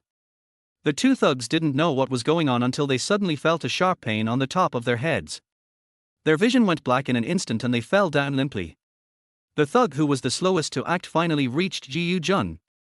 Ji Jun took a step sideways to avoid the steel pipe, and then he combined his waist and horse and suddenly struck out with his shoulder and elbow. A standard Iron Mountain leaning. Before the gangster could see clearly, he felt like he was hit by a car. He flew backwards, hit the shelf hard, fell heavily to the ground, and fainted. Ji Jun frowned slightly. "I thought I had recovered 80% of my strength, but judging from my current speed and strength, I can only be at most half of my peak in my previous life. Still need to practice." He dropped the steel pipes one by one, handed them to the old ghost, and ordered coldly, "Take it, continue." Before Lao Gui could see what was happening, his 5 most powerful thugs rolled to the ground. Only a fierce dragon can cross the river. This boy is actually an expert. It seems that I have met a tough guy today. He didn't dare to fight, so he pushed aside the steel pipe, looked at Ji Jun and asked coldly, "What on earth do you want to do?" Ji Jun looked at Lily with a smile. Lily was also shocked and her eyes opened wide, looking at Ji Jun in disbelief. This kid looks to be no more than 20 years old, but he is so good at fighting. Is he here to pick Chimia Street today, or to do? With so many people unable to defeat him, who can stop him? Am I really going to be? But, this guy is really handsome. Still so handsome and arrogant. And she smiles so wickedly. The figure is so perfect. Isn't he this the dish I've dreamed of for years? Am I crazy? Why would I think that? Forget it, for my brother's sake, I'll just have to eat this tender grass reluctantly. Lily subconsciously licked her lips, forced an expression of helplessness, and said coldly, "Don't embarrass my brother, I promise you." The old ghost immediately asked, "Lily, what is he going to do?" "Lily, I want to fuck your sister." The old ghost thought his sister was scolding him, and he frowned in dissatisfaction and whispered, "You stupid girl, talk properly." Ji Jun was stunned. "I was just joking, taking revenge on the old ghost. Why did my sister agree to it?" He quickly said, "Sister Lily, don't think about it, I'm here to discuss business." The old ghost was stunned for a moment, then immediately realized that his sister was not scolding him, but that this was what the boy came here to do. "Fuck you, you dare to bully my sister." Before he could finish his words, the steel pipe was swung out. Bang! A muffled sound. The old ghost squatted down, holding his head in pain, and shouted with bared teeth, call someone, I want to kill him." Lily immediately went over and stood in front of Lao Gui. "If you have anything to say, come to me. Don't bully my brother." "Ji Jun, Sister Lily, let me say this one last time. I'm here to discuss business." Having said that, he threw the steel pipe away, walked out of the door, came back with a large snakeskin bag in his arms, placed it on the tea table, and under the suspicious gazes of several people, he took out a fruit knife he had bought on the road from his pocket and cut it open with a swish. "Money!" Lily immediately exclaimed in a low voice, looking at Ji Jun in disbelief, "Where did you get so much money?" "Ji Jun, you guys are doing business and you still ask where the money comes from." Lily shut up immediately. In this line of work, asking about the source of money is a big taboo. But she became even more curious about Ji Jun. Who wouldn't be curious when seeing a young handsome guy carrying such a big bag of cash when he goes out? But she forgot a saying, curiosity kills the cat. Just for this curiosity, she paid a heavy price later. The old ghost also stood up, glanced at the bundles of soft girls, rubbed his head and asked, "Are you really here to discuss business?" Ji Jun sat on the chair and said coldly, "If you don't want to talk properly, I might as well suffer a little loss and do something else." A complex light immediately flashed in Lily's eyes. When the old ghost saw this, he glared at Lily fiercely. "This damn girl, I've asked you to get married for so many years but you refused to do so. Now you're getting horny." When Lily saw that her secret was discovered by her brother, her face turned slightly red and she turned her head away, not daring to look again. The old ghost said to Ji Jun with gritted teeth, "Talk. I'm going to talk you to death today." The unconscious thugs woke up. Two guys took the injured to the small clinic over there for stitches, and one was left standing at the door with a vigilant look, ready to call for help at any time. The old ghost walked to the other end of the tea table and sat down, staring at Ji Jun and said, "Tell me, what's the business?" Ji Jun pointed to the money bag. 2 million, clean it up." He left 130,000 for emergencies and only took 2 million. Lao Gui immediately gave Lily a look. Lily immediately took out money from her bag, but for some reason, there was a hint of disappointment in her eyes. The gangster who stayed behind immediately went to get the money counting machine. Half an hour later, all were counted. 2 million, old bills, no consecutive numbers, no marks. Lily said without any emotion. Lao Gui lit a cigarette, looked at Ji Jun and said, "According to the rules of our business, the handling fee is 50%, but since this is our first business, I will only charge you 45%, just to make friends." Lao Gui had said this in prison, and it was indeed the rule of their industry. In his previous life, Ji Jun also came into contact with this industry when he was doing business. After the introduction of the national money laundering law, fees in this line of business have become even higher, with some even reaching 70%. Because working in this field is extremely risky, and if you are not careful you could end up going to jail. Moreover, if those guys holding dirty money do not launder it, they will have not only piles of colorful papers in their hands, but also time bombs that can blow them to pieces at any time. Therefore, they want to whitewash themselves at all costs. The 5% that Lao Gui gave up is 100,000. In this era, in this poor place, 100,000 yuan can buy a house, marry a wife, and then close the door and raise a baby for a year with good food and drink. Lao Gui really gave me face today. It seems that when dealing with these guys, fists always prevail. Ji Jun took the cigarette box from Lao Gui, smoked one, put it in his mouth and lit it, then blew a mouthful of smoke into Lao Gui's face and said coldly, "I don't want to follow your rules. This old guy taught me how to smoke." Before he learned how to smoke, and after he called himself his brother-in-law, this old man always used this method to amuse himself. "Now, I give it back to you." The old ghost gritted his teeth immediately, but still endured it. "How much do you want to come up with?" "Ji Jun, not a penny." Bang! The old ghost slammed the table, stood up suddenly, and pointed at Ji Jun with the hand holding the cigarette. "Do you really want to fight to the death with me?" Ji Jun flicked the ash off his cigarette and said, "No. I want to exchange a piece of information for your 1 million handling fee." Information. The old ghost was stunned for a moment. What kind of news is worth 1 million? Ji Jun, news that can buy your life. What? The old ghost didn't believe it anymore. Chapter 28, Brother and sister kill someone and hide the body. Ji Jun took a new teacup, poured a cup of tea, and took a sip slowly. "Hurry up and tell me." The old ghost couldn't hold his temper anymore and urged directly, "If you keep us on suspense, I won't do this business anymore. This old guy can't fight and is so impatient. How did he become the boss of Chimia Street?" Ji Jun was suspicious and ordered, "Let him go out first." The old ghost hesitated for a moment before waving his hand to let his men go out. Ji Jun threw away his cigarette butt and said slowly, "The septic tank in my Yuan community is being repaired, and the old bastard's body will be dug out soon. By then, your brother and sister's affairs will be." Bang! The old ghost took a step back in fright and almost knocked over his chair. Lily was so frightened that her face turned pale. Lao Wangbar, whose real name was Wang Masuor, was a gangster on Bingjian Road. That damn guy had set his eyes on Lily for a long time. One night, he followed Lily back to her home in my Yuan community, pretended to check the gas, tricked Lily into opening the door, and then forced himself on her as soon as they entered. Just when Lily was unable to resist, Lao Gui came to Lily to get something. Seeing his sister being bullied, the old ghost became furious and picked up a kitchen knife to chop the old bastard to death.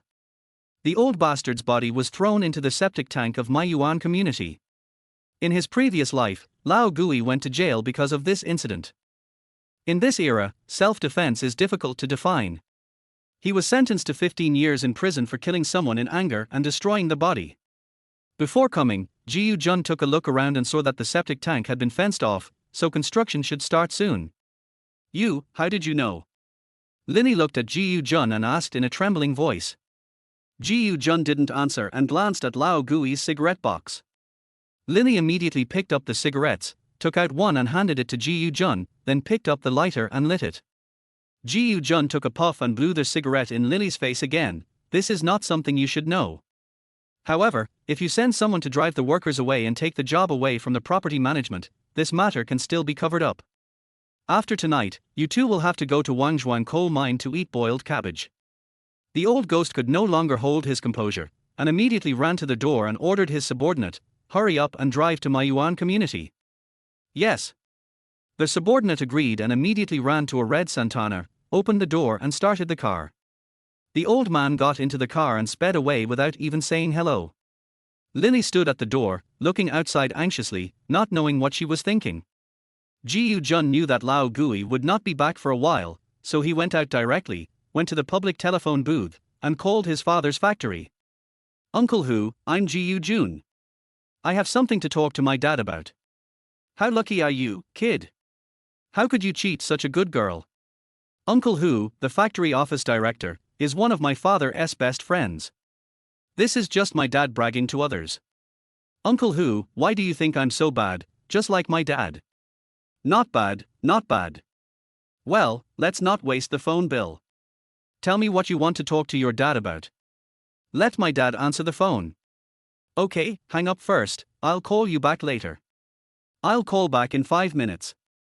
Alright. A few minutes later, Jiu Jun called again. Son, what's wrong? Why are you calling? Dad, is there anyone here? No, just me. Dad, I'm going to be rich. What?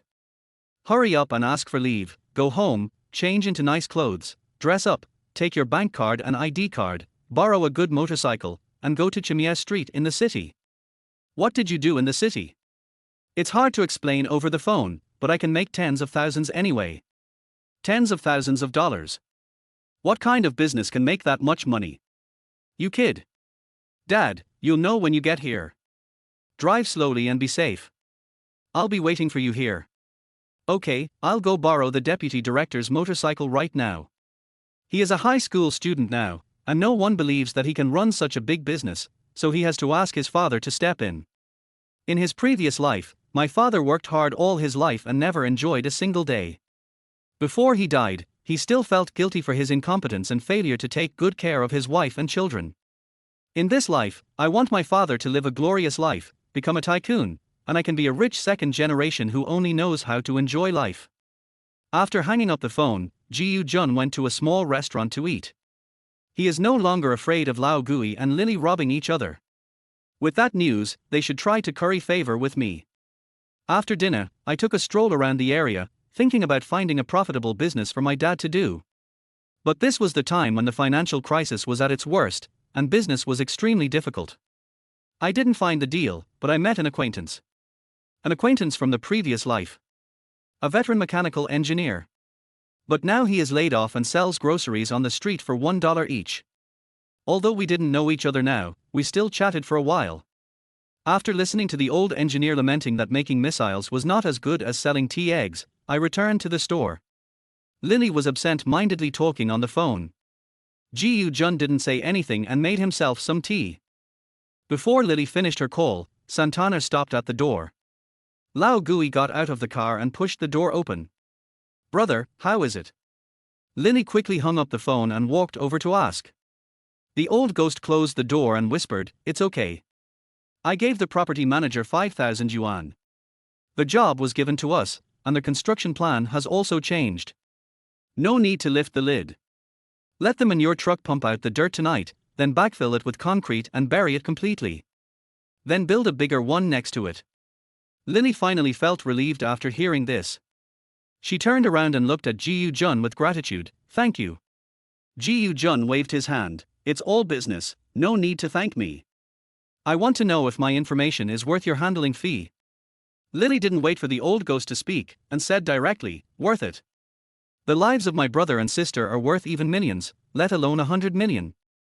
The old ghost came over, looked at Jiu Jun and asked, "Since it's all business, I won't thank you. I also want to know how you knew about this." Name a price. Although the body has been destroyed, this issue must be clarified. If he knew this from the government, and his brother and sister were still in danger, he would have to find a way to resolve the situation quickly. Ji Jun, how I know this is just like how I got this money. They are both secrets that cannot be sold.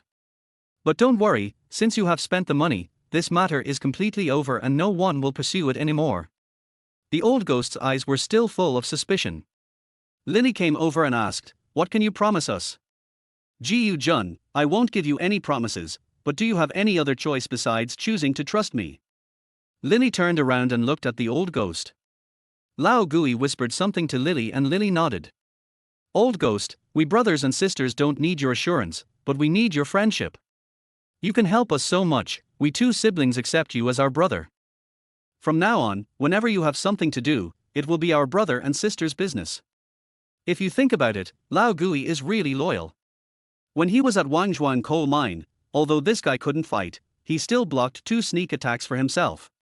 He was seriously injured in one of the attacks and had to lie in bed for 3 months. Let us continue to be brothers in this life. Ji Jun smiled and said, since brother Gui and sister Lily think highly of you, we will be brothers from now on. Lily held out her hand, let's get to know each other again, Zhang Li. Ji Jun held the soft and boneless little hand with the fiery red nail polish. Ji Jun's sister Li can call me Junzi. Lily shook her hand tightly and said, Junzi, don't talk to me in secret from now on. Lao Gui patted Ji Jun on the shoulder and said, Junzi, come on, let's go eat with me. Ji Jun, brother Gui, let's get this done first. Old ghost, that's fine. You can go to Qianyu Pavilion across the street and buy something for 300 to 500 yuan. No matter how much the item costs, you must issue a formal invoice for 80,000 yuan and pay 16,000 yuan in tax. I'll give you this little bit of money, but you have to show up in person, otherwise the process won't be perfect. This is standard procedure in their industry. Everything is to deal with taxes and public security. Good. Ji Jun was about to leave when he realized that Zhang Li was still holding his hand. Chapter 29, If you dare to tease me, I will teach you a lesson. Ji Jun shook Zhang Li's hand again. Sister Li, I'll go to the other side first. Zhang Li smiled coquettishly and scratched Ji Jun's palm with her little finger before letting go of his hand. This sister is teasing me. Ji Jun said this in his heart, turned around and walked out. Zhang Li looked at Ji Jun's back and asked, Brother, where does this guy come from? The old ghost pondered and said, I can't guess, but he is definitely not an ordinary person. Zhang Li rolled her eyes at Lao Gui and said, Isn't that nonsense? If he can come up with 2 million in cash, even a fool can tell that he is not an ordinary person. Old ghost, it's not surprising that he can come up with 2 million. It's okay to run errands for others, but it's creepy that he knows the secret of us brothers and sisters. Zhang Li, there must be a terrifying existence behind him. But what kind of big shot would use such a young person as a white glove? Lao Gui, Lily, don't you think he is too calm? Zhang Li, indeed, he is calm and capable, which is definitely not what he should be at his age. Old ghost, he must be a great talent if he is different from ordinary people. This may be the reason why that terrifying existence uses him. Lily, listen to me, let's make friends with him. Only by making friends with him can you get in touch with the terrifying existence behind him. Perhaps, this is an opportunity for us to take a further step. Zhang Li, I know. I will teach him well. Boy, you dare to tease your sister right away. What kind of relationship is this? It's not up to you. Ji Jun came out and walked into Qianyu Pavilion opposite. The shop covers an area of more than 300 square meters, with elegant decoration and soft lighting. It has all kinds of fake antiques and looks like a very formal antique shop. Several young women in suits were chatting nearby. Handsome guy, what treasure do you want to choose? A woman in her late 20s came over to greet them. Ji Jun, let me take a look first. As he said this, he walked towards the antique shelf beside him. A blue and white vase caught his attention.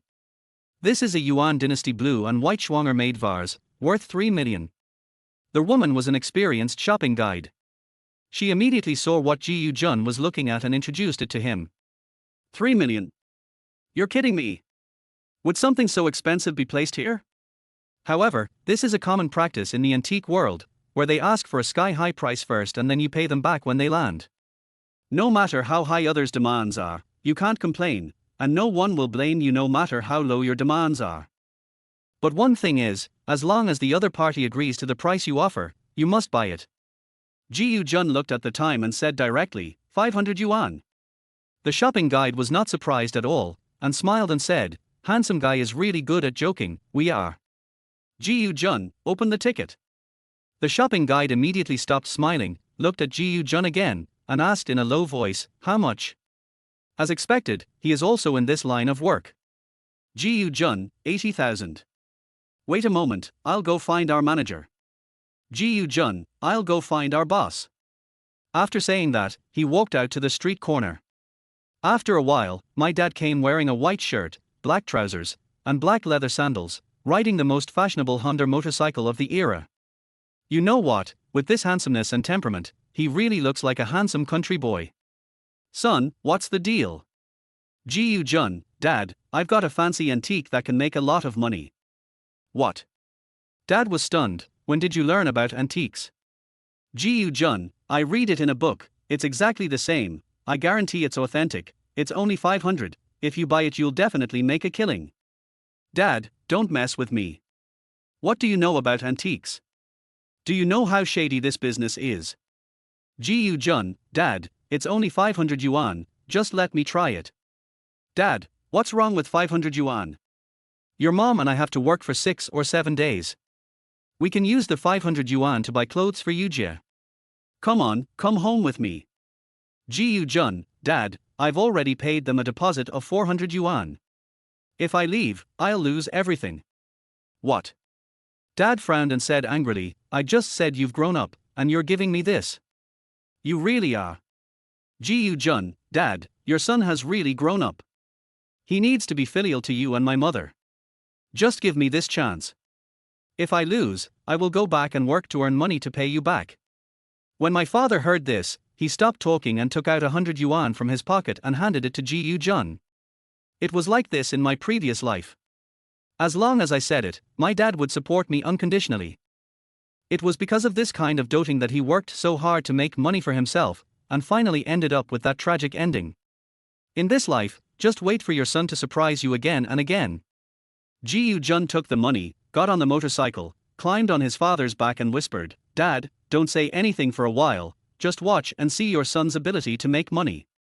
Dad curled his lips, stepped on the accelerator, and arrived at Tianyu Pavilion. When I got off the car and went in, I saw a young couple walking around inside. This is a Dotsai chicken cup, worth 4.8 million. This is a jade ruby from the Ming dynasty. It's a bit cheaper, 2.4 million. This is. The shopping guide's words immediately scared my dad. Do all those things come with WAN? Or millions? What is this place? The shopping guide came over immediately and said, Boss, the Yuan dynasty blue and white double-made vase is ready. Please go to the back office to pay and go through the formalities. After saying that, he led the way. The father asked in a low voice, feeling a little guilty, Son, how much is your thing? Ji Jun, 3 million, I bargained. Dad, 3 million is reduced to 500? Isn't this pure fake?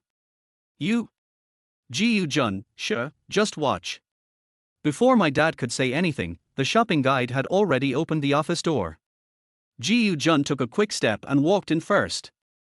Dad gritted his teeth and followed. 500 is fine. Even if it lets this kid know that the world is dangerous and that pi won't fall from the sky, he should just work hard and earn money in the future. The office is decorated luxuriously and is furnished with a set of leather sofas. Behind the large desk sat a middle-aged man wearing glasses. Do you know the rules? The man got straight to the point and asked directly. Ji Jun didn't say anything. He walked directly to the desk, took out 2 stacks of money and put them on the table, 16,500 yuan. What? Dad was shocked and immediately went over to him, grabbed Ji Jun's arm and started to ask. Ji Jun immediately gave his father a look and said, Boss, 20% tax is the lowest. Other places charge 25%. This is also the rule of this industry. This kind of store specializes in invoice business. Their normal tax rate is 10%, but most of them pay abnormally, paying a maximum of 5% and earning 15%. To my dad, this money is a huge sum, but to others, it is just a small business. The bespectacled manager glanced at my dad and said impatiently, ID card. Dad has a million questions to ask. The first question is, where did he get so much money? But Ji Jun didn't give him a chance to speak. He took out his ID card from his pocket and handed it to the manager. The manager put the money into the money counting machine, counted it twice, took out the invoice book, wrote on it quickly, tore it off and handed it to Ji Jun. Ji Jun took it, and it was clearly written on it, Yuan Dynasty Blue and White Porcelain Schwanger made vase, price, 80,000. Done. He picked up the porcelain vase on the table and walked out with his father. Chapter 30, their whitewashing is complete, and their wealth is not exposed. As soon as he went out, his father grabbed Ji Jun and said, Son, where did you get so much money? You? Ji Jun, Dad, don't ask yet. Turn this treasure into money and then go home and talk slowly. Otherwise, if the buyer leaves, we will lose a lot of money. As he said this, he walked towards Debauchai. After hearing the last sentence, my father didn't dare to ask any more questions and hurried to catch up. If I really lose the 16,500 yuan, a year's work will be in vain. Ji Jun pushed the door open and Lao Gui and Zhang Li came up to him immediately. Before he could speak, Ji Jun gave them a look. They are all old hands, so they do have some insight. This kind of money laundering business usually uses white gloves. For safety reasons, some people will bring a scapegoat to prevent problems in the money laundering process that can be traced directly back to the boss behind the scenes. It was obvious that the person brought in was the scapegoat. Zhang Li immediately asked, Boss, are you buying or selling? Ji Jun put the bottle directly on the table, go ahead. The old ghost picked up the bottle, frowned and looked at it, and said excitedly, the Yuan Dynasty Blue and White Schwanger made vase is a rare fine product. We can offer 2 million, you see. Sell. Dad was so excited that he said without hesitation. Good. The old ghost smiled and said, show me the proof of origin. Ji Jun handed over the invoice. Lao Gui took a look and handed it to Zhang Li, go to the bank to transfer the money. Zhang Li looked at her father and asked, did you bring your bank card? Dad nodded quickly and took out his bank card. Come with me. Zhang Li said and walked out. Dad looked at Ji Jun. Ji Jun whispered, Dad, go transfer the money. I'll wait here to prevent them from running away with the money. Dad thought about it and said immediately, no. It's dangerous here. You go and transfer the money. Dad will stay here. Father's love is like a mountain. He always faced danger himself and left safety to his son. Ji Jun, Dad, for large transfers, we need your ID card. Don't worry, this is on the street, they won't dare to do anything rash. Dad hesitated again before admonishing, if you feel something is wrong, run away first. If you don't want the things, then don't take them. Your safety is the most important. Ji Jun nodded. Dad followed Zhang Li with trepidation. Lao Gui handed Ji Jun a cigarette and asked, where did you find this sheep? Ji Jun smiled and asked, Brother Gui, do you really want to know? The old ghost's smile froze immediately, and he said immediately, no, I don't want to. The identity of scapegoat is also a taboo in this industry. Because it is possible to find the white gloves from the scapegoat. Ji Jun then took the cigarette and said slowly, Brother Gui, I really want to be your friend. Don't play tricks on me in the future. Lao Gui came over to light Ji Jun's cigarette. No, I'm the most honest person. I'm a real person. Ji Jun exhaled a puff of cigarette and said, Brother Gui, to express my sincerity, I will tell you one more thing. Li Hongxing's payment will be deferred until tomorrow. The old ghost was stunned for a moment. You also know Li Hongxing? Ji Jun did not answer. Lao Gui, why is it taking so long? Ji Jun flicked the ash off his cigarette and said, you'll know tomorrow. Li Hongxing, the white glove of a certain big shot and a big client of Lao Gui's money laundering business. According to the schedule, that guy will be caught tonight. Of course, these are what Lao Gui said in prison. Just because Zhang Ligang transferred a large sum of money to Li Hongxing before he was arrested, she was investigated for a long time. If it hadn't cost a huge amount of money, Zhang Li would also have been sentenced. Providing this information to Lao Gui would not only save his brother and sister from trouble, but also earn me a large sum of money, as a reward for blocking that sneak attack for me in my previous life. Before Lao Gui could find out more, Zhongli had already returned with her father. This is where big transactions take place, and there is a bank branch just a few steps away. Dad put his hand in his trouser pocket, holding the bank card tightly, and gave Ji Yu-jun a look. Ji Yu-jun stood up and said, "Once the payment is settled, we will leave." Lao Gui stood up and took out a business card. "Call me anytime if you need anything." Ji Yu-jun took the business card. "Maybe, I will call you tomorrow." After saying that, he turned and left. Passing by Zhongli, she also took out her business card. "You can call me too." Ji Yu-jun took the business card, smiled, and walked out. Dad said nothing, looked around vigilantly, walked to the motorcycle with floating steps, and his hands were shaking so much that he couldn't even turn the key. Ji Yu-jun knew that his father, who had been poor all his life, suddenly had 2 million. How could he not be excited? "Dad, how about I take you?" "Dad, what about our motorcycle?" Ji Yu-jun smiled and said, "We are so rich now, why do you still want me to ride that broken motorcycle?" "Dad, you shouldn't show off your wealth, you know. The richer you are, the more you should pretend to be poor, so as not to be targeted by bad people. Go, ride your motorcycle, let's go home." Ji Yu-jun had no choice but to ride his motorcycle and follow his father back home. Zhongli watched Ji Yu-jun go away and said faintly, "Brother, I think this guy is not only calm but also experienced. What does he do? How about I ask someone to check it out?" The old ghost thought for a moment and said, "You can check, but he must not find out." Zhongli immediately took out her cell phone. Before she could dial, her cell phone rang. "Hey, Hongxing brother. The money is ready, please provide your ID." The old ghost suddenly woke up, immediately pulled Zhongli and whispered in her ear, "Drag it on, I'll give it to you the day after tomorrow." Zhongli didn't understand, but immediately changed the topic and said, "Oh, brother Hongxing, my brother just transferred a large sum of money to someone else and used the money I prepared for you first. Don't worry, we will have a sum of money in our account the day after tomorrow morning. Ask someone to send the ID card over and I will call you the day after tomorrow morning. Okay, I'll treat you to dinner then." After hanging up the phone, he turned to look at Lao Gui. "Brother, what's going on?" "Ji Yu-jun asked us to postpone it until tomorrow." "Why?" The old ghost shook his head. Duan's house, living room. Under the dim light, only bones were left of a sumptuous dinner on the table.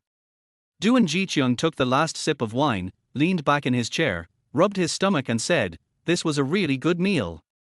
I wish I could eat like this every day in the future."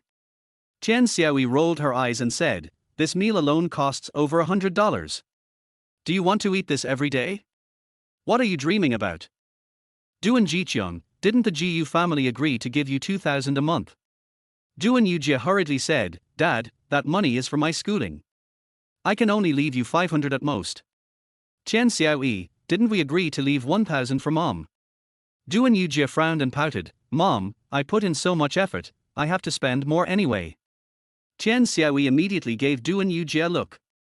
"Although my husband is not very serious, he is very serious about this kind of thing. Let him know that his daughter was treated like that by that guy, and it is not certain that anything will happen." Fortunately, Duan Jicheong didn't notice. She raised her hand and wiped the corner of her daughter's lips. "Be good, you use 1,200 and leave 800 for me and your dad.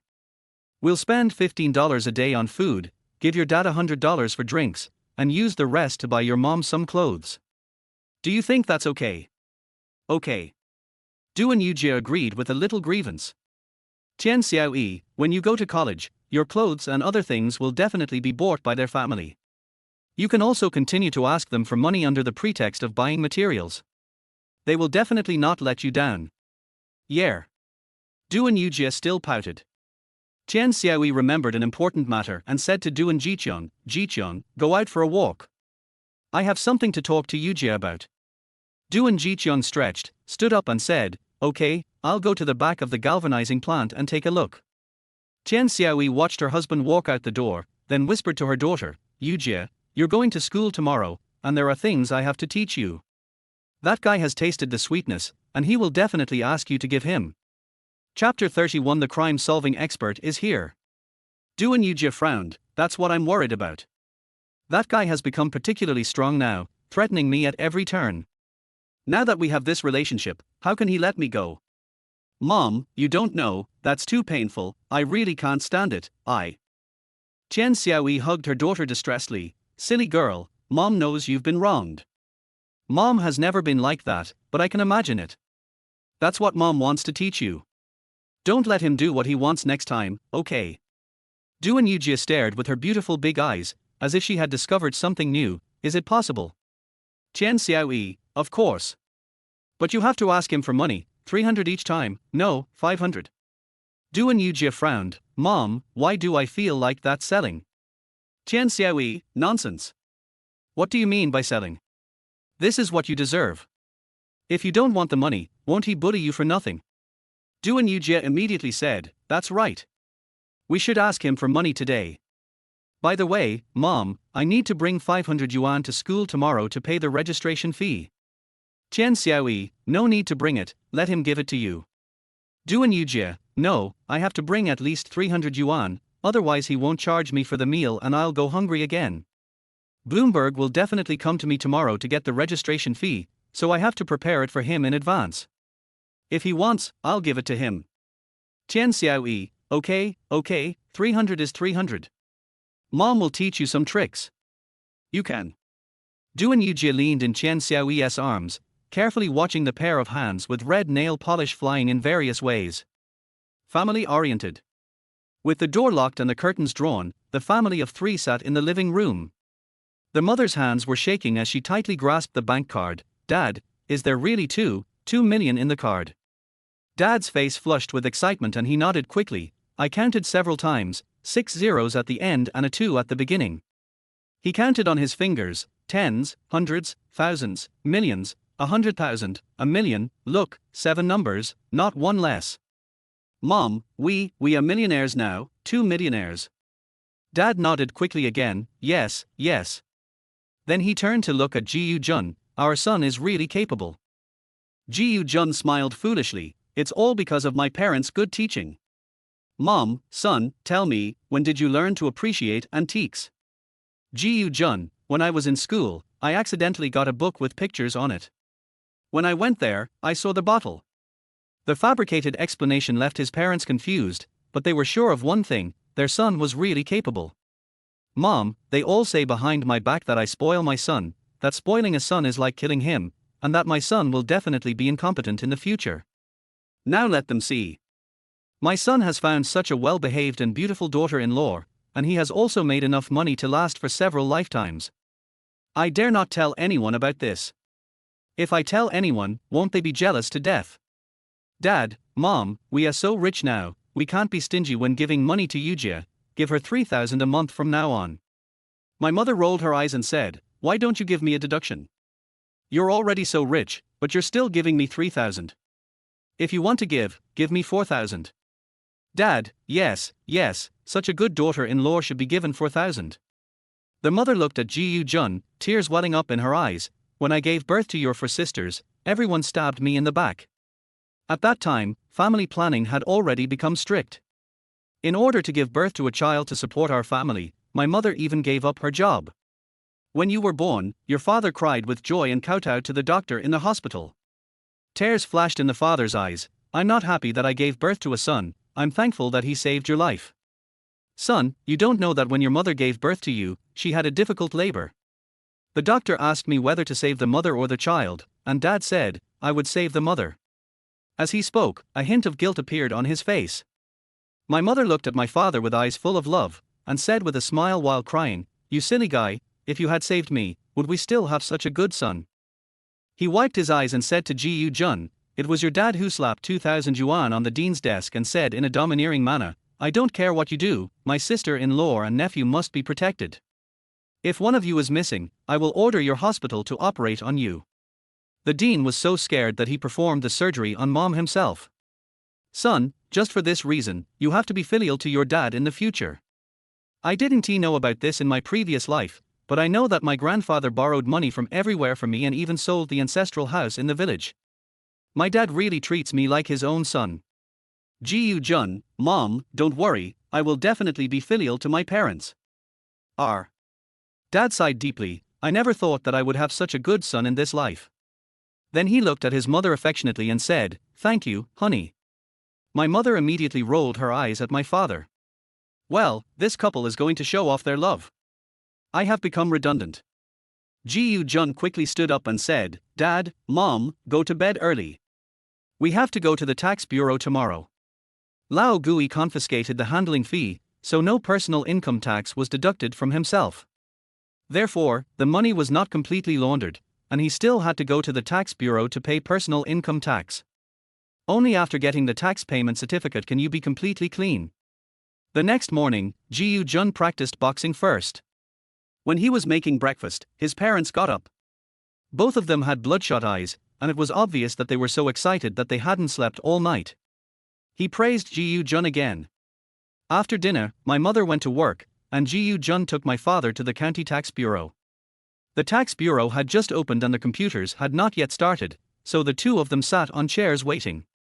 A group of police officers surrounded a man in his 50s, wearing sportswear, who looked lean and dignified, and came down from upstairs. There were also several large police dogs following behind. "The master of solving the case is here." Ji Jun confirmed it immediately. The door on one side opened, and a man in his 50s who looked like a leader ran out quickly, stretched out his hand from a distance, and said to the majestic man with a smile, "Thank you for your hard work, Expert Liang." Expert Liang shook the leader's hand and said, "Director Liu, you are too polite. This is my job and I deserve the hard work. Director Liu, this 730,000 yuan of public funds is the hard-earned money that the people have given to the country. Expert Liang must find it. Expert Liang, I will try my best." However, judging from the depth of the footprints left by the criminal, he should not have left with only 730,000 yuan. He should have taken something else with him, something that is twice as heavy as 730,000 yuan. "Are you sure you only lost money and nothing else?" Director Liu immediately said, "We haven't found anything else missing yet." Expert Liang frowned and wanted to say something but stopped. He turned to a police officer with 2 bars and 3 stars and said, "Have the bank monitor the account from the second day of the crime until the money is found. All large amounts of money coming into the account must be reported immediately. Start an investigation immediately. Public security, Expert Liang, people with money shouldn't deposit it in a bank, right? They should." Expert Liang interrupted him directly and said coldly, "We can't let go of any possibility." "Yes. I'll do it right away." The police officer immediately took out his cell phone and made a call. Expert Liang is indeed a master. From the depth of the footprints, he can tell that what was lost was not just 730,000 yuan, but something twice as heavy. But why didn't Director Liu reveal the remaining 1.4 million? There is definitely something fishy going on here. Fortunately, I know how to launder money. If I didn't, and I went to the bank to deposit money rashly, I would be taken to the police station for interrogation today. I wonder if this expert will also suspect my money? Chapter 32, Money Laundering, the bootlicker becomes the fiancé. Those people left one after another, and the tax collector started working. The two walked to the window, and the father handed over his ID card and bank card, "Pay taxes. Personal income tax." The tax collector didn't even look up, "How much?" "Dad, 2 million. "How much?" The tax collector was surprised and looked up at my dad. 2 million, Dad repeated. The tax collector immediately took the bank card and started the operation. "It really is 2 million. She stared at her father with wide eyes. "Where did you get this money?" Dad smiled and said, "I spent 80,000 yuan to buy an antique, a blue and white made vase with 2 handles, and sold it for 2 million yuan. These are the words that Ji Jun taught me several times, and my dad has memorized them by heart. Exorbitant profits." The tax collector blurted out. "It's a bargain." Ji Jun corrected. The tax collector immediately picked up the phone. "Captain Wang, come here, there is a large tax invoice." "Yes, it is a huge profit." A few minutes later, a man in his 40s wearing a tax uniform came hurriedly over. The tax collector pointed to the computer. The man leaned forward to take a look, then turned to look at his father. "Hello, I'm the captain of the tax inspection team, Wang Liang. There are some things we need to understand, and I hope you can cooperate." "Dad, ask, I'll cooperate." Wang Liang, how did you get this huge income of 2 million? Dad had to repeat himself again. I found a Yuan Dynasty blue and white double-handled made vase in Tianyu Pavilion on Chimia Street in the prefecture city. They didn't know it was real, so they put it in their hall. They wanted 3 million, but I lowered the price to 80,000, and then sold it to Dabaochai for 2 million. Wang Liang whispered to the tax collector, Tianyu Pavilion, Dabaochai. The tax collector immediately started typing away. Wang Liang leaned his head closer again. Yes, that's right. Tianyu Pavilion issued an invoice for 80,000, and Dabaochai received 2 million. That's right. Wang Liang raised his head and said with a smile, congratulations, you have become a millionaire now. Dad smiled and said, thank you. Wang Liang said casually, I forgot to ask, what do you do for a living? Dad, the workshop director of the screw factory. Wang Liang frowned immediately, 2,000 a month. Dad, 1,805. Wang Liang, where did you get the 80,000 yuan? This is his real problem. 80,000 yuan is not a small amount. Dad, Captain Wang, my wife is an elementary school teacher in Heping Town. She makes 930 yuan a month. We have worked for most of our lives and earn nearly 3,000 yuan a month. Is it strange to save tens of thousands of yuan? I have 4 daughters, all of whom are married and give us gifts from time to time. If we weren't so extravagant, we would have no problem saving hundreds of thousands of dollars by now. Wang Liang immediately smiled and said, so my sister-in-law also has a job. I'm sorry for being so presumptuous. Xiao Hao, hurry up and issue a ticket to Brother Jiu. There is no problem with their income, there is no problem with their business, everything is legal, and there is no need for further investigation. He is a typical rich man with 2 million in his hands, so naturally we have to curry favor with him. Xiao Hao started to operate immediately. For large income, the tax rate is 10%. 200,000 yuan was deducted from the bank card. Jiu Jun finally put his mind at ease. If my father hadn't stepped in, the money would have been thoroughly investigated by the tax inspectors and the police. This is before the anti-money laundering law is introduced. If it were introduced, I don't know how much trouble it would cause. After the invoice was issued, Wang Liang respectfully handed it to his father with both hands. My dad came out with the invoice, got on his motorcycle, and said distressedly, $200,000 is gone in one go. It's so damn shady. I shouldn't have come to pay the tax if I had known. Jiu Jun felt relieved. My dear father, tax evasion will lead to jail time. Besides, we are contributing to the country, how can we say that they are evil? As he said that, he stepped on the accelerator and the motorcycle rushed out. My father said angrily, what a bullshit contribution. I don't know that it was blackmailed by that corrupt official. Oh, right, I heard from our factory director that Director Liu is a corrupt official. All taxes paid by our factory are paid to him personally. He is not allowed to transfer the money by bank transfer and must pay in cash. Cash? Could it be that the extra 1.4 million was the black money that Director Liu collected? No wonder I dare not say it out loud. A few years later, 2 thieves broke into an official's home and stole tens of millions in cash and gold. The silly wife reported the case to the police and the thief was caught, but her husband was also exposed for the crime of corruption and bribery, and was arrested and sentenced. Director Liu is really cunning to hide the stolen money in the company's safe. But now that the experts have come and they really found 2.13 million, how will he explain it? No, I found it in my previous life, and finally settled on 730,000. I don't know how this guy does it.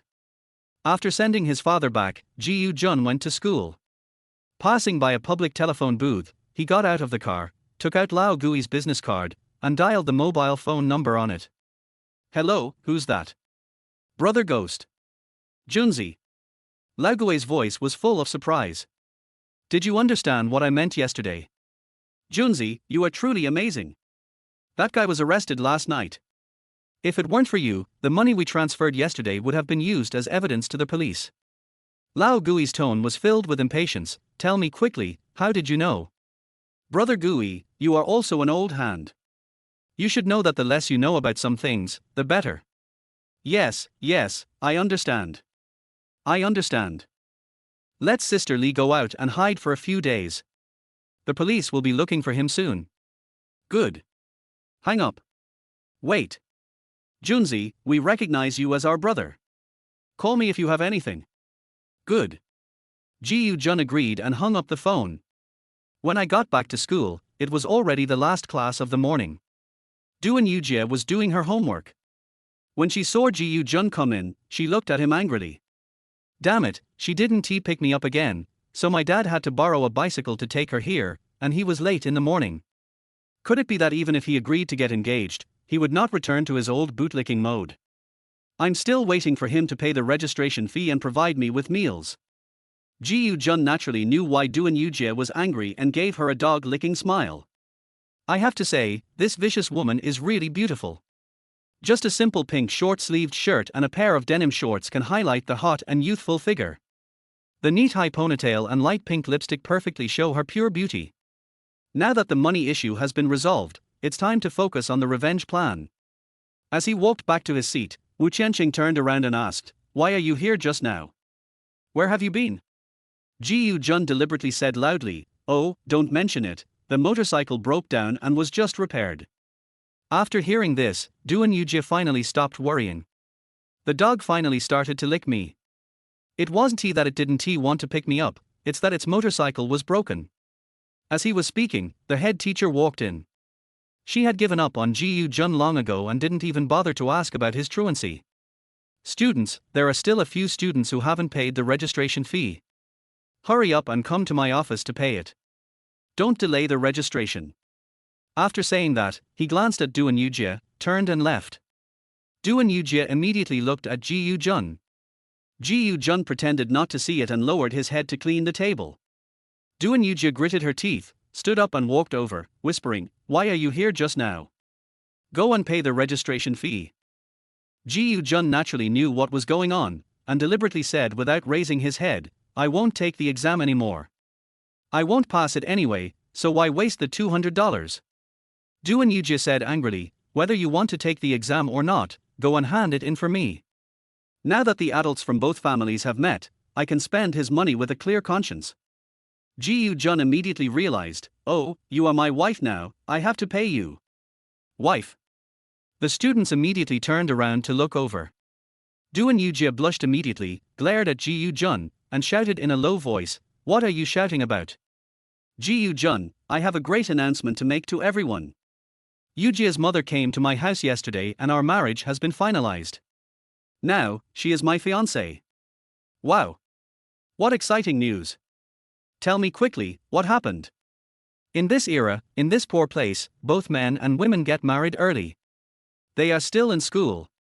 Many of the men and women in the village who do not go to school are already married, and there are many who have children at the age of 17 or 18. Therefore, the students were not surprised that they were engaged, but they were surprised how the liquor became the fiancé. Chapter 33. Want money? Kneel down. Ji Jun smiled proudly. The man is so charming that even goddesses kneel down. She took the initiative to go to my house to propose marriage. Duan Yujie's face immediately turned red, and she shouted angrily, "If you keep talking nonsense, I will." Ji Jun, isn't what I said true? Duan Yujie wanted to deny it, but she knew she couldn't keep it secret. She was even more afraid that he would tell about the grove, so she gave up trying to make excuses.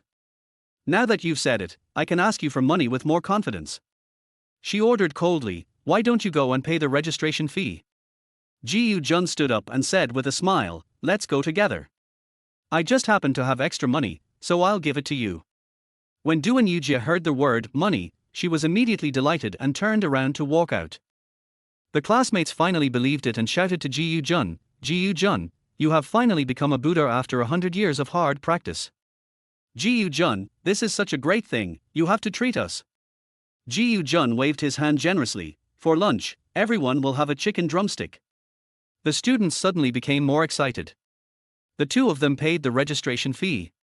As they were walking back, Duan Yujie asked, "Where's the money your mother gave me?" Ji Jun, "Want it? Come with me." Then he walked towards the grove. Duan Yujie wanted to kick Ji Jun to death, but she knew she couldn't avoid it, and she had discussed the countermeasures with her mother. She gritted her teeth and cursed secretly, and followed him. The bell rang for the end of get out of class. The students rushed to the cafeteria with their rice bowls. Ji Jun waited until all the students had passed by before he strode out of the grove, stopped, turned around and said, "Don't go back to the dormitory, let's go to the cafeteria together." Doan Yujie patted the dirt off her knees, wiped the tears from her eyes, and said angrily, "How can you eat without brushing your teeth? You go first and prepare the meal for me." "Okay." Ji Yoo-jun agreed and walked away. Doan Yujie glared at Ji Yoo-jun's back fiercely and walked towards the dormitory. "I used everything my mom taught me, but unfortunately, I still couldn't escape his clutches. It's not that she wasn't determined enough, it's just that she gave too much. $2,000. With this money, Bloomberg can not only eat well, but also buy those clothes he has long had his eyes on." When she returned to the cafeteria from the dormitory, several male classmates in the class were surrounding Ji Yoo-jun and asking, "Did you really go to the Grove?" Ji Yoo-jun, "No, no. Wu Qiancheng, are you kidding me? If they didn't go to the Grove, why didn't they come to class?" Ji Yoo-jun, "You rebellious son, even a chicken leg can't stop your mouth. If you dare to spread rumors again, I'll drag you out and chop you off." Ahem. Doan Yujie coughed fakely and walked over. The male students quickly dispersed. Ji Yoo-jun went over to Doan Yujie and pulled her to the table. He pointed at her 5-piece set and said, "Pig head, stewed beef, chicken legs, braised eggs, and Chinese sausages. They are all your favorites. 4 ounces of rice. Is that enough?" Doan Yujie said coldly, "That's enough." Yarn Liping and Shute Saishir immediately gathered around. "I can have a good meal today." Doan Yujie simply piled the bowls and plates together and said to Ji Yoo-jun, "I'll go back to the dormitory to eat." Ji Yoo-jun asked curiously, "Why?" Doan Yujie rolled her eyes at Ji Yoo-jun, "I don't want others to judge me in front of me." After saying that, he picked up the 5-piece suit and left. Yarn Liping and others immediately dispersed in disappointment. Ji Yoo-jun whispered to Wu Qiancheng, "Eat quickly, and then follow the plan." Wu Qiancheng stuffed the chicken leg into his mouth, waved to his 2 buddies, and left. Ji Yoo-jun sat down and ate slowly. Outside the school playground wall is a large piece of wasteland with an abandoned well pump house. Doan Yujie looked at Pengbo, who was eating voraciously, and said softly, "Eat slowly, these are all yours. This is where they have their date." Every time she failed to give Bloomberg money after the holidays, he would come here to wait for her at lunchtime after school started. Pengbo picked up a thick sausage and brought it to Doan Yujie's mouth. "You eat too." Doan Yujie immediately remembered the scene just now and said, "I've eaten, you can eat it." Bloomberg immediately started eating. Doan Yujie, "Pengbo, I have prepared $1,000 for you." Bloomberg was immediately surprised, so many. Doan Yujie took out the money and handed it over. Pengbo took it impatiently, counted it and put it in his pocket. "Yujie, thank you, I will repay you 1,000 times in the future." Doan Yujie looked at Pengbo affectionately. "Pengbo, my mom has agreed with Ji Yoo-jun's parents that they will have a fake engagement once the scores come out. You won't be angry, will you?" Bloomberg, "Why would I be angry if it's fake? I've told you before, let alone getting engaged, even if you get married, I will come back to find you after I graduate from college, ask you to divorce, and marry you in the most grand wedding." Bloomberg.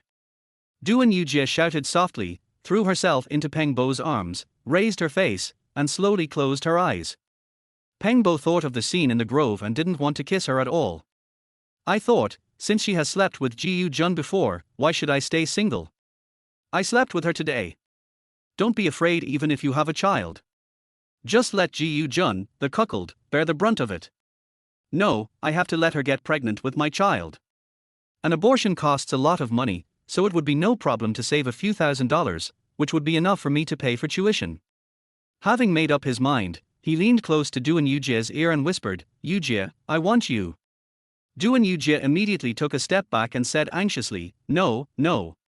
Pengbo took a step forward, took Doan Yujie's hand, and looked at her affectionately. "Yujie, in my heart, you have long been my wife.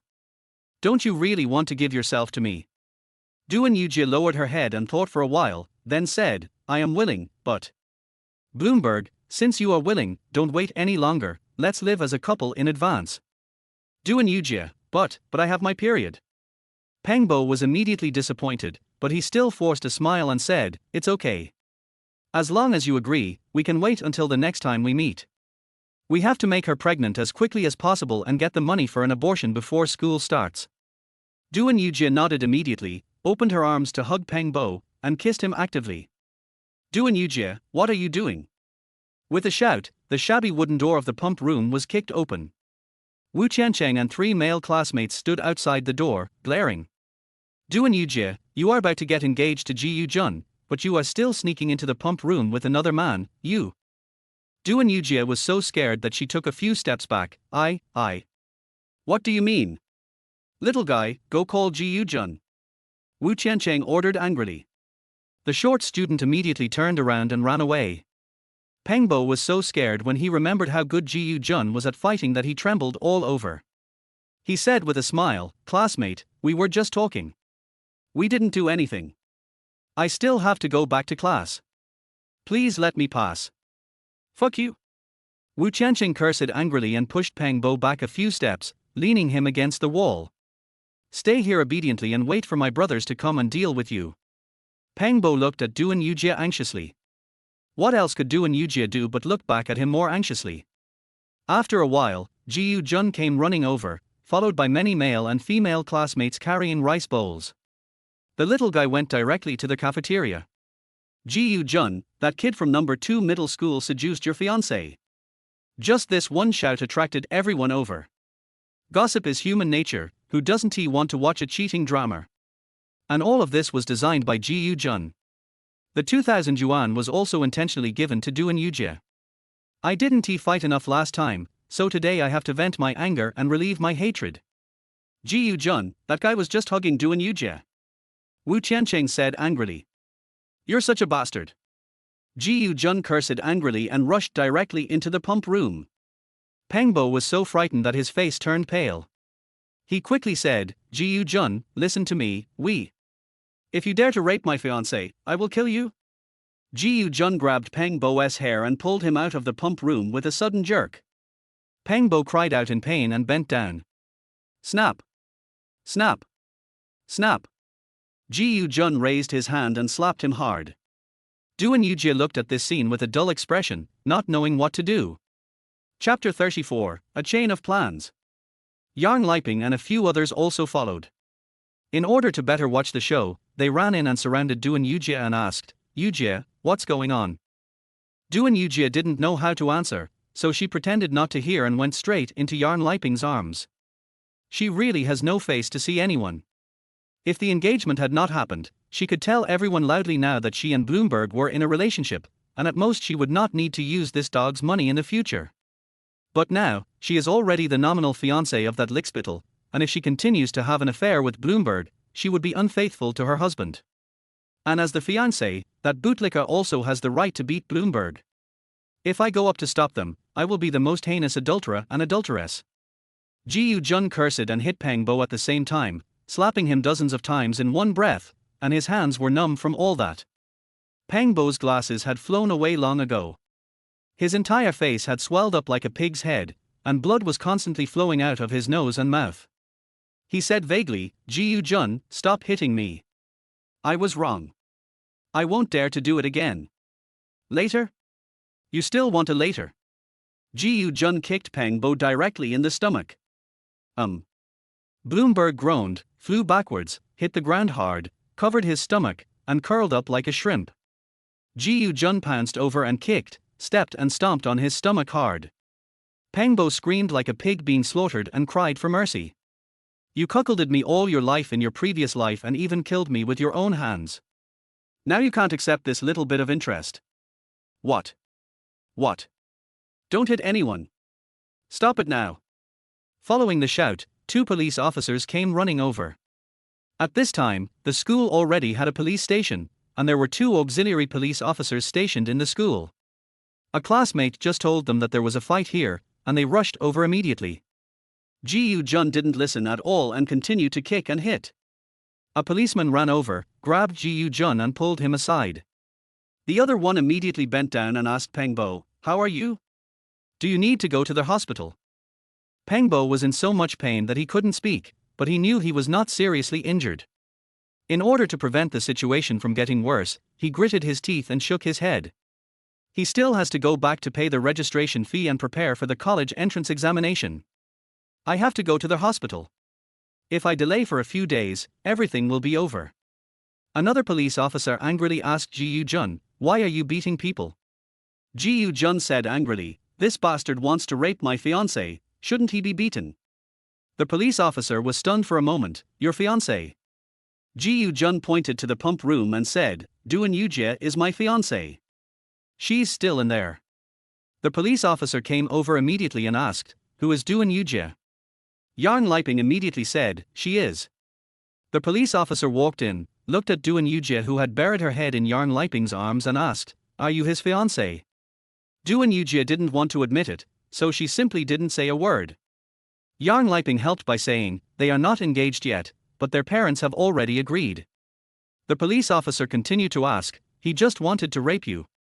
Although Doon Yujie wanted to maintain her reputation, she was also afraid of hurting Pengbo, so she immediately said, "No, he was just talking nonsense." The police were knowledgeable and immediately understood the reason. Rape? Bullshit. The pink tableware on the ground obviously belongs to this woman. This is clearly door-to-door delivery. The sister even took the initiative to prepare meals. He stopped asking Doon Yujie and walked over to Ji Jun and said, "Doon Yujie doesn't admit to rape, so it's illegal for you to beat her. Come with us to the police station first." At this moment, the sound of a motorcycle was heard. "Everyone, get out of the way. Doon Yujie's mother is here." Following their voice, Wu Qianqing came riding Ji Jun's motorcycle, bringing with him Qian Xiaoyi, who was wearing a newly bought blue dress, with long wavy hair draped over her shoulders, and looked as charming and beautiful as a ripe peach. This is also part of Ji Jun's plan. He knew that Doon Yujie would not admit that it was rape. This woman must come forward to better retaliate against Bloomberg. Seeing Qian Xiaoyi get off the motorcycle, Ji Jun immediately ran over, hugged her, and cried, "Auntie, your Yujie betrayed me." She was dating Pengbo here, and she even hugged him and gave him. "Auntie, you have to make the decision for me." As he howled, Ji Jun's hands touched and pinched up and down. This woman has maintained a really good figure. Her curves are more exaggerated than her daughter's, and her elasticity is not inferior to Doon Yujie's. Since it is the real stuff, the all-killing plan can be carried out smoothly. Qian Xiaoyi felt uncomfortable being hugged and touched, but this boy was her fiancé, and it is said that a son-in-law is half a son. When her son was wronged, he sought comfort in his mother's arms, and she really couldn't say anything. Besides, it was really her daughter who did something wrong. Wu Qianqing had told her on the way, and she knew as soon as she heard it that her daughter not only did not listen to him and break up with that poor guy, but also went even further and went to the pump room to date him. Now she was really in the wrong, so she could only pat Ji Jun on the back and comfort him softly. It's okay, she doesn't dare to betray you, let her go first, let auntie." Ji Jun, "Auntie, I just gave Yujie 2,000 yuan and she did this. She also said that Pengbo was not raping me. The police want to arrest me. What should I do? Auntie, you must save me." He howled dryly, his hand quickly moved downwards, slid across the curve, and gave it a fierce pinch. "Wipe, it's really strong." Qian Xiaoyi was pinched so hard that she almost cried out. Although she thought Ji Jun was just scared, she also wanted to push him away immediately. But when she heard that she had just given her daughter 2,000 yuan, she immediately assumed the responsibility of a mother-in-law and hurriedly comforted her, "Don't worry, auntie will definitely not let you go to jail." "Okay, let go and let auntie take care of that damn thing for you." Ji Jun let go, lowered his head and wiped his eyes. Qian Xiaoyi walked into the pump room, asked everyone to go out, pulled Doon Yujie over, and asked in a low voice. Doon Yujie didn't dare to hide it, and whispered, "He came to see me, and I brought him some food." Qian Xiaoyi was too lazy to listen to this nonsense. "Didn't you say you were hugging each other? What on earth did you do with him?" Doon Yujie, just hugged for a while." "You are such a bitch." Qian Xiaoyi suddenly raised her hand and slapped Doon Yujie hard on the head, saying angrily, "How can I speak for you?" Doon Yujie didn't dare to speak. She really didn't know how to end it. Qian Xiaoyi was also confused by her daughter and didn't know what to do. If my daughter says that she volunteered, then this long-term meal ticket that she had worked so hard to get would be gone. But let my daughter say that it was not voluntary. This damn girl will definitely not agree. Just when she was in a dilemma, Ji Jun pushed the door open and came in. He went over to hug Qian Xiaoyi's waist and whispered in her ear, "Auntie, I saw a stack of money in Pengbo's pocket. That's the 2,000 yuan I gave to Yujie. My name is written on every bill. When Ji Jun beat Peng Bo just now, he had already searched him thoroughly. The 2,000 he gave to Duan Yujie was for Duan Yujie to give to Bloomberg. What? When Chen Xiaoyi heard this, she was immediately furious. She didn't care that Peng Bo was still holding her waist. She pointed at Duan Yujie and asked, "Did you give him money?" 2,000. Duan Yujie quickly said, "No, not 2,000, just 1,000. Chen Xiaoyi gritted her teeth and said, "You are such a bitch. When you gave it to me, you deducted it piece by piece, but when you gave it to him, you gave him 1,000 at a time. You." It feels wrong to say that. Saying this in front of Ji Jun would definitely make him angry. This family is so generous now, they gave us 2,000, we must not let them get away with it. Ji Jun, auntie, Yujie doesn't need to say rape, just say Peng Bo stole my money, she knew it, and chased here to ask for it. Their hug was her fighting with Peng Bo for the money, Wu Qiancheng and the others were wrong. If I hadn't hit Peng Bo like that, the police would have definitely arrested me. Chapter 35, I spared you in order to continue to take revenge on you. Chen Xiaoyi thought about it for a moment and nodded immediately. Okay, let's do it this way. First, we must get the 1,000 yuan back. Second, use this incident to completely break up the relationship between this rebellious girl and that poor guy. She suddenly grabbed Duan Yujie's ear and said sternly, "You're going to say that in a moment. If you dare to say a single word to me, I'll skin you alive. Do you hear me?" Seeing that her mother was really angry, Duan Yujie didn't dare to refuse. Snort. Chen Xiaoyi snorted angrily, turned around and walked out. Bloomberg has stood up and his glasses have been found, but the lenses are broken and one of the legs is broken, hanging on his nose. He is wiping the blood from his mouth and nose with toilet paper. Chen Xiaoyi ran over, raised her hand and hit him. Bang! A crisp sound. Peng Bo's glasses were knocked off again. He covered his face and cried, "Auntie, I..." Chen Xiaoyi pointed at Peng Bo and angrily cursed, "You thief, how dare you steal my son-in-law's money?" As he spoke, his hands flew around, hitting and scratching. Peng Bo didn't dare to fight back and quickly squatted down. "I will beat you to death, you thief." Chen Xiaoyi raised her leg and kicked hard with her high-heeled foot. The two police officers were a little confused and rushed over to pull them apart. "Don't fight yet, tell me what happened first. How did it become stealing money again?" Chen Xiaoyi pointed at Peng Bo and said angrily, "He stole my son-in-law's money, 1,000 yuan. My daughter saw it and chased him to ask for it, but he refused to give it to her. The two of them started fighting, and those classmates misjudged it and thought he was holding my daughter." What? The two police officers were stunned. Peng Bo immediately said, "Auntie, no, I didn't steal, I was." Still being stubborn. Chen Xiaoyi naturally didn't dare to let Peng Bo tell the truth. She immediately shouted angrily, reached into Peng Bo's pocket and took out a stack of money, holding it in front of the police. "Look, is it 1,000 yuan? Look, my son-in-law's name is written on every bill." The police took the money, looked at it one by one, and looked at each other with frowns. This is not an ordinary fight. Let's take them all back to the police station first. Police office.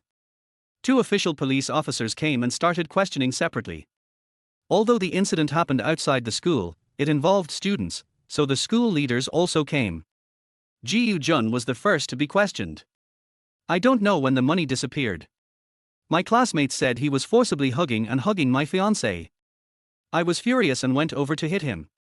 Public security, student, ask clearly before you take action. Ji Jun said confidently, "Even if he stole my money, shouldn't I beat him?"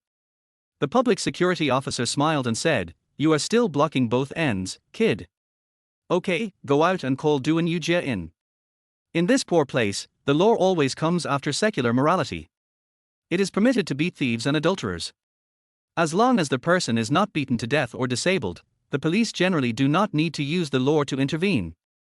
Ji Jun came out and went into a room where Chen Xiaoyi was scolding Duan Yujie. "Yujie, the police asked you to go." Chen Xiaoyi immediately said to Duan Yujie in a stern voice, "What should I say? Do you know?" Duan Yujie nodded and walked out.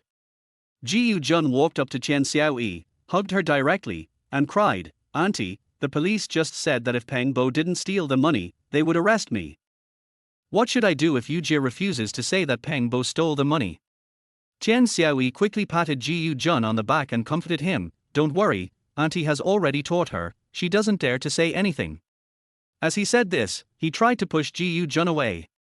Even though he was a fake son-in-law, it was really inappropriate to be carried around like this all the time.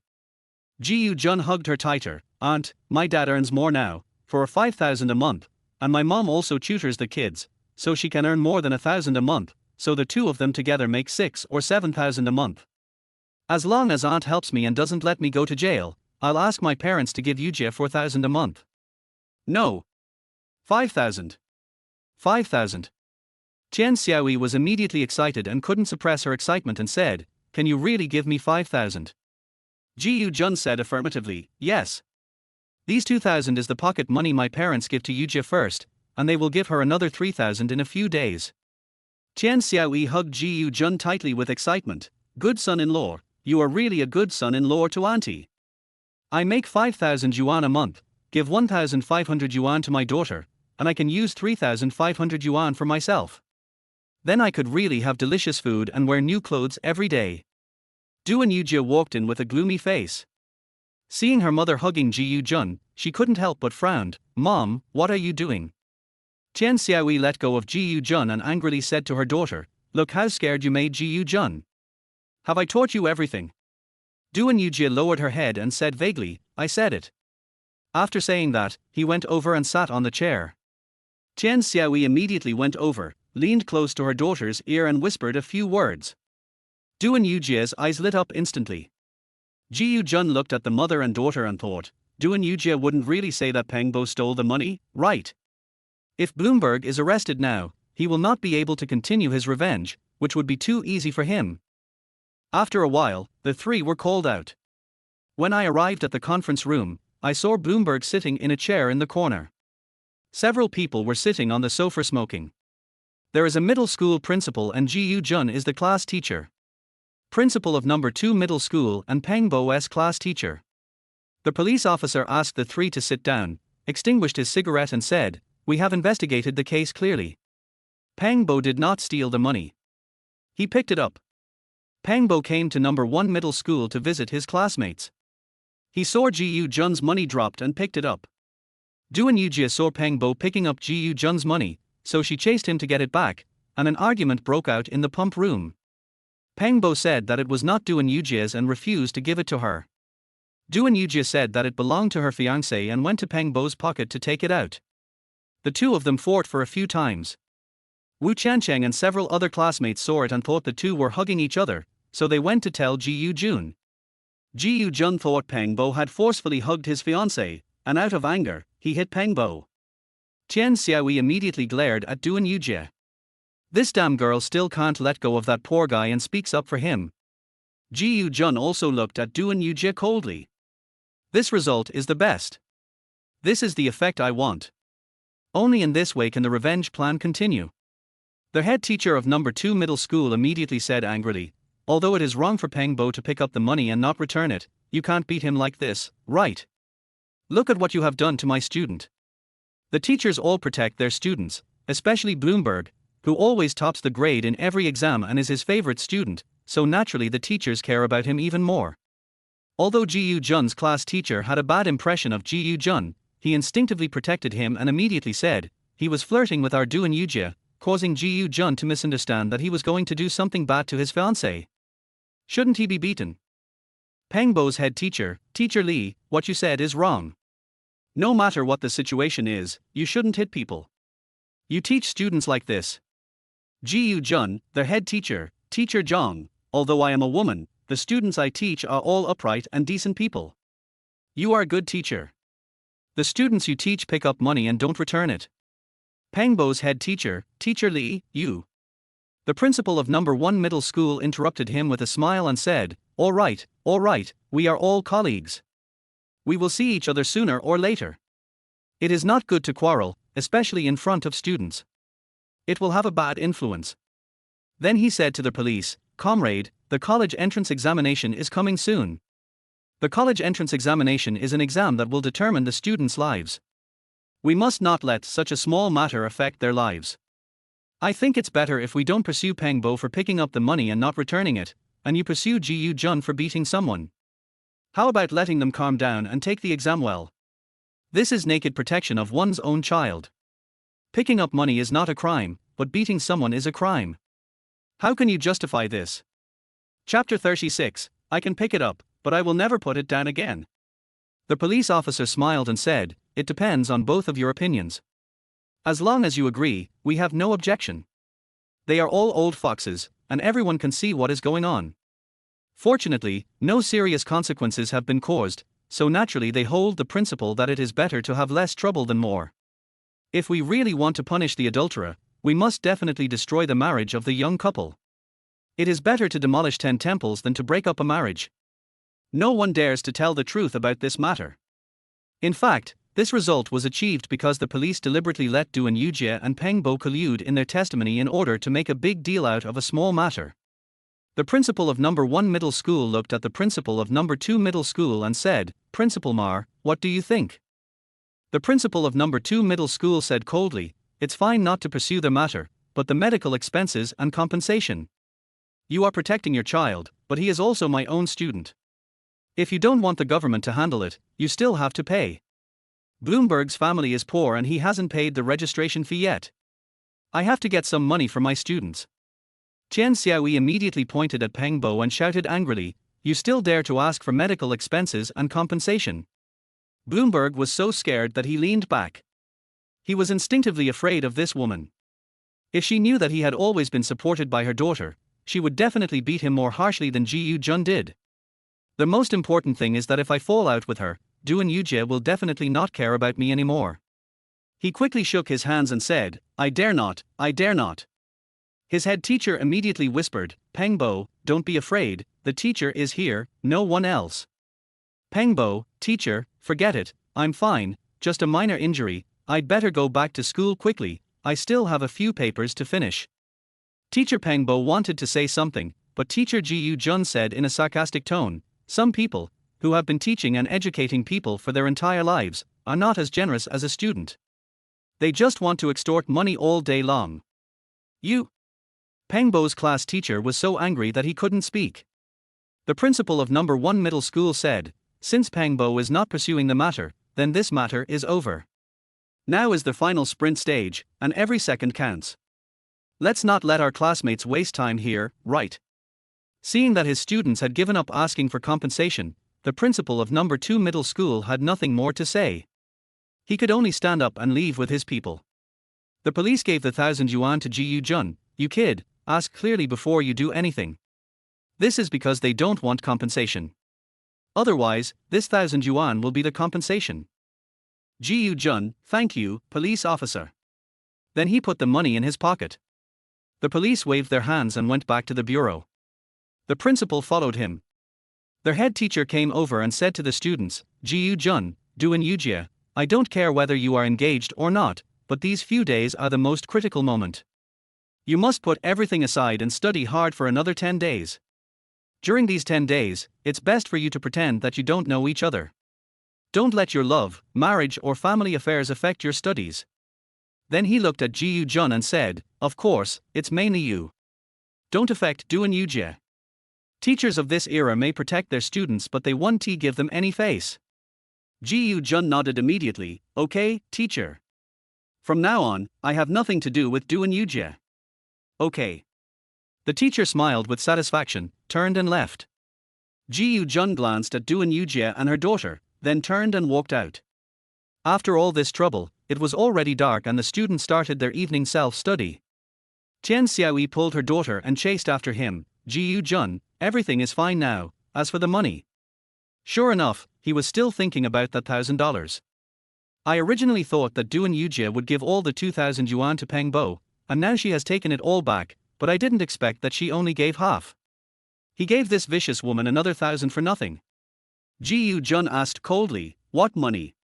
Chen Xiaoyi, what about the 1,000 yuan? Didn't you give it to Yujie? Ji Yu Jun looked at Du and Yujie who was still looking down and said, I gave it to her and asked her to give it to Peng Bo. Your daughter is cheap, but I am not. Chen Xiaoyi was stunned for a moment, and said quickly, don't worry, she won't do that again. Ji Jun, not anymore. You just taught her that, but she still said that Peng Bo was picking up things, not stealing them. You almost made me pay money and go to jail. She is my fiancée, but she took the food I bought for her and went to the pump room with someone else, letting him hug her, touch her, sleep with her, and pay for her.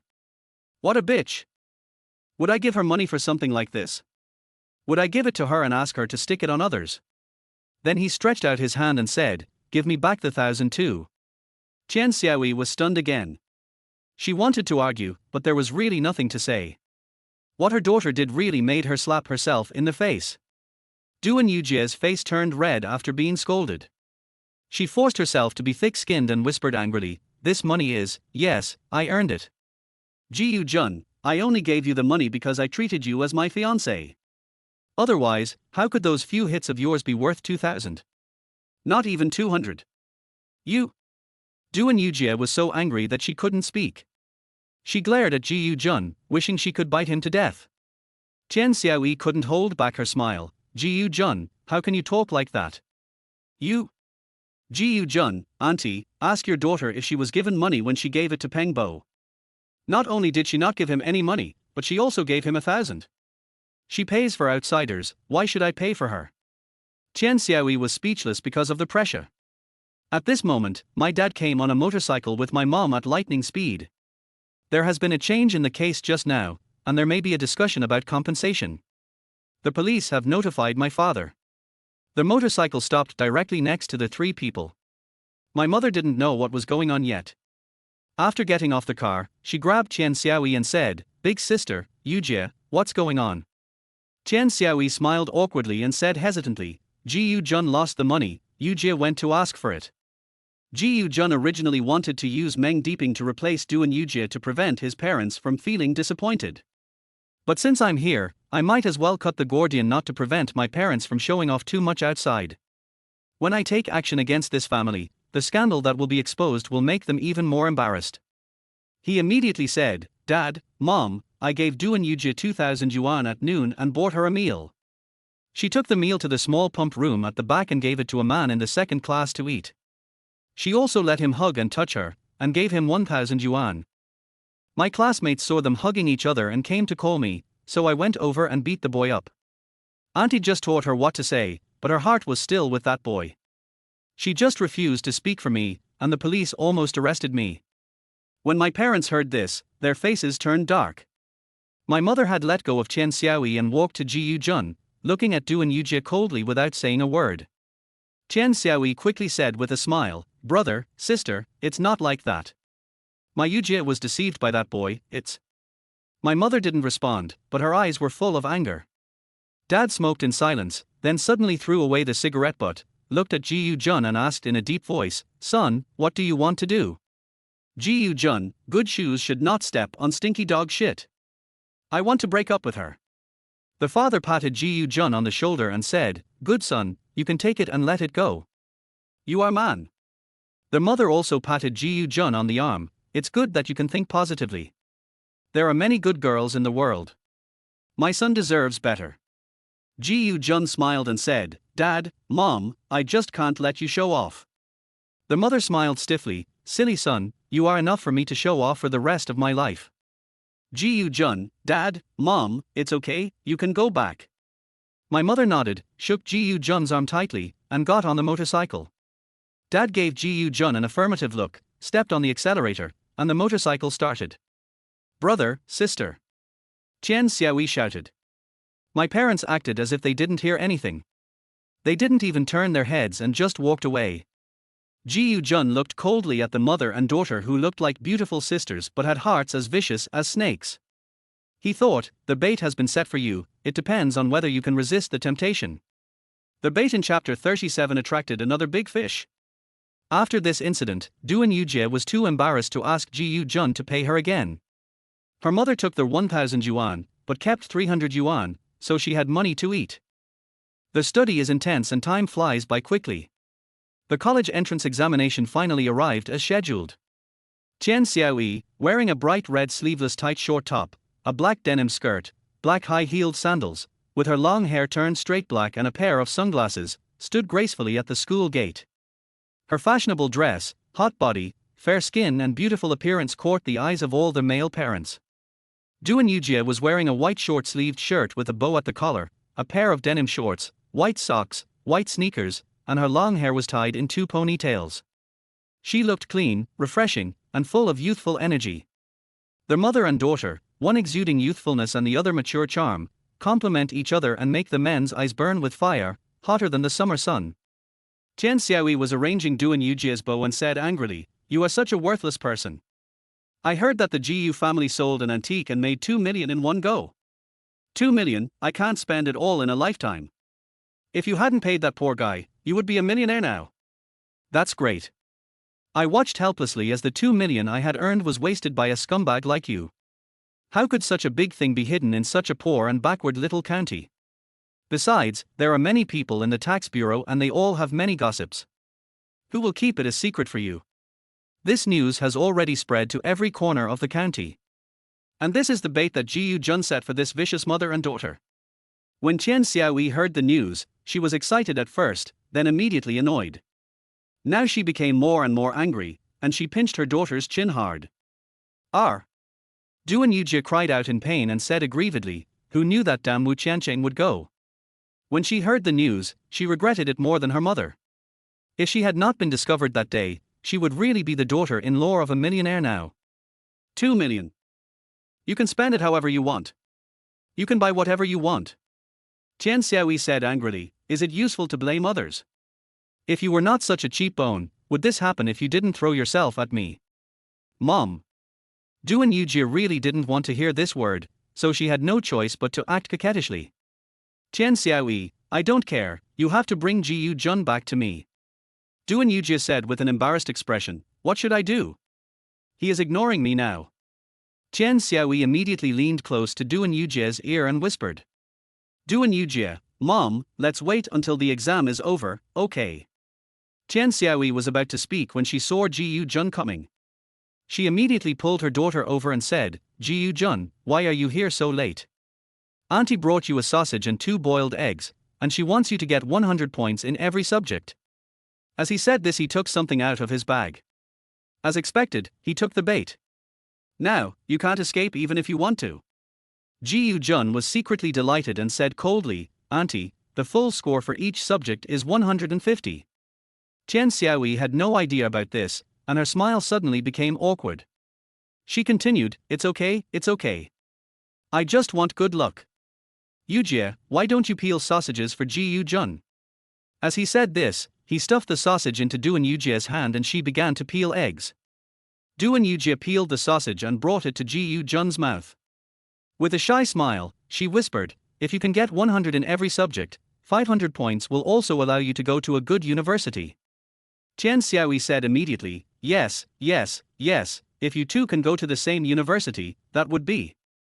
Jiyu Jun said coldly, "You and Pengbo can go to the same university, right?" Duan Yujie immediately said, "I have nothing to do with him anymore. He came to me last time and asked to borrow money to pay the registration fee. He also said his mother was sick and needed to be hospitalized. I felt sorry for him, so I gave him some money. I told him clearly that time that we had nothing to do with each other anymore. He said he wanted one last hug, so I." Qian Xiaoyi immediately responded, "Young man, a polite hug is normal. Jiyu Jun, you are also a young man, you should understand this, right? Just like you, didn't you hug your aunt when you saw her? Their hug between them is the same as their hug between you and your aunt." Jiyu Jun looked at Duan Yujie, "Really?" Duan Yujie nodded firmly, "It's just a ceremonial final hug. I never let him hug me before. I'm about to get engaged to you, so I won't let him take advantage of me. But seeing how pitiful he was, I just let him hug me for a bit. Don't worry, I won't say a word to him from now on." Qian Xiaoyi, "Okay, okay, it's all right if you talk it out. From now on, you two should get along well with each other and stop fighting over such a small matter. Jiyu Jun, eat the sausage quickly. One bite will mean you two have reconciled." Duan Yujie moved the sausage closer to Jiyu Jun's mouth and said softly with a shy smile, "Okay, don't be angry, take a bite." Jiyu Jun looked at Duan Yujie and asked, "Have you eaten?" "Qian Xiaoyi, what does she eat? This is a big sausage with 3 pieces. She doesn't deserve it." Auntie prepared it specially for you. Mine. Ji Jun took the sausage and smiled wickedly. Yujie likes to eat big ones. You haven't eaten sausages for a few days, right? Then he put it to Duan Yujie's light pink lips and ordered, open your mouth. Duan Yujie's little face turned red instantly. Qian Xiaoyi immediately understood what Ji Jun meant and her face turned red. This kid, how could he do this in front of me? However, she could only pretend not to understand and still said with a smile, Yujie, eat quickly, and we will be reconciled after eating. Duan Yujie could only open her mouth. Ji Jun pushed forward suddenly. Cough cough cough. Duan Yujie immediately took a step back, turned her head, covered her mouth and coughed a few times. Her beautiful big eyes were already filled with tears. Qian Xiaoyi frowned immediately. Damn it, he always bullies my daughter like this. But for 2 million, it's really nothing. She gently hit Ji Jun's hand and said in a dissatisfied voice, what a naughty boy. As she spoke, she took her daughter in her arms, wiped the corners of her eyes, looked at Ji Jun and said coquettishly, look at Yujie coughing, tears are coming out. Are you satisfied now? Ji Jun nodded, satisfied. Qian Xiaoyi, then go back and tell your parents that you two have reconciled. Ji Jun stepped over, put his arm around Qian Xiaoyi's waist, and whispered in her ear, Auntie, I want to. Qian Xiaoyi immediately pushed Ji Jun away and said with a red face, get lost, that's your business, what are you talking about? After saying that, he let go of Duan Yujie and left. After walking a few steps, he turned back and said, I'll pick you up in the afternoon and we'll go to my house for dinner together. Ji Jun immediately said, okay, Auntie. Qian Xiaoyi finally felt relieved. She walked away happily, swaying her slender waist and taking graceful steps under the blazing gazes of all the men. The door opened and the candidates entered. Bloomberg walked out from behind a tree not far away and looked at him viciously. This kid is also in this examination room.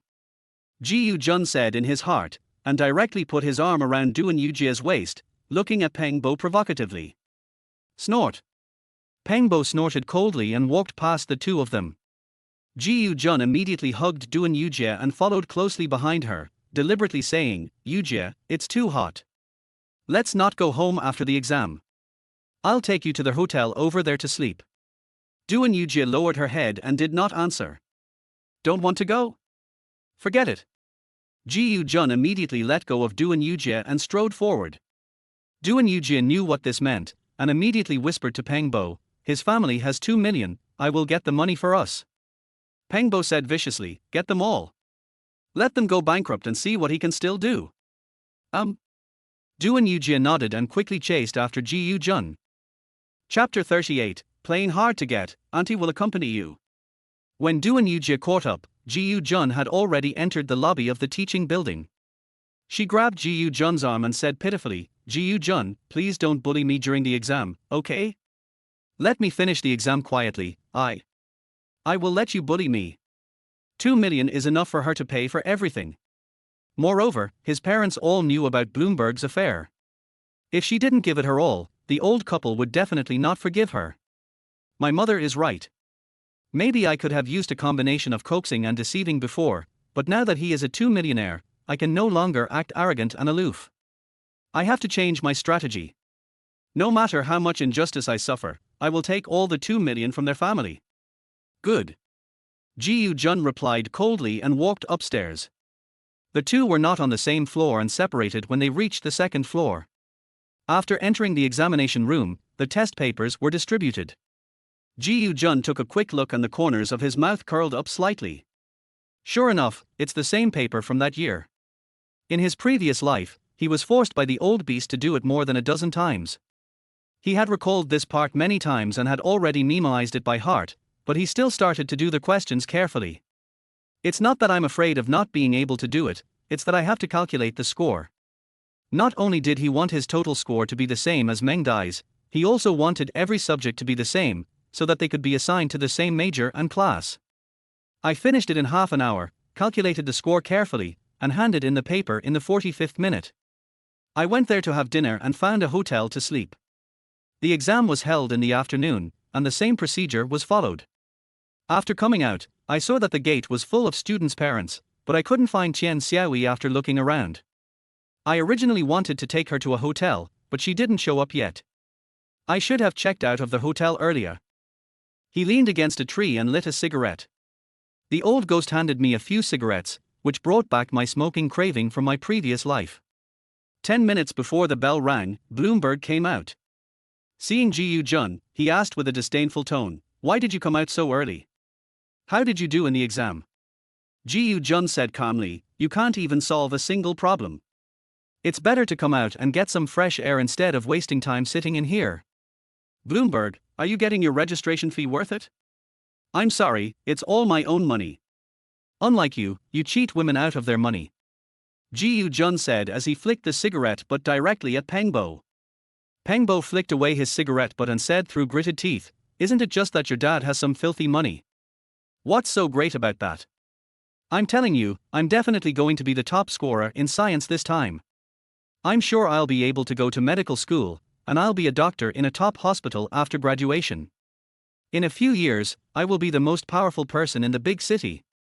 When that time comes, I will make you kneel down and kowtow to me. I will make you pay 1,000 times the price for what you have done." Ji Jun curled his lips. "What did you do? What did I do to you? In the past few years, everything you ate, drank and used was all paid for by me. You hugged my fiancée, spent my money, and still want to take revenge on me. How the hell are you so right?" Pengbo gnashed his teeth and said, "Because everything you have is not obtained through your own efforts." Ji Jun smiled coldly and patted Pengbo's face. "No matter what the reason is, I am rich and can play with Duan Yujie openly. Her mother even chased me to play with her. It's useless even if you're mad and hate her to death." Pengbo suddenly pushed Ji Jun's hand away. He wanted to say that Duan Yujie loved him, so he could play however he wanted, and it was all for nothing, and he could get money for playing. But he knew that saying this would definitely bring bad things, and Duan Yujie would no longer be able to get the money. He could only say viciously, "Ji Jun, you dare to hit me and frame me? Just wait, there will be a day when you will regret it. When the time comes, I will destroy your family." Ji Jun suddenly waved, "Auntie, here." Duan Jiqiang rode a borrowed 250 motorcycle and came roaring with Qian Xiaoer. "If you are going to bring your rich son-in-law home for dinner, it should be done in a grand manner. Ji Jun, where's Yujie? Hasn't she come out yet?" Duan Jiqiang asked with a flattering smile. "This is the son-in-law worth 2 million, how dare he not curry favor with him? I'll depend on him for the rest of my life." When Pengbo saw Duan Yujie's parents, especially Qian Xiaoy's murderous eyes, he wanted to leave immediately. Ji Jun grabbed Pengbo and said to Duan Jiqiang, "Uncle, let me introduce you to this man that your Duan Yujie likes, Pengbo. He just told me that your Yujie has spent tens of thousands of dollars on him over the past few years, and he let her play for free." Pengbo struggled and shouted angrily, "Ji Jun, what nonsense are you talking about? When did I?" Ji Jun ignored him and continued, "He just threatened me that if I bother your Yujie again, he will destroy my family. Now, I'm officially informing you that I won't rush any further. From now on, your Yujie will belong to Pengbo." After saying that, he pushed Pengbo in front of Duan Jiqiang and turned around and left. Qian Xiaoy's face turned pale with anger. She gritted her teeth and said, "Duan Jiqiang, beat this poor bastard to death."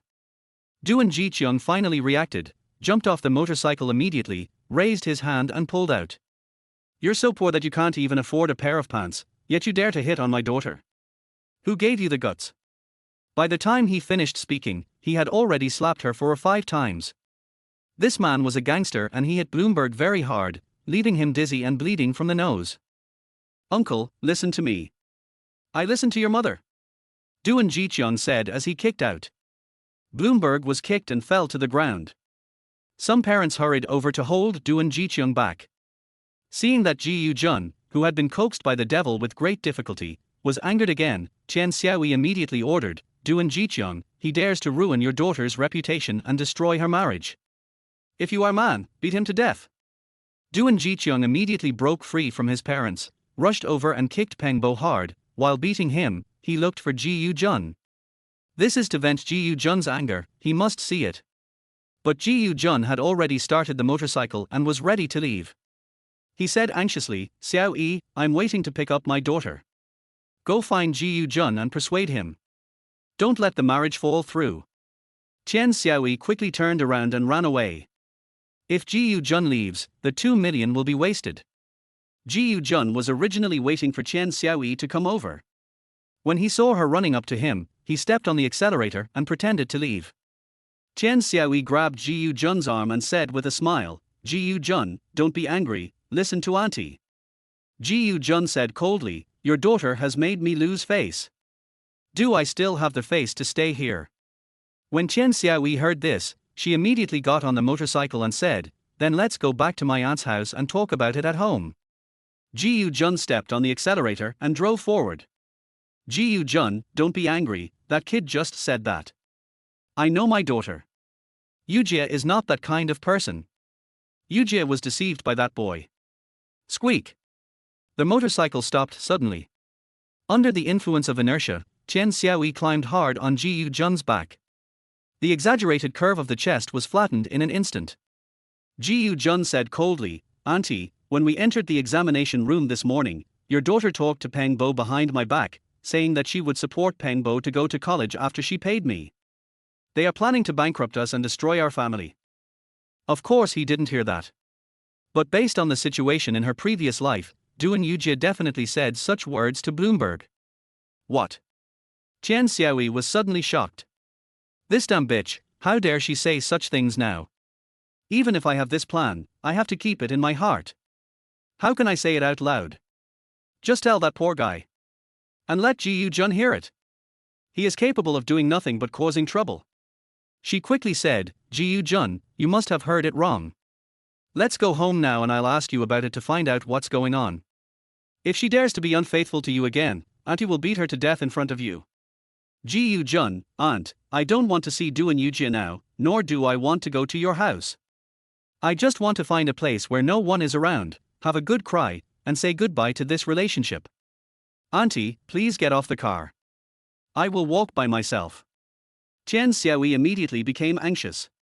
"If I let this guy give up his daughter, the 2 million will have nothing to do with me at all. Auntie will accompany you wherever you want to go." The corners of Ji Yu-jun's mouth curled up slightly. "You took the initiative to bite the bait." Chapter 39, Go Fishing on the Island. It's at the same grove, the same place as last time. On the shallow grass, the 2 small holes made by Duan Yujie's knees were still there. Ji Yu-jun sat on the grass with his knees hugged, looking at the 2 small pits quietly without saying a word. Chen Xiaoyi stood aside and gently persuaded, "Ji Yu-jun, that boy is jealous of you and deliberately destroys your relationship. Don't believe him. I know my daughter. She is not that kind of person." Ji Yu-jun still didn't speak. Seeing that there was no effect, Chen Xiaoyi knew that she had to let him speak out his true feelings and give him targeted explanations, otherwise, no amount of persuasion would be of any use. She squatted in front of Ji Yu-jun and said softly, "Auntie knows you feel bad. Although it is a misunderstanding, it must be hard to accept being told this by others. It's all because of Yujie's brain cramp that she was deceived by that damn guy, causing you to be so angry with him. Don't you want to cry? Auntie asked you to cry." As he said this, he put his hand on Ji Yu-jun's shoulder. Ji Yu-jun raised his head, looked at Chen Xiaoyi's sexy red lips and charming curves, and immediately wanted to order her to kneel down. But the time is not right yet. Although he was sure that as long as he gave enough money, this vicious woman would definitely be more obedient than her daughter. But that wasn't his plan. He wouldn't give them money. He wanted the mother and daughter to kneel down in front of him and pay the price for the evil things they had done. Judging from the time, that thing is about to happen, so I'll spare you a few more days. However, some interest will still be charged. He pursed his lips and opened his arms with a look of grievance. Chen Xiaoyi didn't want to be so close to her fiancé, but for the sake of money, she had no choice but to do it. She bit her red lips, stretched out her arms, and hugged Ji Yu-jun in her arms. "Cry, it will be okay if you cry. Auntie knows, you must be in your heart."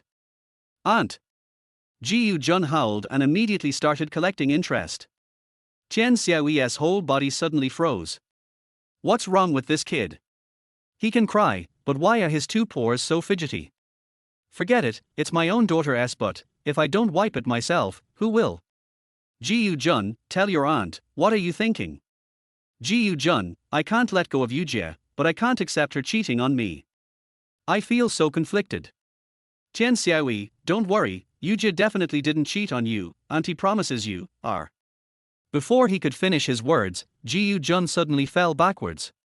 Chen Xiaoyi screamed and fell directly on Ji Jun. R. Auntie, you hurt me. Ji Jun shouted softly and pushed Chen Xiaoyi's chest. Chen Xiaoyi's body went limp and she hurriedly climbed up. Ji Jun also pretended to be panicked, and used the Hua technique in boxing to push and pull, dissolving all of Chen Xiaoyi's movements, making her fall down again and again before she could get up. Auntie, what are you doing? Ji Jun suddenly stopped and asked in surprise. Chen Xiaoyi's whole body froze instantly. I made a mistake in such a hurry. How did I press that place? Her face instantly turned red, and she quickly withdrew her hand, quickly tidied her clothes, and whispered, Auntie didn't see it, get up quickly. Ji Jun sat up, frowned, and looked at Chen Xiaoyi. Auntie, why did you push me down? Chen Xiaoyi was stunned. Why is this kid trying to turn the tables? You were the one who brought me down, how come I pushed you? Ji Jun, Auntie pushed me and I fell down because I didn't squat properly. Chen Xiaoyi didn't want to dwell on this issue anymore, so she gathered her hair and said, okay, let's not talk about this anymore. Are you feeling better now? Ji Jun nodded. Chen Xiaoyi stood up and patted the weeds on her body. When you feel better, go home with your aunt. I will let Yujie apologize to you and explain to you. All right. Ji Jun stood up and followed Chen Xiaoyi out. Duan family. The living room was replaced with a 200-watt light bulb, making it bright and spacious. A sumptuous dinner of chicken, duck, fish and meat was already placed on the folding table. Duan Jiqiang heard the sound of the motorcycle and immediately went out to greet them. He smiled and rubbed his hands and said, you guys are finally back. The food is almost cold. Chen Xiaoyi pulled Ji Jun to the door and asked angrily, where is your good daughter? Duan Jiqiang immediately said, I gave her a lesson and she is crying in her room now. Chen Xiaoyi, she still has the nerve to cry. Look how angry our Ji Jun is. You accompany Ji Jun to eat first, I'll go and teach her a lesson. Then he walked towards the east room. Duan Jiqiang welcomed Ji Jun into the house and respectfully placed the dishes on the table. Are you hungry? No need to wait for them, let's eat first. Ji Jun said politely, Uncle, I'm not hungry yet, let's wait for Auntie and Yujie. Duan Jiqiang, okay, you are such a good boy. Uncle will listen to you. As he spoke, he washed the cup and poured tea for Ji Jun. This fellow who is now groveling and cringing must have done a lot of evil in his previous life. He would often come to his house drunk and scold his parents, and if they didn't give him money, he would make a scene with a kitchen knife. He even hit his father twice, breaking his ribs once, and slapped his mother twice, knocking out her teeth. So much so that whenever my mother heard him coming to the door, she would tremble with fear. Half of my dad's illness is due to this damn anger. Thinking of this, Ji Jun wanted to punch the old beast to death. However, he was not in a hurry at all. Because he had already found a good place for the old beast, and when that thing happened, he would send him there to make him pay the price for what he had done. After a while, Chen Xiaoyi came in with Duan Yujie. Duan Yujie walked up to Ji Jun, lowered her head and said, Ji Jun, I'm sorry, it's my fault that I made you angry. I shouldn't have believed the sweet words of that villain Bloomberg and kept in touch with him. I shouldn't have been soft on him and lent him money. I promise that I will never say a word to that villain again. I promise that my heart will always be with you and I will be loyal to you alone. Chen Xiaoyi immediately patted Ji Jun's arm and said with a smile, Ji Jun, is that all right? It's time to calm down, right? Ji Jun looked at Duan Yujie, what if I find out again? Duan Yujie immediately said, if this happens again, I'll let you deal with me. Duan Jiqiang then said, if it happens again next time, I won't have to deal with her, I will just break her legs. Ji Jun, okay then, I'll trust you one last time. Chen Xiaoyi immediately said happily, okay, it's finally okay. Yujie, pour some wine for Ji Jun, Jiqiang, bring the pork elbows over, and let's eat. Duan Yujie sat next to Ji Jun and picked up the bottle to pour some wine. Chen Xiaoyi picked up the napkin again and wiped the dishes in front of Ji Jun. Duan Jiqiang walked in carrying a plate of steaming braised pork elbow and placed it on the table. Everyone sat down and started eating. Duan Yujie kept picking up food for Ji Jun. Chen Xiaoyi also picked up a piece of meat for Ji Jun and asked carefully, Ji Jun, will your parents forgive our Yujie? Ji Jun chewed his food with big mouthfuls and said vaguely, in my family, I have the final say, and my parents listen to me. Only then did Chen Xiaoyi feel relieved. It is said that if the calf is twisted, the thigh will twist. When it comes to marriage, how many parents can twist more than their children? Duan Jiqiang raised his glass, clinked it with Ji Jun's, and asked tentatively, I heard that your father made 2 million, is it true? Ji Jun drank their wine in one gulp and said casually, after deducting 200,000 in taxes, there is only 1.8 million left. He lowered his voice and said mysteriously, but my dad said that I can make 1 or 2 million in a few months. Real? The three members of the Duan family widened their eyes and asked in unison. Ji Jun smiled proudly, my father said that he is very good at making money. Our family has been millionaires for a long time. However, in order to hide his wealth, he became the workshop director in that factory as a cover to prevent others from taking advantage of our family. Auntie came to discuss my marriage with Yujie that day. My parents were afraid that you were attracted by our money, so they pretended to be poor. There was no trend of showing off wealth in this era, and a large number of people who became rich overnight pretended to be poor for fear of being targeted by bad people. Chen Xiaoyi understood immediately. His father had only been out for a while. How could he borrow tens of thousands of yuan? Didn't he have to go to the bank to withdraw money? She nodded immediately and looked at her husband and daughter, her eyes flashing with greed. Duan Jiqiang immediately poured wine for Ji Jun and clinked glasses with him. No more words, uncle will drink 3 cups with you. He has no other abilities, so he can only use this action to show his respect for his future son-in-law. Ji Jun was also happy and drank 3 cups directly. I was a businessman in my previous life, so I learned how to drink.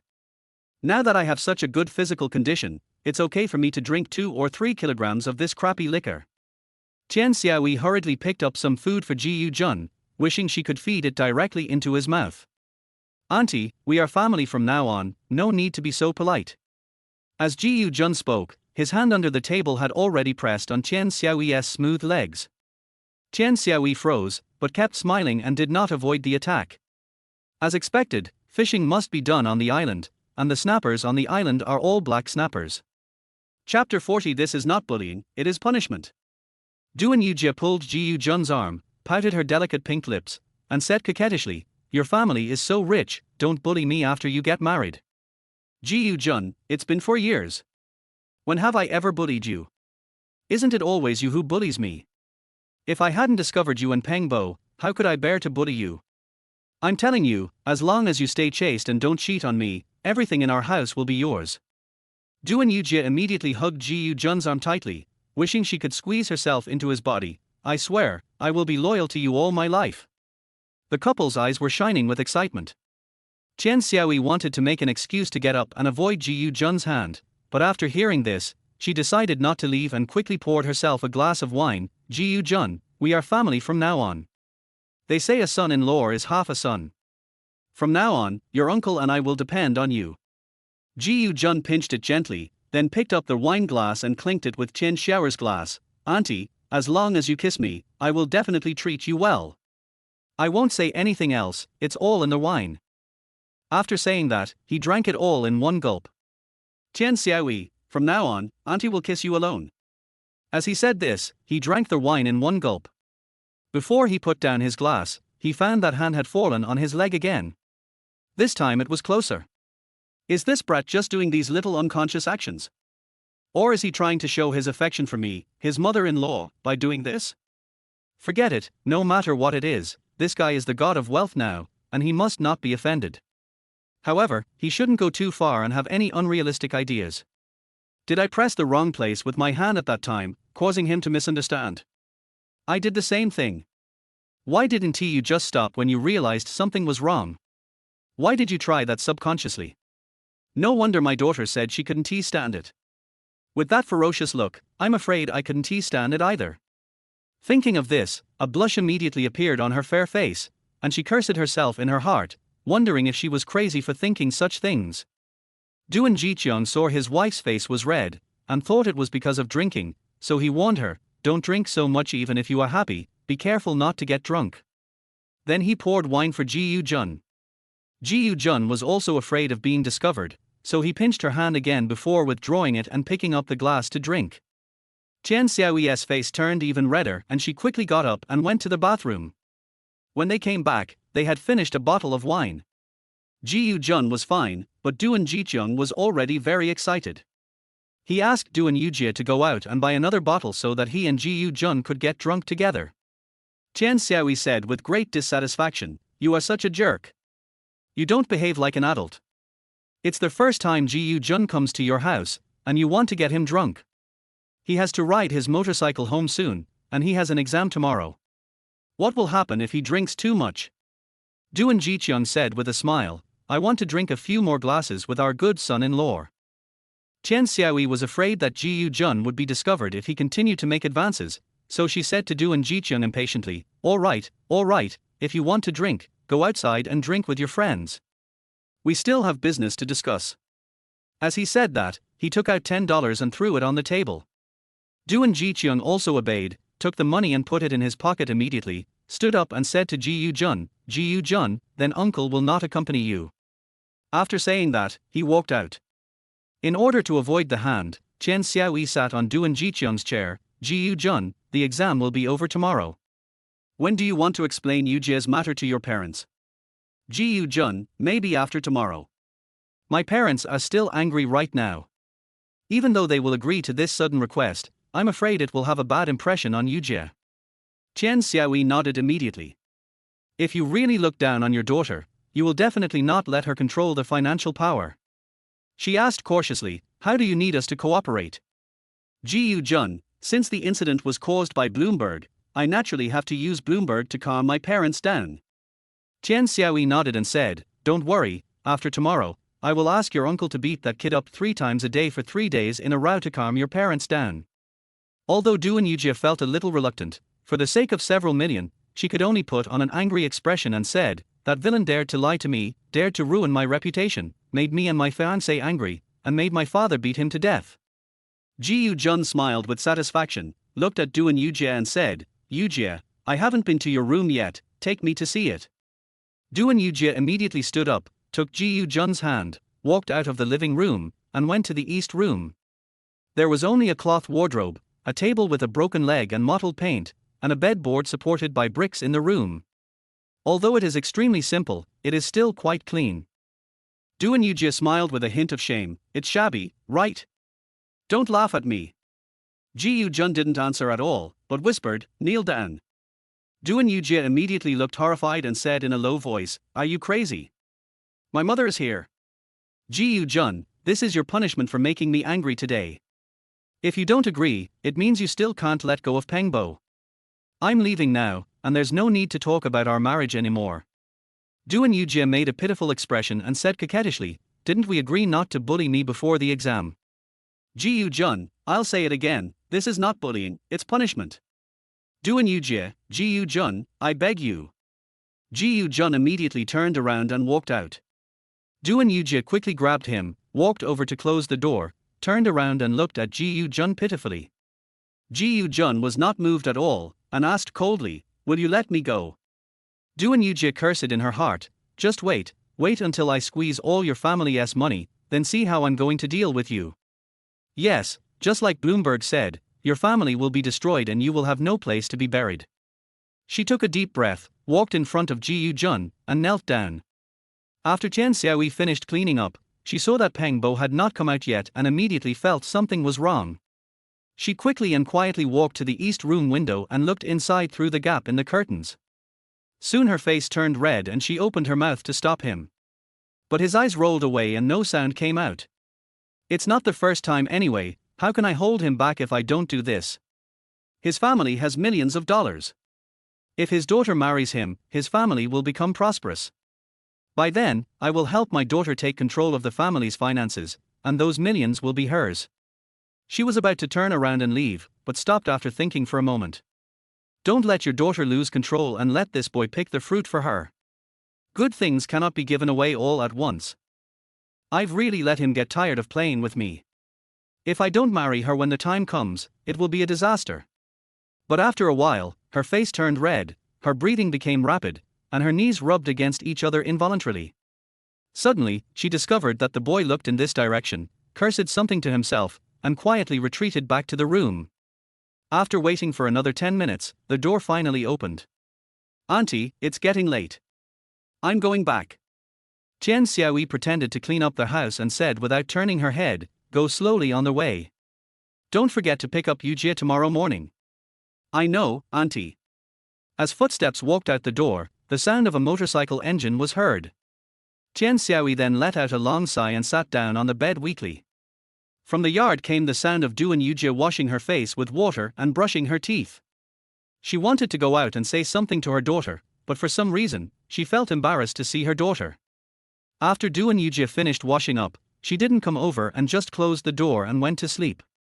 She sat there quietly for a while, then suddenly got up and went out. Half an hour later, he came back angrily, slammed the door, and cursed through gritted teeth, "Drink, drink, drink, all you know is drinking, why don't I drink you to death?" After a while of fighting, he could no longer hold back his anger. He quietly walked to the yard and saw that the light in his daughter's room was off. He walked to the kitchen like a thief, filled a basin with warm water, and returned to the room to turn off the light. Chapter 41, As a family, what sense of propriety do we need? The next day, Jiyu Jun came early to pick up Duan Yujie. Chen Xiaoyi, wearing a black camisole, white wide leg pants, with her long hair casually tied behind her head, and a pure face, but with a lazy and mature charm, was sweeping the floor in the yard. "Auntie, is Yujie up?" Following the sound, Jiyu Jun walked in carrying several food bags. When Chen Xiaoyi saw Jiyu Jun, her face suddenly became hot. She didn't dare to look at him, her eyes flickering. "I'm up. I'm washing my face." "Jiyu Jun, auntie, take a few bowls. I bought some breakfast. I don't know what you like to eat, so I bought some fried dough sticks, tofu pudding, steamed buns with rice soup, and fried steamed buns with corn paste." Chen Xiaoyi put down the broom and said, "Why did you buy so much, kid?" Then he walked into the kitchen. Jiyu Jun followed him in and saw Chen Xiaoyi bending over to get dishes and chopsticks from the cupboard, her whole body bending in an amazingly graceful arc. He wanted to go up and try to see if the bottom line of this vicious woman had been substantially broken, but after thinking about it, he held back. Frying it slowly over low heat is the best punishment for her. "Where's your uncle?" "I don't know where he got drunk last night. He didn't come back," Chen Xiaoyi said angrily, taking out a stack of bowls and putting various breakfast items on them. Jiyu Jun suddenly grabbed Chen Xiaoyi's hand. Chen Xiaoyi's face instantly turned red, and she tried to pull her hand away, but she didn't pull it out. She quickly took a step back and whispered, "What are you doing?" Jiyu Jun took a step forward, smiled and whispered, "Auntie, I have good news for you." Chen Xiaoyi asked with evasive eyes, "What good news?" "Jiyu Jun, I asked my mother this morning how much money they would give me to live on after I got married. My mother said this much." As he spoke, he raised Chen Xiaoyi's hand and stretched out his index finger. 100,000. Chen Xiaoyi asked in surprise. Jiyu Jun looked up and whispered, "Add another zero." 1 million. Chen Xiaoyi exclaimed. Jiyu Jun smiled and nodded. Chen Xiaoyi's breathing became rapid due to excitement, causing the waves in her chest to rise and fall rapidly. 1 million. She is also the mother of a millionaire. When the time comes, I will let my daughter build a small house for me, buy me a car, and buy branded clothes and gold and silver jewelry. Jiyu Jun hugged Chen Xiaoyi directly. Chen Xiaoyi was startled again and stepped back quickly, but there was no way to retreat. She could only push Jiyu Jun and whispered, "Jiyu Jun, what are you doing?" "You?" Jiyu Jun whispered in Chen Xiaoyi's ear, "Auntie, I don't want you to tell Yujie. I'm afraid she married me for money. This is a secret between the two of us. After I get married, I will give you the money and you will keep it for us to prevent Yujie from spending money lavishly and not knowing how to live. What do you say?" When Chen Xiaoyi heard this, she immediately lost the strength to push Jiyu Jun. "The money is in my daughter's hands, so I have to ask her for it if I want to spend it. It is said that having money in your left hand is more convenient than having money in your right hand. You can buy whatever you want when you have money in your own hand." She was so excited that she almost flew up, and quickly whispered, "Okay, Auntie will keep it for you and will never let Yujie spend it. Auntie is so nice." As Jiyu Jun spoke, he hugged Chen Xiaoer tightly and kissed her hard on the face. Chen Xiaoyi's face turned red instantly, her whole body felt like it was electrified, and her legs became a little weak. "Mom, what are you doing?" Duan Yujie stood at the kitchen door and asked with a frown. Chen Xiaoyi was so frightened that her whole body trembled and she pushed Ji Yu Jun hard.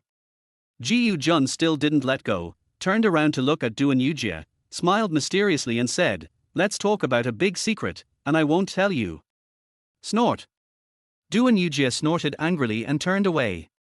Chen Xiaoyi struggled to push Ji Yu Jun away, lowered her head and deliberately said loudly, "Child, you are so old but still have no manners. You can act like a spoiled child if you want to, but how can you hold me all the time? If others see it, they will say that our family has no rules. This is for my daughter to hear, so she doesn't misunderstand. Ji Yu Jun, I am close to my aunt and treat her as my own family member. Is that not okay?" Chen Xiaoyi, "Of course, but I am your fiancé mother-in-law after all, I can't be so inappropriate. Ji Yu Jun, we are all family, why should we have any sense of propriety?"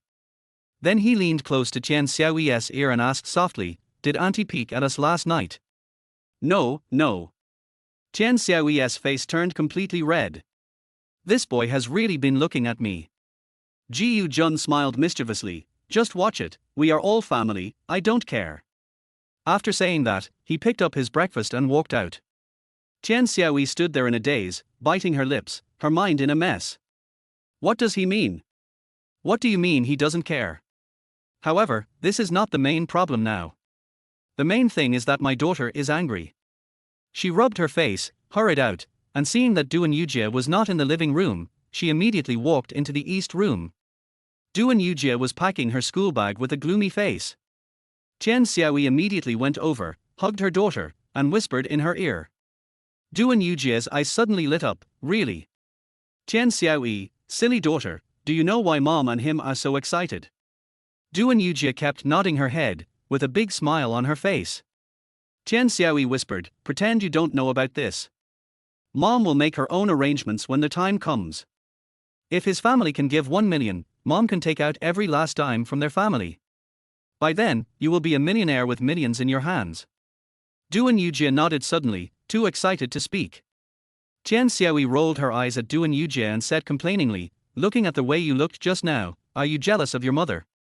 Duan Yujie quickly shook her head, "No, no, no." Chen Xiaoyi, "Then who are you giving the cold shoulder to?" Duan Yujie quickly put on a smile and said, "Mom, I was." Chen Xiaoyi said aggrievedly, "Isn't it all for you, Mom? But you are so good. Mom." Duan Yujie acted coquettishly and kissed Chen Xiaoyi on the face. "Mom is the one who kisses me the most, I know that. I will be filial to you in the future." Chen Xiaoyi pouted and said dissatisfiedly, "You also know that when you are wronged, you cry in your mother's arms, and when you are happy, you kiss your mother. Others won't do that. I'm your mother, which means I'm his mother. Isn't it good for him to kiss me? They say that if you work for someone else, you have to be controlled by him. If you marry him and can't subdue him, then you are the only daughter that mom and dad have. Who can we rely on in the future? He is so close to your mother, and he will be willing to serve us in the future, but you are not happy and angry. You are such an ungrateful person. Mom, I was wrong, I was wrong." Duan Yujie kept admitting her mistakes and kept kissing Chen Xiaoer while hugging her. Okay, let's go eat. We're going to be late."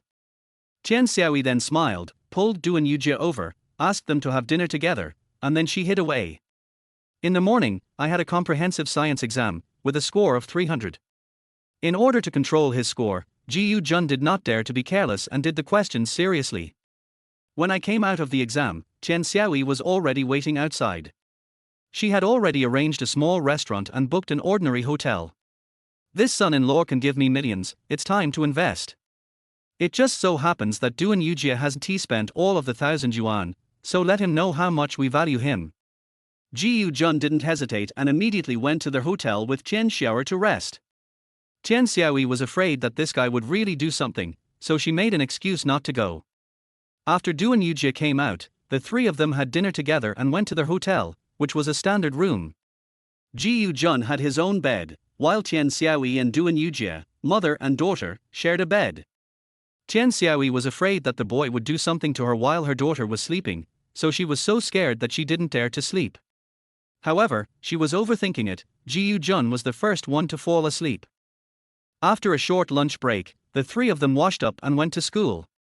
The gate was not opened yet and was surrounded by parents and students. Suddenly, sirens sounded and a police car came roaring. The principal of number 2 middle school and Mr. Peng Bo's class teacher got off the car first. The two of them were searching anxiously and asking in a low voice with the students from number 2 middle school. Ji Jun immediately confirmed that the bomb he had buried had exploded. The expert in solving the case finally found Bloomberg. God really helps me, the timing is just right. Now it's time to watch something interesting. He immediately pulled Chen Xiaoyi and said anxiously, "Auntie, my stomach hurts. Please accompany me back to the hotel to open the door."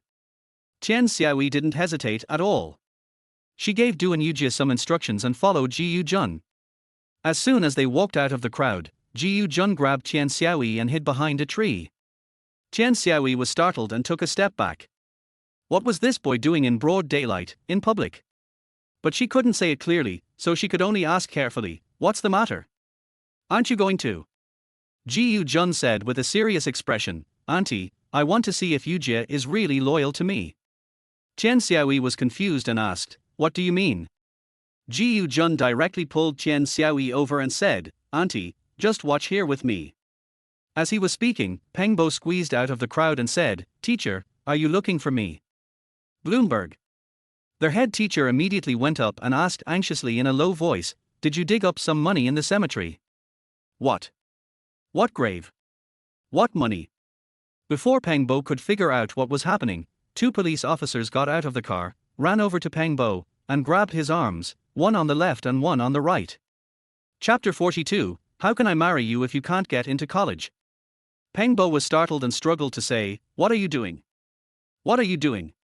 The police officer asked coldly, "What is your relationship with Li Qianjin?" "Li Qianjin is the thief who buried the money." "Li Qianjin?" Peng Bo was at a loss. "I don't know him." Public security, still not honest. How do you know where he buried the money if you don't know him? As expected of a top student, he even knows how to drive around on a motorcycle. If it weren't for the police dog, we would never have found you. Bloomberg became increasingly confused. I don't know what you're talking about. Police, I don't know. Where did the clothes and shoes in your backyard come from? Where did you get the money to pay back your uncle?" Peng Bo finally understood what was going on and quickly said, "I picked up the clothes and shoes in the yard." Public security, you are really dishonest. Why did you bury the clothes you found in the yard without wearing them? You dare to spend money without wearing clothes. Peng Bo was speechless and could only ask the teacher for help. "Teacher, I really picked it up, Their head teacher quickly put on a smile and said carefully, "Comrade Public Security, although he is a suspect, the matter has not been investigated clearly, and we cannot be sure that he did it. Can we let him finish the exam first, and then we can?" Police, how dare we let such a cunning suspect into the examination room? This is a major case handled by provincial experts. What if he runs away? What if he holds other students hostage? Can you bear the responsibility? Let's go, take it back to the bureau. In this era, it doesn't matter whether you take the college entrance examination or not. Even such suspicious people are not allowed to take the college entrance examination at all. As the two policemen spoke, they dragged Peng Bo into their police car. Peng Bo reached the second-tier line last year, but in order to get into his favorite medical university, he repeated a year. This is his only chance in this life, how could he give up easily? He struggled and shouted, "I just picked it up, I didn't steal it, please let me go, I want to take the exam." It is said that when a dog is desperate, he will jump over the wall, and when a person is desperate, he will turn to hell. Peng Bo, who was usually weak, broke free from the two police officers and ran towards the gate. The police were immediately furious. "How dare you arrest us?" As he said that, he chased after him and kicked Bloomberg on the back. "R!" Bloomberg screamed, fell to the ground and slid a long way away. Duan Yujie couldn't bear it any longer, and rushed out, hurriedly supporting Peng Bo, and asked anxiously, "Peng Bo, what's going on?" Peng Bo seemed to have seen a savior. He immediately grabbed Duan Yujie's hand and said anxiously, "Yujie, hurry up, give me 2,000 yuan and I will pay it back to them." Duan Yujie, I only have 100 yuan on me, I don't have 2,000 yuan. Pengbo, quick, go find Jiu Jun and ask him for 2,000 yuan. Duan Yujie, he went to the hotel to use the restroom, Two police officers have come over, I was a little suspicious just now, but now you are trying to escape. I can confirm that it is you. As he said this, he grabbed Pengbo's arm, took out handcuffs and was about to handcuff him. No. I didn't steal it, I found it. I'll give it back to you now, let me go, let me go. Pengbo struggled violently and shouted to Duan Yujie, hurry up, give me 2,000 yuan. No matter what method you use, give me 2,000 yuan. I beg you. Duan Yujie immediately grabbed the police officer's hand and begged, Uncle Police, don't worry, give me a few minutes, I'll give you 2,000 yuan. The public security officer sneered, 2,000? If it's 2,000, do we still need to help? After saying that, he handcuffed Pengbo and took him away. Pengbo struggled and shouted, Yujie, save me, save me. Duan Yujie grabbed Pengbo's arm tightly and begged the police, Uncle Police, please, I'm going to have money soon, I can give you whatever you want, please don't arrest him, okay? Before he could finish his words, Bloomberg was pushed in front of the police car. One police officer went up and pulled Pengbo hard, while another pushed him from behind, but Duan Yujie still refused to let go. The police officer impatiently grabbed Duan Yujie's arm, yanked it away, and said angrily, if you continue to hinder the arrest, we will arrest you as an accomplice. As he said that, he raised his leg and kicked Pengbo hard. Pengbo climbed into the car, his heart completely sank into an icy cave, and he cried hysterically, Yujie, I can't miss the exam. If I miss this time, my life will be over. I beg you, go find Jiu Jun and lend me 2,000 yuan. If I can't get into college, how can I marry you? Don't you want to marry me anymore? Duan Yujie was thrown to the ground and cried anxiously, Pengbo, I want to marry you, but they won't wait for me. Bang! The car door closed. Siren sounded and the police car turned around. Duan Yujie got up, stopped in front of the car and cried, Uncle Police, give me 5 minutes, just 5 minutes, and I'll give you the change. 2,000, no 3,000, no, 5,000. The police car circled and sped away. Duan Yujie ran after the car, crying and shouting, Pengbo, Pengbo, don't be afraid, I'll find some money and come to save you. Tian Xiaoyi, who was standing behind a tree, was already furious as she watched this scene. She wanted to rush out several times to beat this bitch who was more likely to cause trouble than help. Jiu Jun hugged her tightly, not only not letting her go out, but even covering her mouth to prevent her from speaking. Of course, I also took the opportunity to collect some interest. When the police car drove away and Duan Yujie fell to the ground, Jiu Jun let go of her hand and said coldly, Auntie, you have seen it all. Your Yujie's heart is still full of Pengbo. She still wants to marry him and use my money to support him and save him. Tian Xiaoyi was so anxious that she wanted to jump up. Millions gone. Millions. It's money that you can't earn in several lifetimes. Now, it's gone.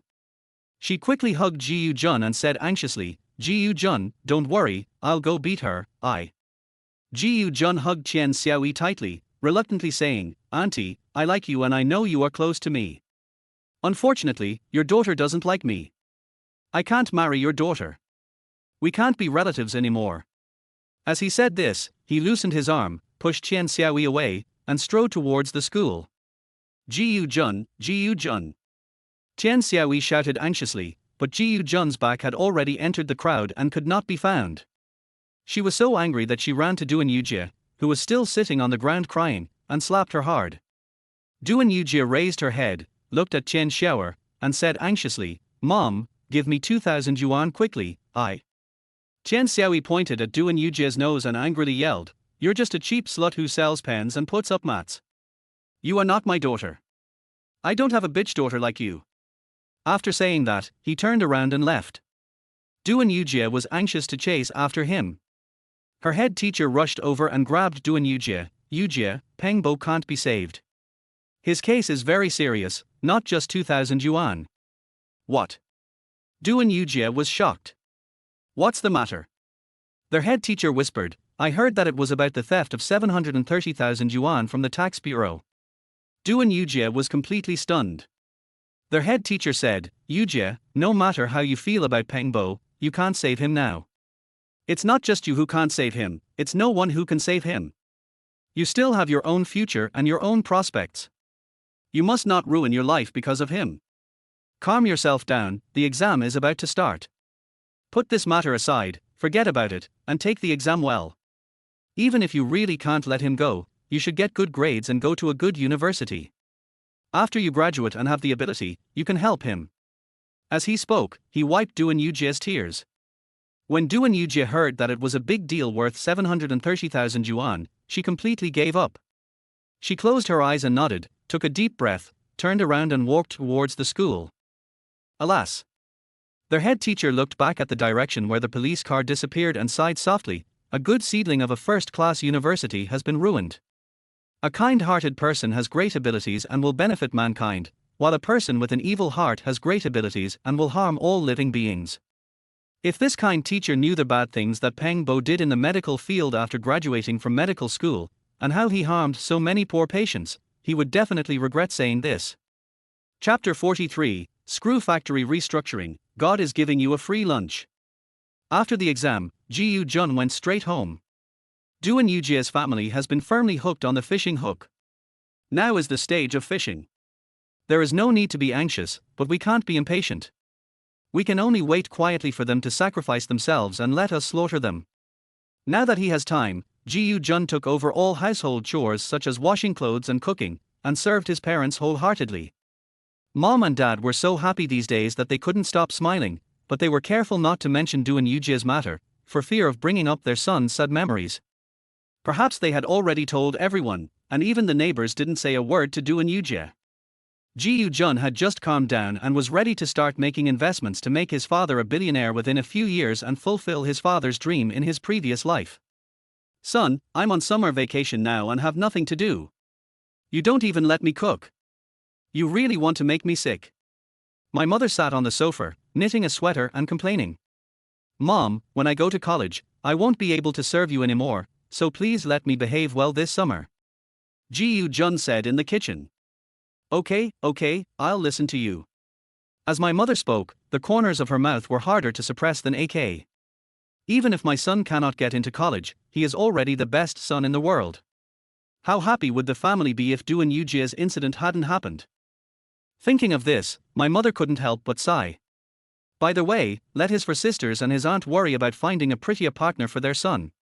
The fastest way to get out of a relationship is to start another one. She still knew this. The mother and son were chatting casually, and the father pushed his broken bicycle into the yard. Why so early? My mother couldn't help but feel strange. Dad walked into their house, picked up the cup and drank a large glass of boiled water in one breath, wiped his mouth and said, "The factory is not doing well, so we will stop production today and prepare for restructuring." My mother's face suddenly became nervous. Are you going to be laid off too? My father sighed and said helplessly, I'm afraid I can't keep this iron rice bowl this time. My mother immediately said worriedly, if you are laid off, how will our family survive? My father comforted me, don't be afraid, I will work as an electrician in the electroplating factory. Although it is a temporary job, I will not make much less. Ji Yu-jun came out of the kitchen with a spatula and said unhappily, Dad, Mom, you are millionaires now, why are you still thinking about those little things? It's just right to be laid off. I can sit at home and eat and drink. I hope you will be plump and white. I hope you will live a long life and stay with me until I grow old.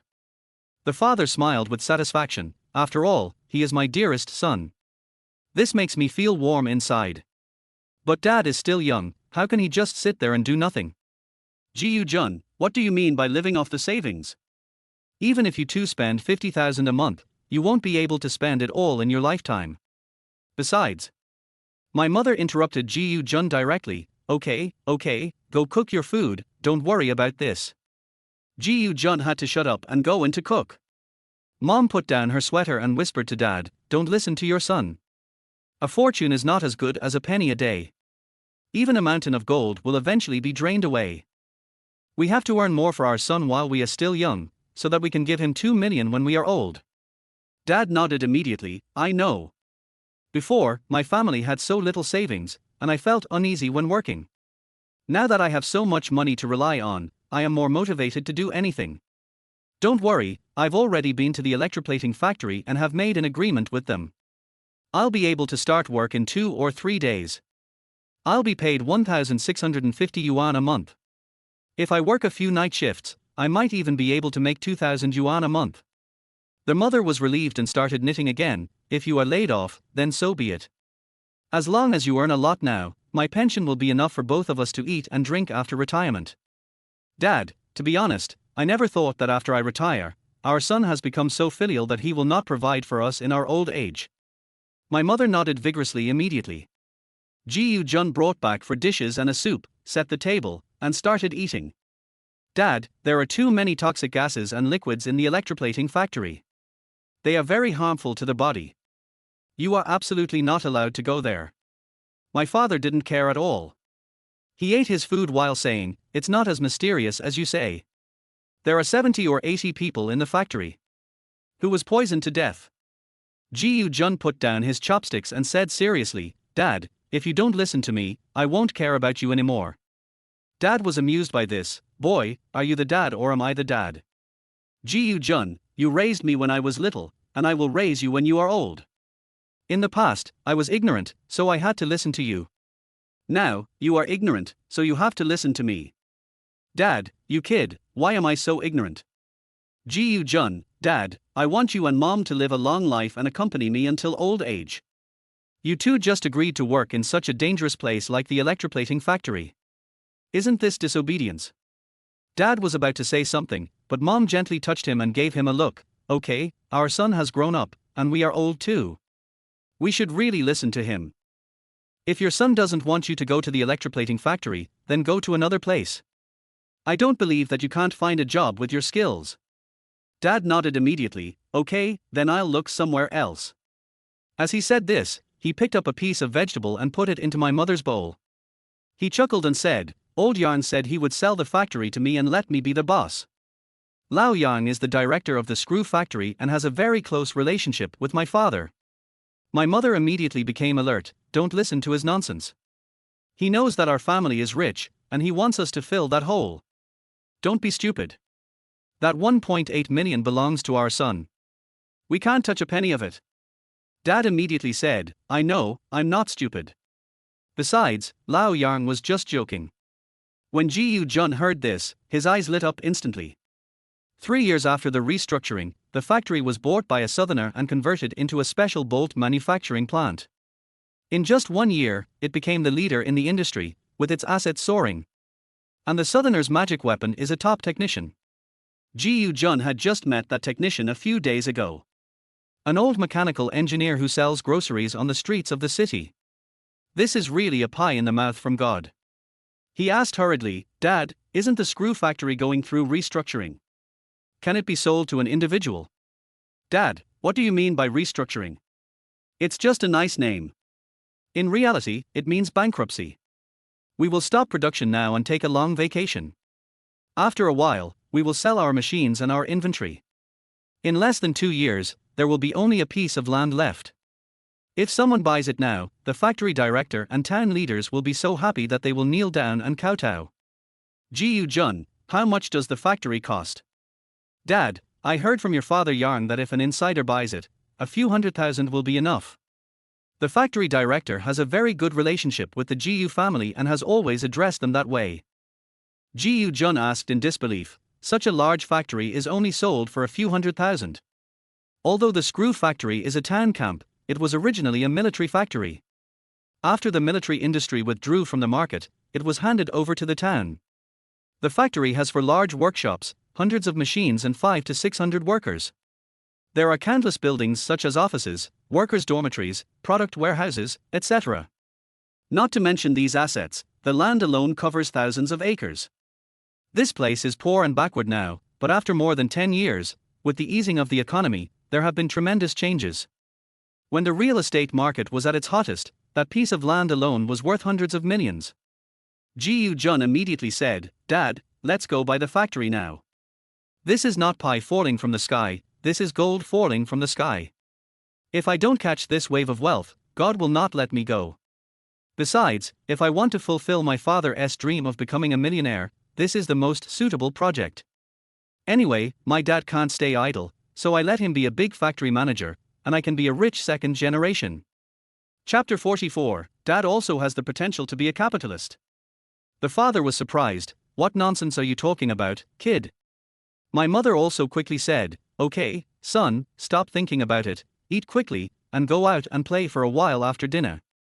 You are almost stupid at home. Gu Jun, Dad, do you know those special bolts used on trains that never loosen? Dad, I've been doing this my whole life, how can I not know this? Gu Jun, then do you know the high temperature bolts used on airplanes? Dad, I'm not sure about that, but I've heard of it. Gu Jun, Dad, do you know? Our country can't produce these two kinds of bolts now. They are all imported for daily use. Dad, of course I know, but what does this have to do with us? Gu Jun, Dad, if you can do it, our family will become rich. My dad curled his lips and said, if your father could do it, would he still be laid off here? Gu Jun, Dad, I know who can do it. Dad, who? Gu Jun, Dad, I want to find that person. Do you want me to buy the screw factory? Dad immediately began to hesitate. Those two types of bolts are widely used in China, but in recent years they have all been imported and the prices are ridiculously high. As long as you can make it, there is no need to worry about sales. But is there anyone in China who can really do it? He looked at Gu Jun with suspicion and said, if the person you mentioned has this technology, how come he hasn't been able to make it in so many years? Gu Jun, he was an engineer at a large state-owned factory. He did have the technology and had written a paper about it. He wanted to apply for a patent, but he was too stubborn and had a conflict with his leader, who blocked his application. He got angry and slapped his boss, and was immediately laid off. Now he is selling groceries at a street stall in a city. Dad, are you talking about engineer Zhang Chuanher? Gu Jun nodded immediately. You also know Zhang Chuanher, engineer? Dad, I saw him when I was studying at a state-owned factory. The news that he was laid off had spread throughout our industry. Gu Jun immediately became excited. Then this matter is settled, right? The mother saw her son was about to make a decision, so she quickly said, my dear son, don't scare me. Eat well. After dinner, I will take you to your eldest sister's house to play. Gu Jun didn't know whether to laugh or cry. Mom, I'm already 19, and you're still lying to me like this. Do you think I'm still 9? Then he sat down in front of his father and asked with a serious expression, Dad, do you believe in your son? Dad nodded hesitantly. My mother immediately hit my father and said unhappily, are you getting senile and confused? That's more than $1 million, you. Dad looked at Mom and said, wife, last time it was a matter of 2 million, and your son got it done with just a few words. How can I not trust my son? This left my mother speechless. Gu Jun, Dad, isn't it just 1 million? Do you dare to gamble with your son? Dad already knew that Zhang Quan and the engineers had broken through the technical barriers, and he also knew that this industry had huge profits. He had been working in this industry for a lifetime and was fully confident that he could do it well. He immediately slapped his thigh and said, dare. Dad will bet with you. Gu Jun patted his father on the shoulder and said, old Gu, you are so generous. This is my good father, Gu Jun. When the mother saw that the father and son had made up their minds, she was immediately terrified and quickly said, what are you two doing? I don't care. That money is for my son to buy a house, a car, marry a wife, and raise grandchildren. You are not allowed to touch a penny. Gu Jun looked at his mother and said with a smile, don't worry, Mom. The money you spend will come back tenfold or 100-fold in less than a year. By then, you can buy your son a luxury car, a villa, and give him 10 grandchildren. Before my mother could say anything, my father grabbed her hand and said in a gentle voice, wife, please trust me and my son just once.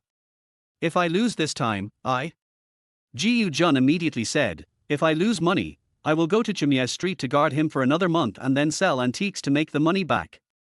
Besides, don't we still have hundreds of thousands of dollars? It won't delay you from buying your son a car, a house, and a wife. Seeing that she couldn't persuade the father and son, the mother could only say worriedly, husband, you have to be careful, you must not. Dad, don't worry, honey. Even if we can't research those two kinds of bolts, we can still sell those machines for hundreds of thousands. Besides, I'll be in charge of it myself. There won't be corruption, and the workers won't dare to slack off. I can still make some money back, so I won't lose much. Only then did my mother agree very reluctantly. Ji Jun immediately said, "Dad, let's go to the factory and talk to Father Yang."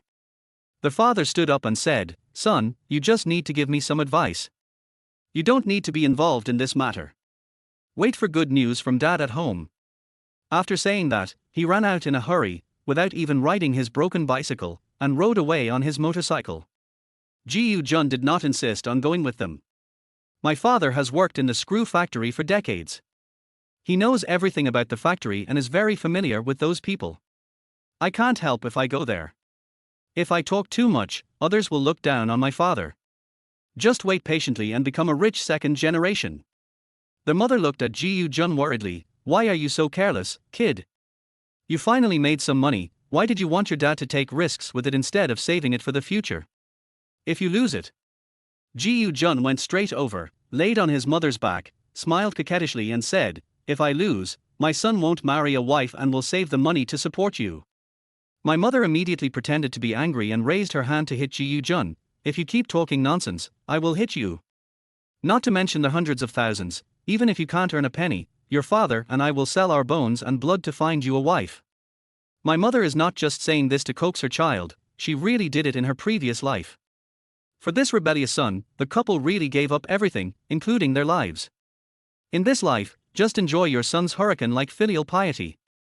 Around 9 o'clock in the evening, my dad came back wobbling on his motorcycle. Ji Jun hurried out to greet him and found that his father's mouth was full of alcohol. He immediately frowned and said dissatisfiedly, "Dad, why did you drink so much and still ride a motorcycle?" The father put his arm around Ji Jun's shoulders and said proudly, "Son, Dad is the boss now, and you are Bosku's son now. This means that the job has been done and you are inviting people to have a drink." Ji Jun quickly followed suit and said perfunctorily, "Yes, Boss Ji, please come in quickly, or Madam Ji will come out with a feather duster in a moment."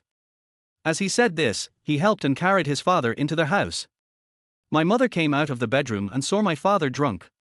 She frowned and asked, "Why are you so drunk?" "Dad, har, boss lady, let me tell you, I did a big thing for you and your son today." Old Yarn gave me face and estimated the factory's value at 900,000 yuan. The mayor said that if I drank 1 cup, he would waive 10,000 yuan. I drank 30 cups in one go. If the mayor hadn't cheated and only admitted to 20 cups, I would have taken over the factory for 700,000. What?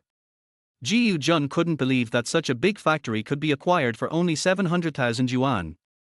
According to his estimation, it would cost at least 1.45 or even more, but he didn't dare say it out loud because he was afraid that his mother would not agree. Now the price has been cut in half. Drinking and the like were, of course, just excuses, the result of my dad's bargaining at the table. However, this money will definitely be rebated. Even if a kickback of 200,000 is given, it would only be 900,000, which is still too cheap. In fact, this era of economic turmoil is an era that creates wealthy people. The restructuring has brought suffering to laid-off workers, but has enriched a large number of daring and ruthless capitalists. At this price, the land is not even worth the money. Even the cost of the factory buildings, offices, etc. was not calculated.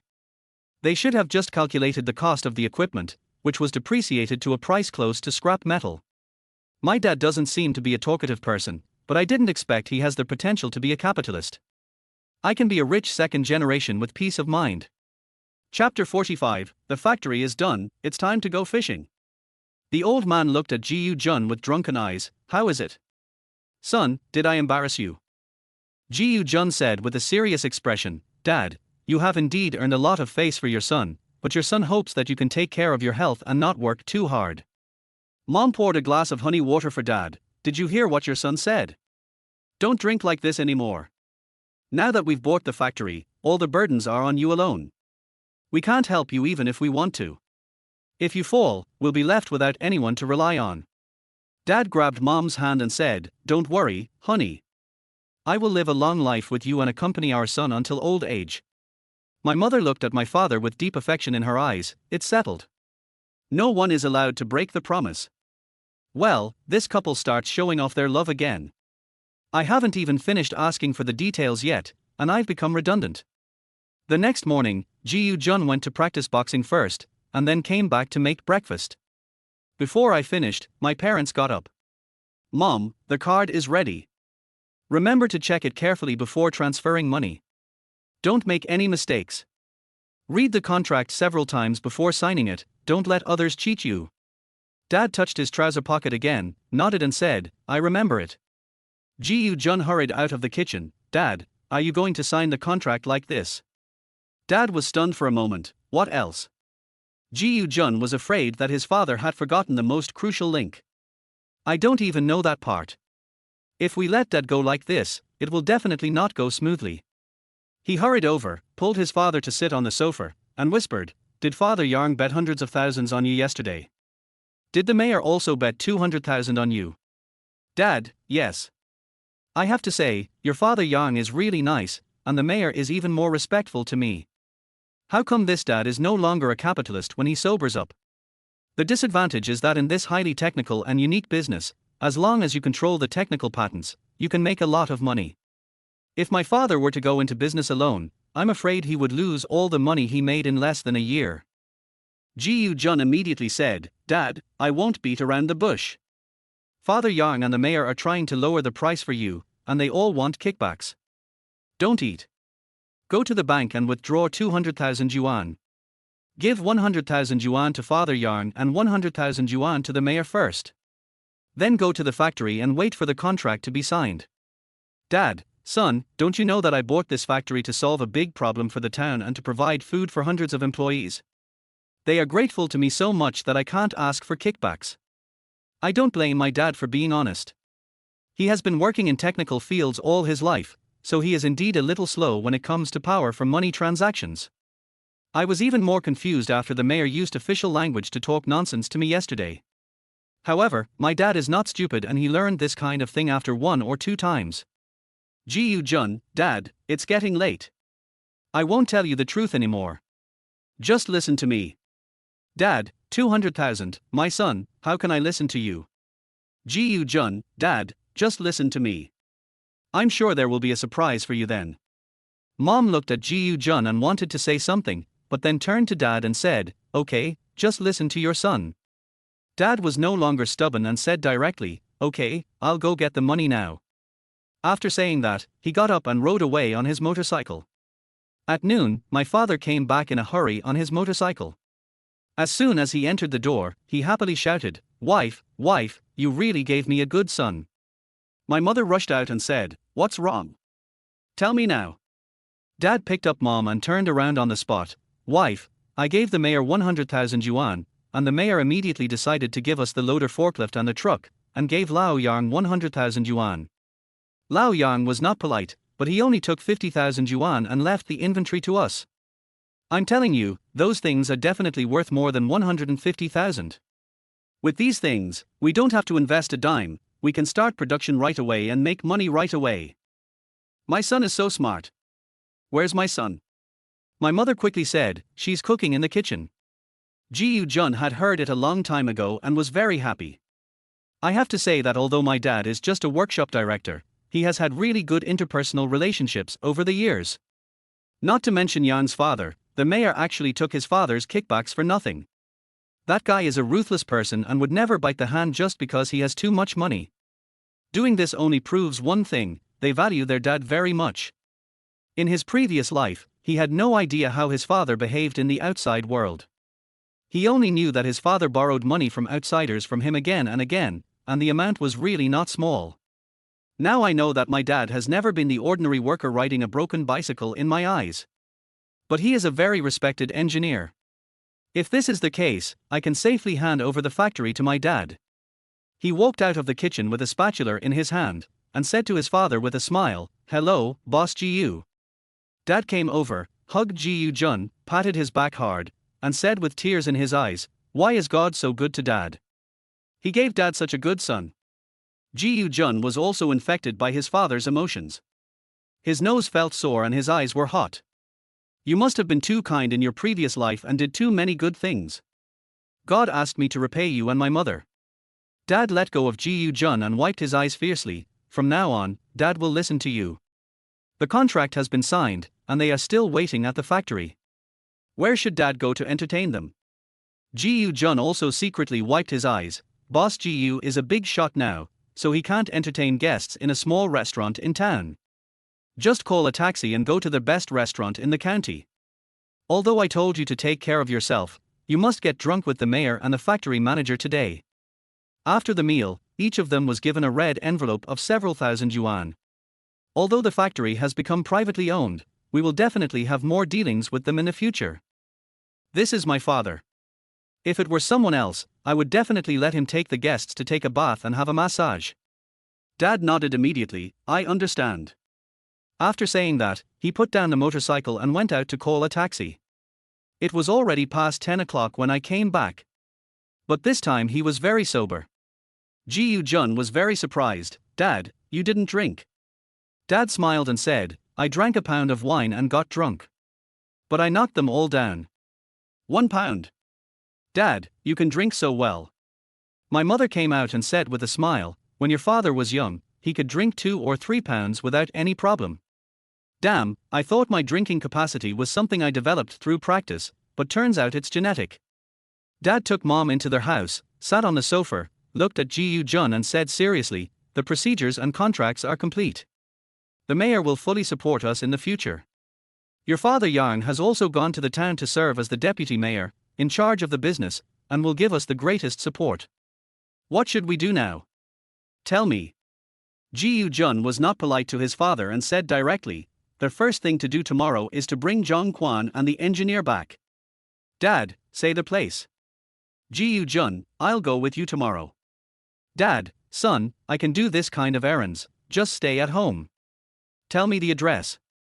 My dad is fully supporting me to be a second-generation rich man who just eats and waits for death. The next day, Dad put on his white shirt, black trousers, and leather sandals, got on Ji Jun's motorcycle, and set off for the bus stop. This time when I went to see Zhang Chuanher, he didn't plan to come back that day, so I had to take the bus.